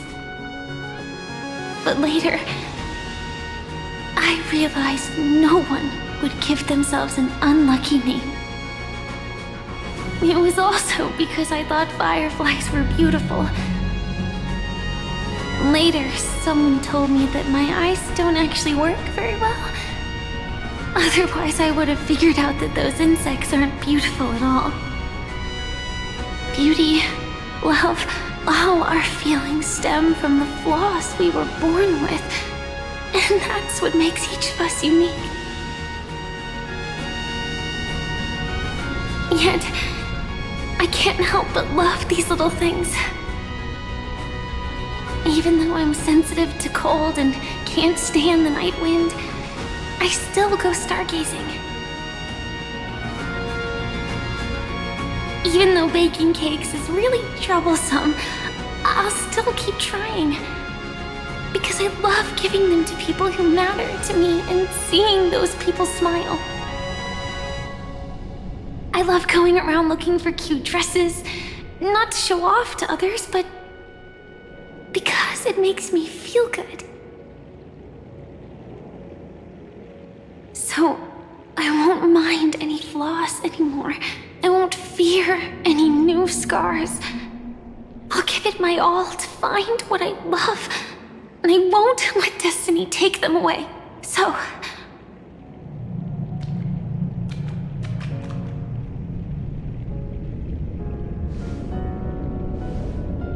moths don't fly to flames because they yearn for light.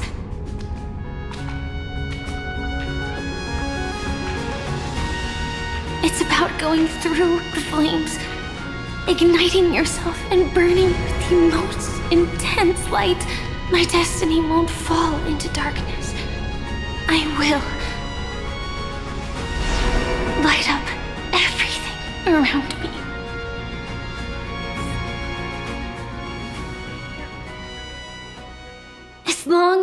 clock keeps ticking, death comes for us all eventually. And life has its time, too. If my world always ends up being burned to ashes, then let it burn!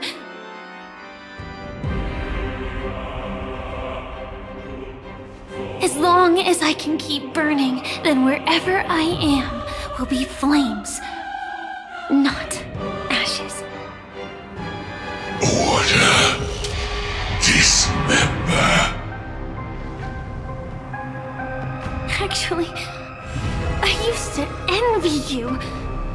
You wouldn't feel pain, even though you were born to bring disaster.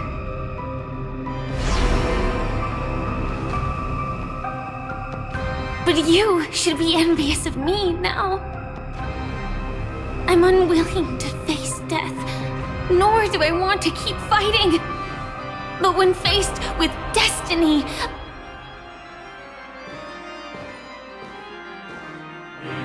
I will never run away! My dreams were always a scorched earth, where even a single new bud could never bloom. But I will still burn, and keep on burning, until new life rises from the ashes!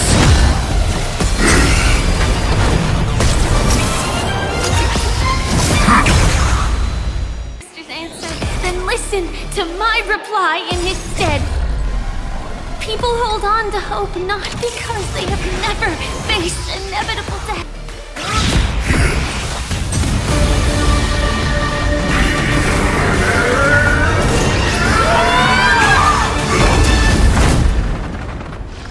I knew it. Everything's far from over. If embracing fate is also a form of resistance, then this time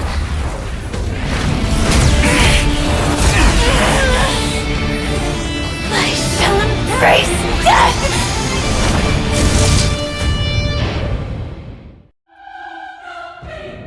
To live is to imagine a future version of yourself.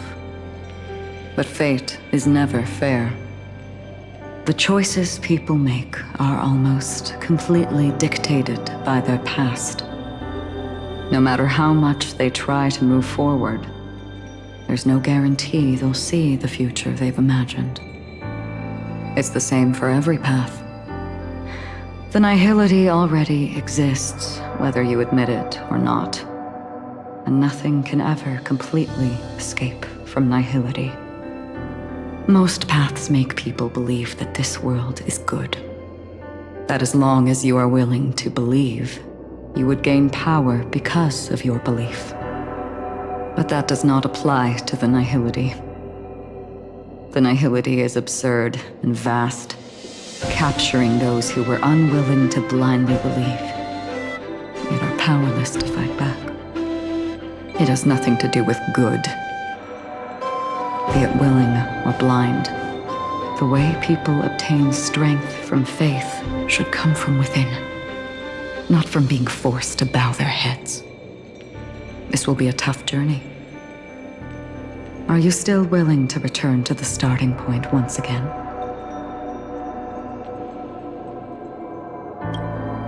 In this way, you will reunite in the warmth of the sunlight. May death yet end her last dream. May you guide people back to the waking world. In the coming long nights, I'm afraid you will face many setbacks and witness many tragedies.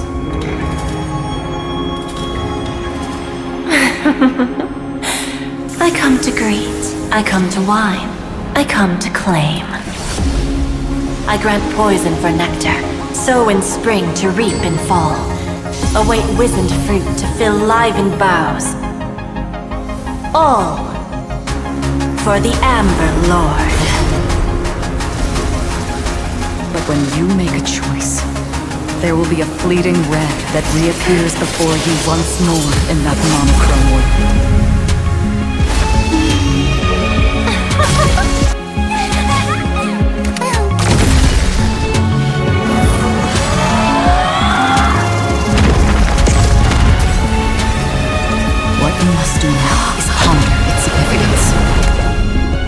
and then return to the waking world.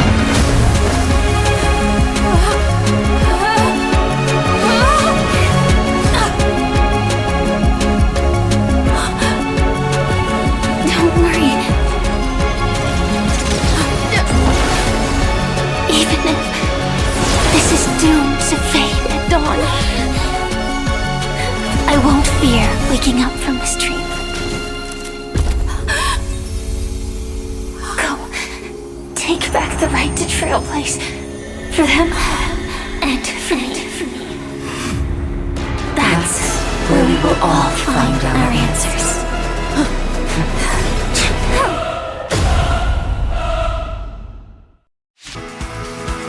No one will ever stand here again. This paradise shall be forged by the King of...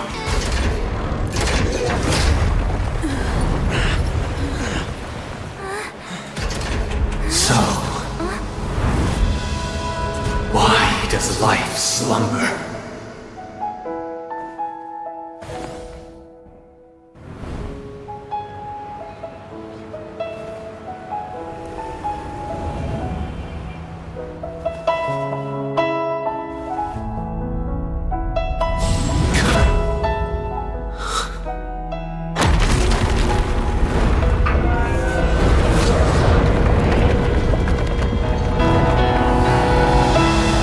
The night is still too short.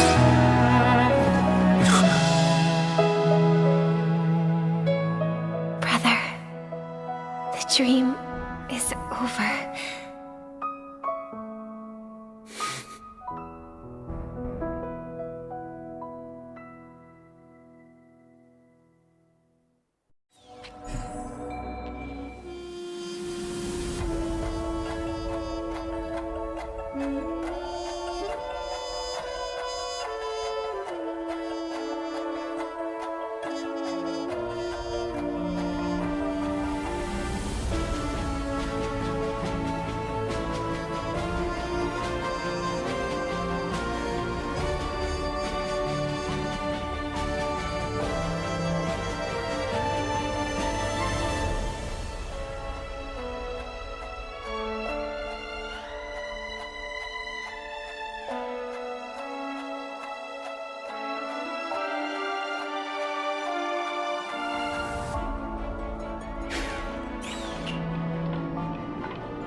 Wake up. It's time for this dream to end.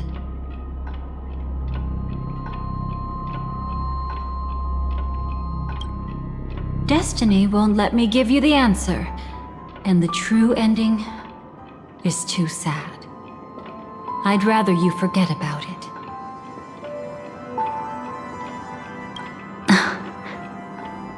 Well then, I must come clean about my final lie. I never showed you anyone's memories, not even my own. All you've seen is a script I came across by chance.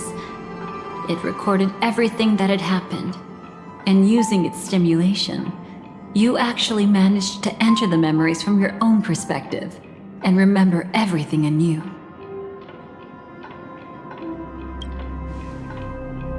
It means you're different, unique. You've done something no one has ever done before. Even though your memories were cremated to ashes, you were able to recall them once more, treasuring them once again in your heart. The Stellaron Hunters say you are the one who can turn the wheels of time and give it meaning. That you are the one who can alter destiny and make whole what is incomplete. Come, I want to show you something.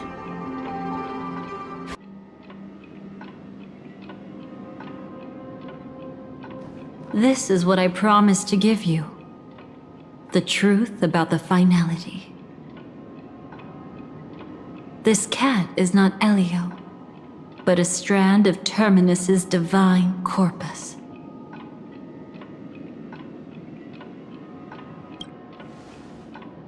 The Stellaron hunters described this scene to me. Something I've never seen myself. When Terminus ascends to godhood once more, they will manifest their 1,000-armed divine form and proclaim, "Now I am become finality, lifting the wheel of time, the destroyer of worlds." Then, Terminus turned into a pack of black cats, distributing every ounce of their divine power between those creatures. The cats shall depart from the end of the world, going against the river of time till the moment of the universe's birth. What you see is one of those cats. As for Elio, he is an even more special existence. Only the Stellaron hunters know his true identity.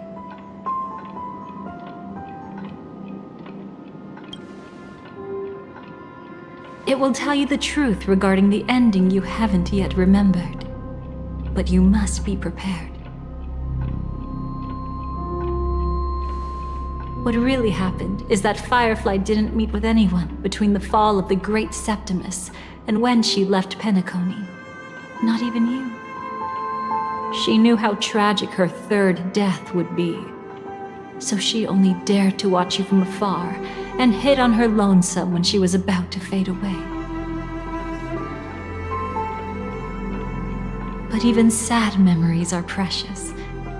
If you can accept farewells with grace, then you'll gain the strength to create reunions.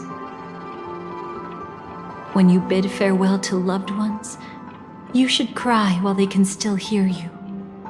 That's the only way they'll know just how many people love them.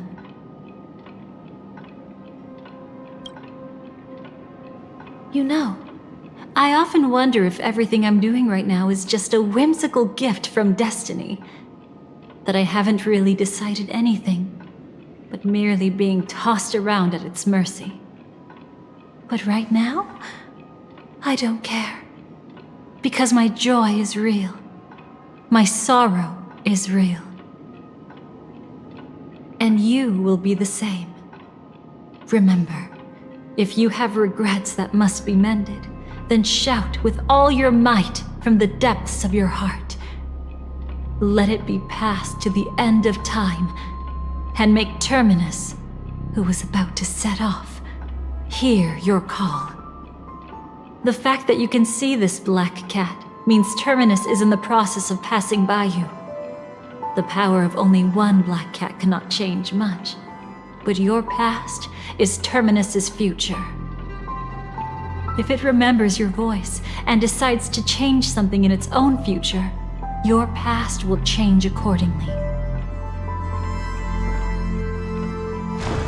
Perhaps it is because the world is destined to shatter that an ordinary girl can obtain the bouquet she yearns for.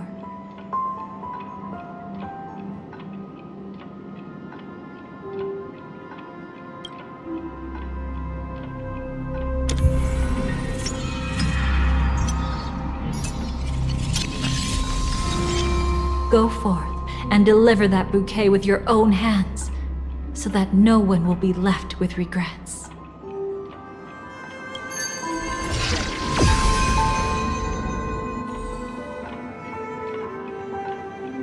I hope we'll meet again. The only one who could ever please me.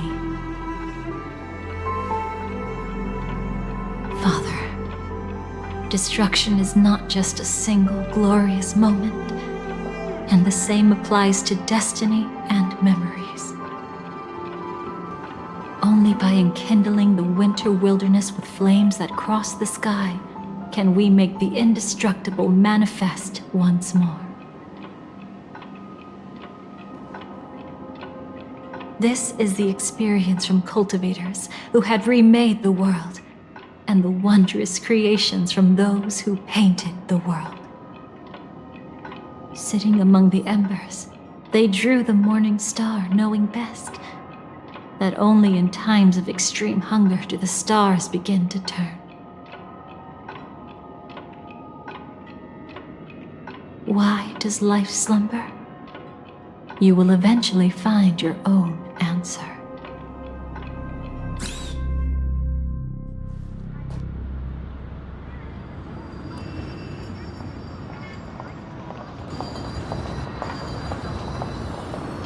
Then, let's go reclaim everything that was forgotten.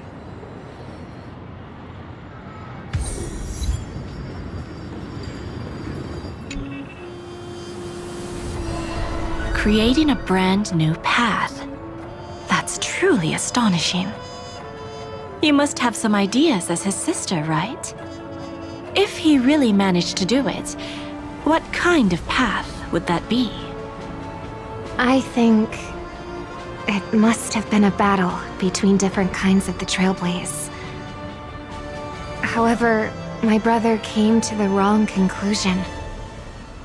His original aspiration was similar to the Trailblaze, yet the road he walked was one named the Domination, or the Conquest. Even if someone wishes for everyone's happiness, that's still a selfish wish. There will always be those who don't want to be saved, who want to save themselves. Do you also think that there shouldn't be any God in this world? No. Even a God who does nothing can at least give people something to believe in and find comfort in. But this world definitely no longer needs a king of humankind. That's why I believe my brother will come to understand all of this one day as well. He made mistakes, but he was stopped. I don't want him to spend the rest of his life in prison. I want him to also have a chance to save himself. No wonder you came looking for me. Yes. I want to make a deal with you. And after that, we'll talk about what position Penacony will hold before the IPC.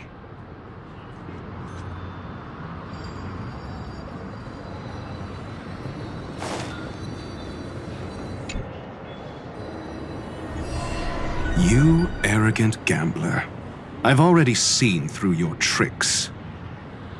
Oh, do tell me what you figured out. When sailing through storms, drunkards always beg for mercy from destiny. So? So, they all died. Destiny loves to watch them crash onto the reefs. A fool deserves a fool's end. I feel like I need to read between the lines here, Professor. But you know I'm not that well read. You're not lucky at all. You chose to forever remain sober, never becoming a drunkard. Let's make an actual bet then. It's the perfect day for a few drinks. Once I'm actually drunk, you'll see just how wrong you are. But I don't even care about the outcome. In this world, what could be more precious than possibilities?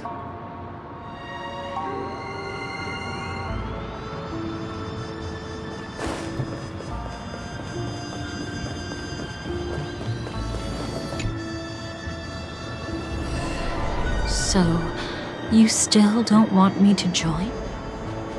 That's Elio's decision. He saw my future? In all possible futures where you join the Stellaron Hunters, you will ultimately choose betrayal. You shall become a Lord Ravager named Ephemera, poised to destroy the Remembrance. Those were Elio's exact words, and your payment.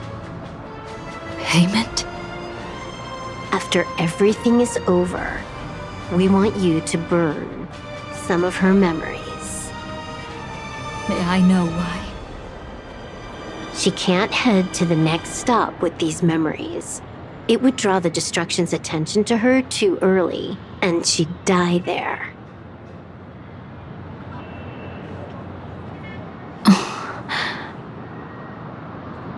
can do that. But I'll give the memories back to her sooner or later. In my own way. Whether you try to stop me or not. No one will stop you. It is already written in the script. It will be a new beginning. The 4 apocalypses will converge towards the destruction because of it, while the cosmos will join hands to overcome that annihilation.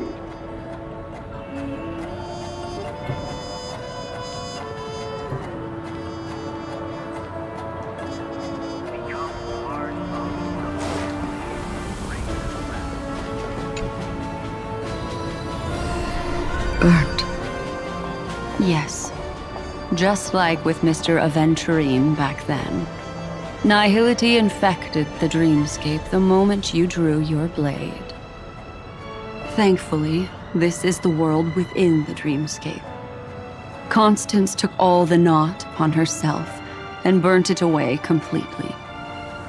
Perhaps she won't be able to fully recover for a long time. I'm very sorry. Don't be. She's got other pressing matters right now. That's why she asked me to meet you. She really wants to thank you. She's betrayed too many people, facing death threats from Avengers at every moment. She used to delight in dancing with death. But at the moment she burned away the nihility, she said she was blooming.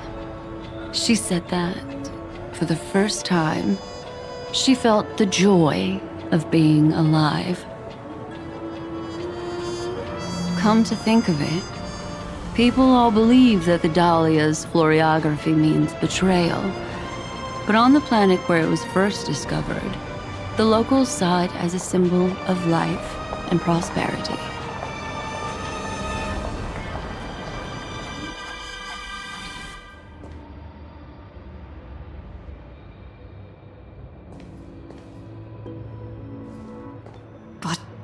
Where's Firefly? I haven't seen her anywhere.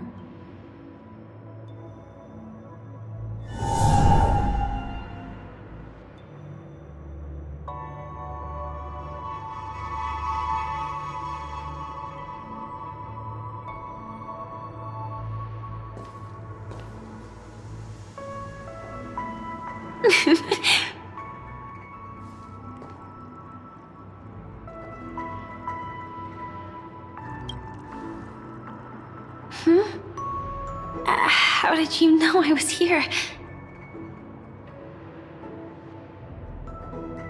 I'm doing okay. Sorry.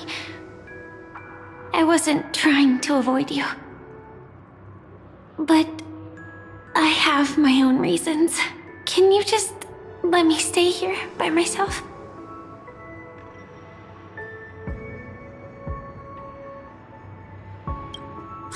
How did you know about the promise? I never mentioned it.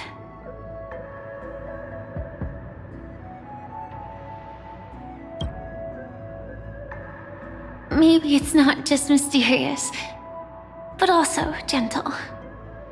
I don't think I've mentioned it, but I wrote down everything I wanted to do in my journal before coming here. I'm staying here because I want to fulfill the last wish written in it.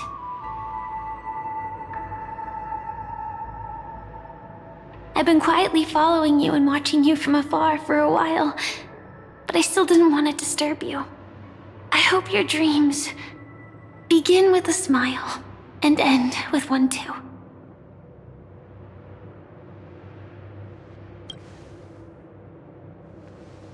To see the fireworks, of course. I heard there's this huge airship in Penacony where you can get an absolutely photo-worthy view of the fireworks. So? Let's go watch the fireworks.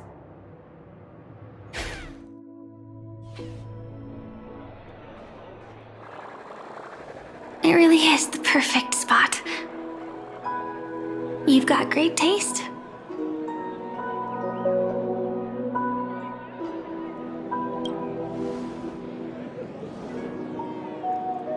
Either way, thank you.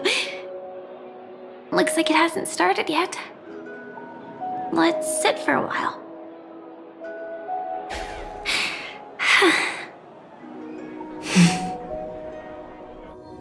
I wonder whether everyone feels speechless at times like this.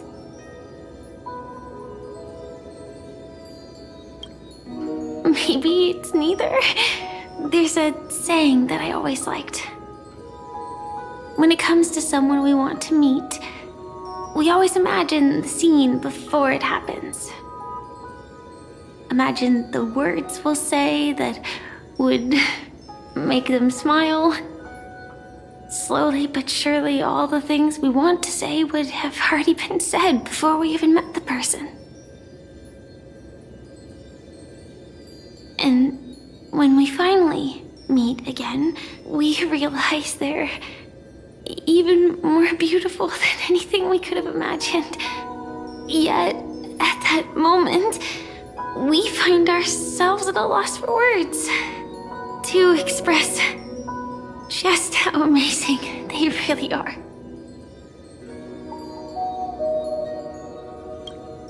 I'm sorry, but I can't tell you. Elio told me that it would lead to a terrible future. If I say even a few words more, you'll die at the next stop. All I can tell you is why our paths crossed again. Long ago, you promised me that if I could dream, then you would make it a beautiful daydream.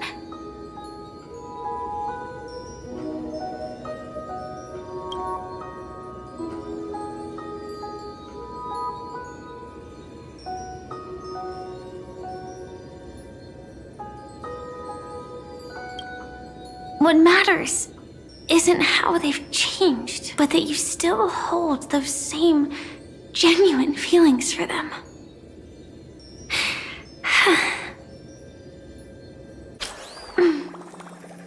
I'm sorry.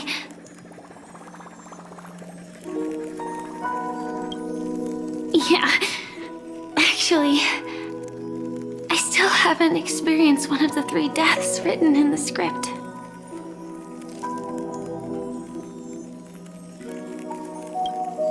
I only realized it after Anna's dream dissipated. I've made a mistake. Being sent to the Dream Flux Reef by death could hardly be called a death at all. That would have been way too easy. As for the true 3 deaths, the first one, I have known its true form for a long time.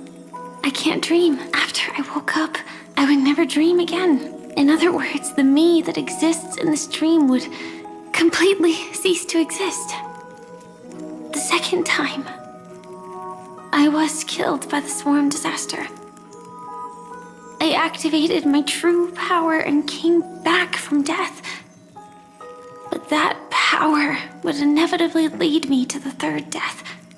My symptoms would accelerate uncontrollably until I die of entropy loss. The dreamscape had already started merging with reality when we arrived in Penacony. I thought I was dreaming, but I was actually also living in waking reality. It was causing my entropy loss syndrome to worsen. But don't worry, I asked Silver Wolf about it, and she said things won't get that serious in real life. Let's not talk about this anymore.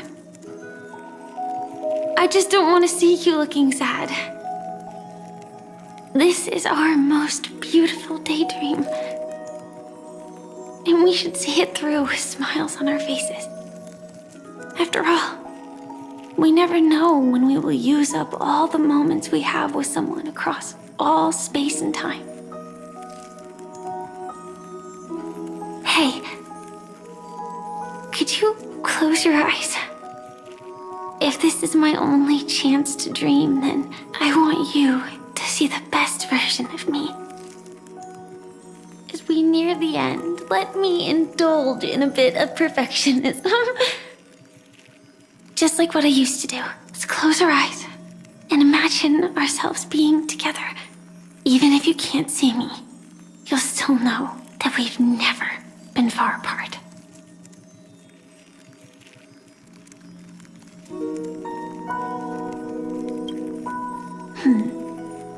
Let me think. Where should we start? Right. We should start where everything began, of course. Right at that golden hour. When you came to save me. That being said, we could also pretend we're strangers who just happened to meet there. Me, I'm a student traveling to the golden hour, and it'd be nice if I had a bit more pocket money. Oh, and when I show up there, I should dress up a little fancier. And you're a student too, but you came here from a really distant planet, completely unfamiliar with your surroundings. Then, a bunch of mean-looking thugs jumped out, trying to pick on you. When that happens, I'll step up to the plate. Yeah. Let me be the one to save you this time.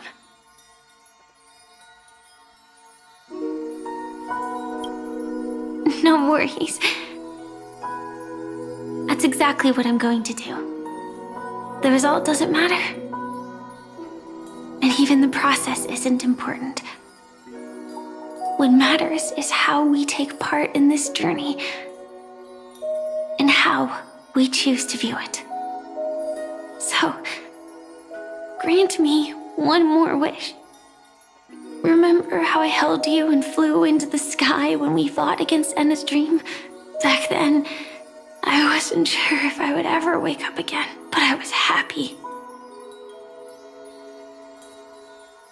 We were standing shoulder to shoulder once again, fighting against things that we believed were wrong, and we'd do anything for each other.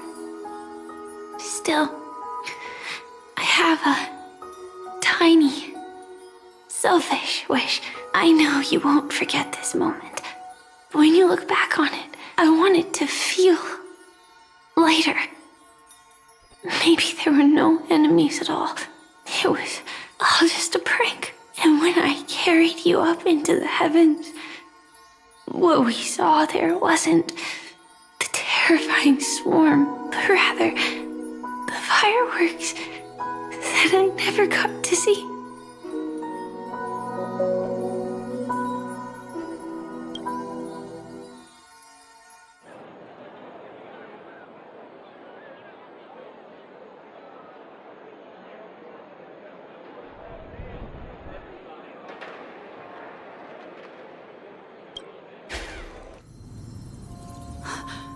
Firefly?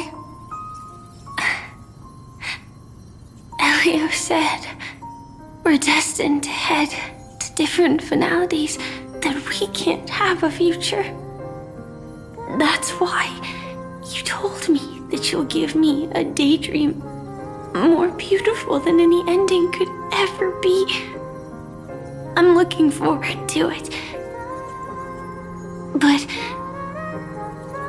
can we really not step over the ending together? I'm not scared of death, but please don't let me die alone. They say you're destined to bring about the finality, but I believe you'll be there. You definitely will. Only you can know it, and only you can decide. This cosmos certainly doesn't exist solely for you, nor does it flow only under your gaze, but it's forever waiting for you to save it.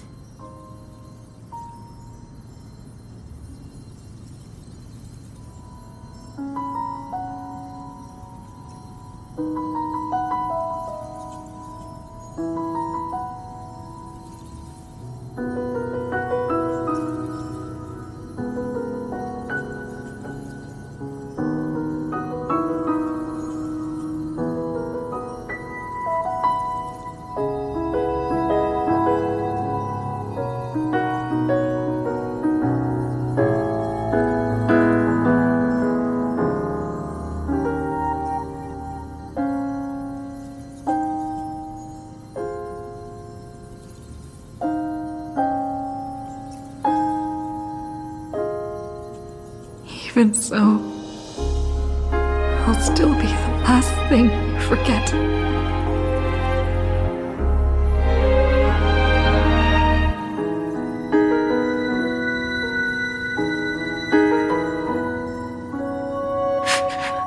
Fireworks. No. While she might still be able to see it.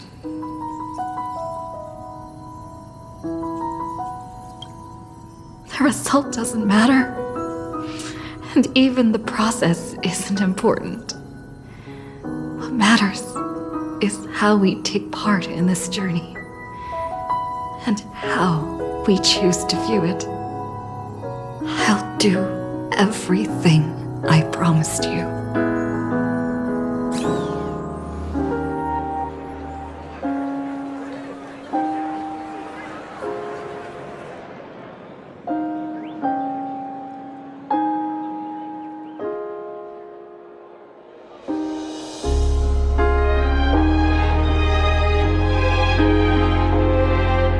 Am I still one step too late?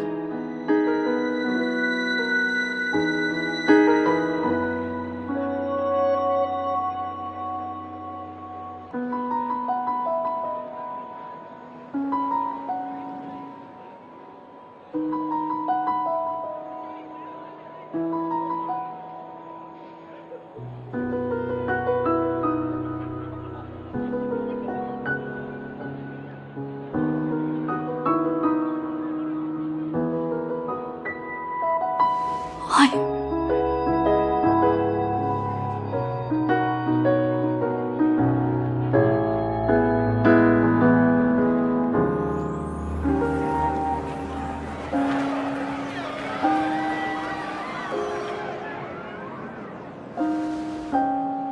But Firefly can't see it anymore.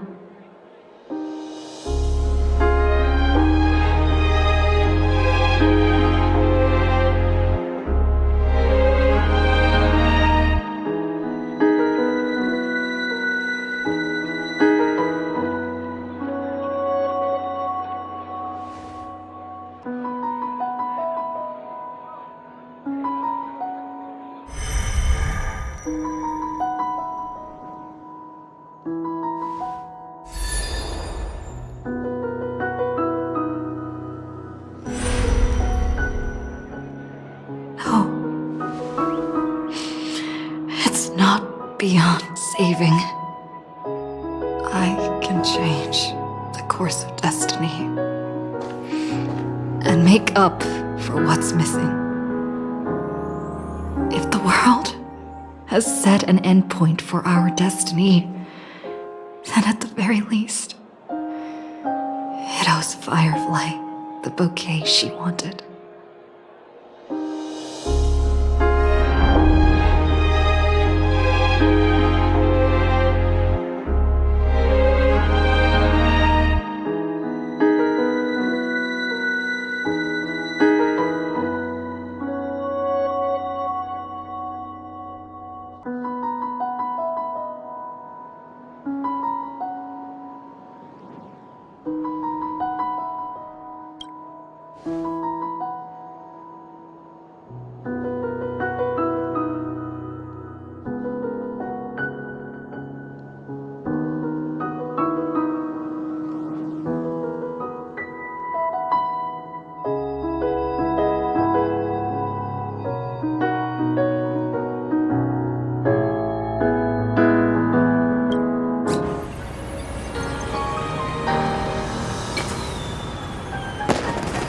You see, everything is possible in this land of the dreams. We each came here with our own goals and realized them in unimaginable ways. Whether the outcome was sweet and dreamlike or bitter and real, it is still the answer we longed for. So, why do people choose to sleep? I think it's as you said.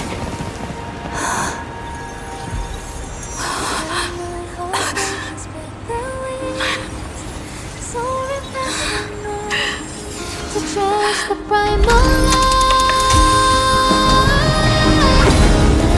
clouds heal me of the stains. Take me with the sorrow.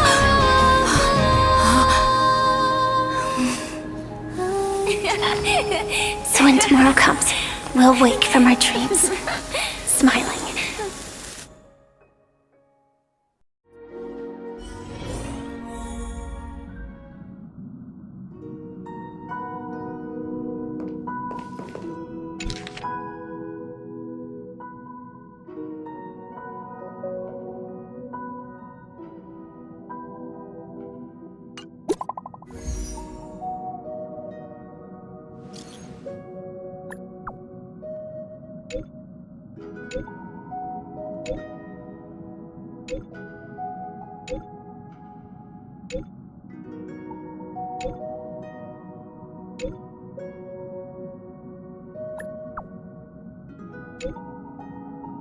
You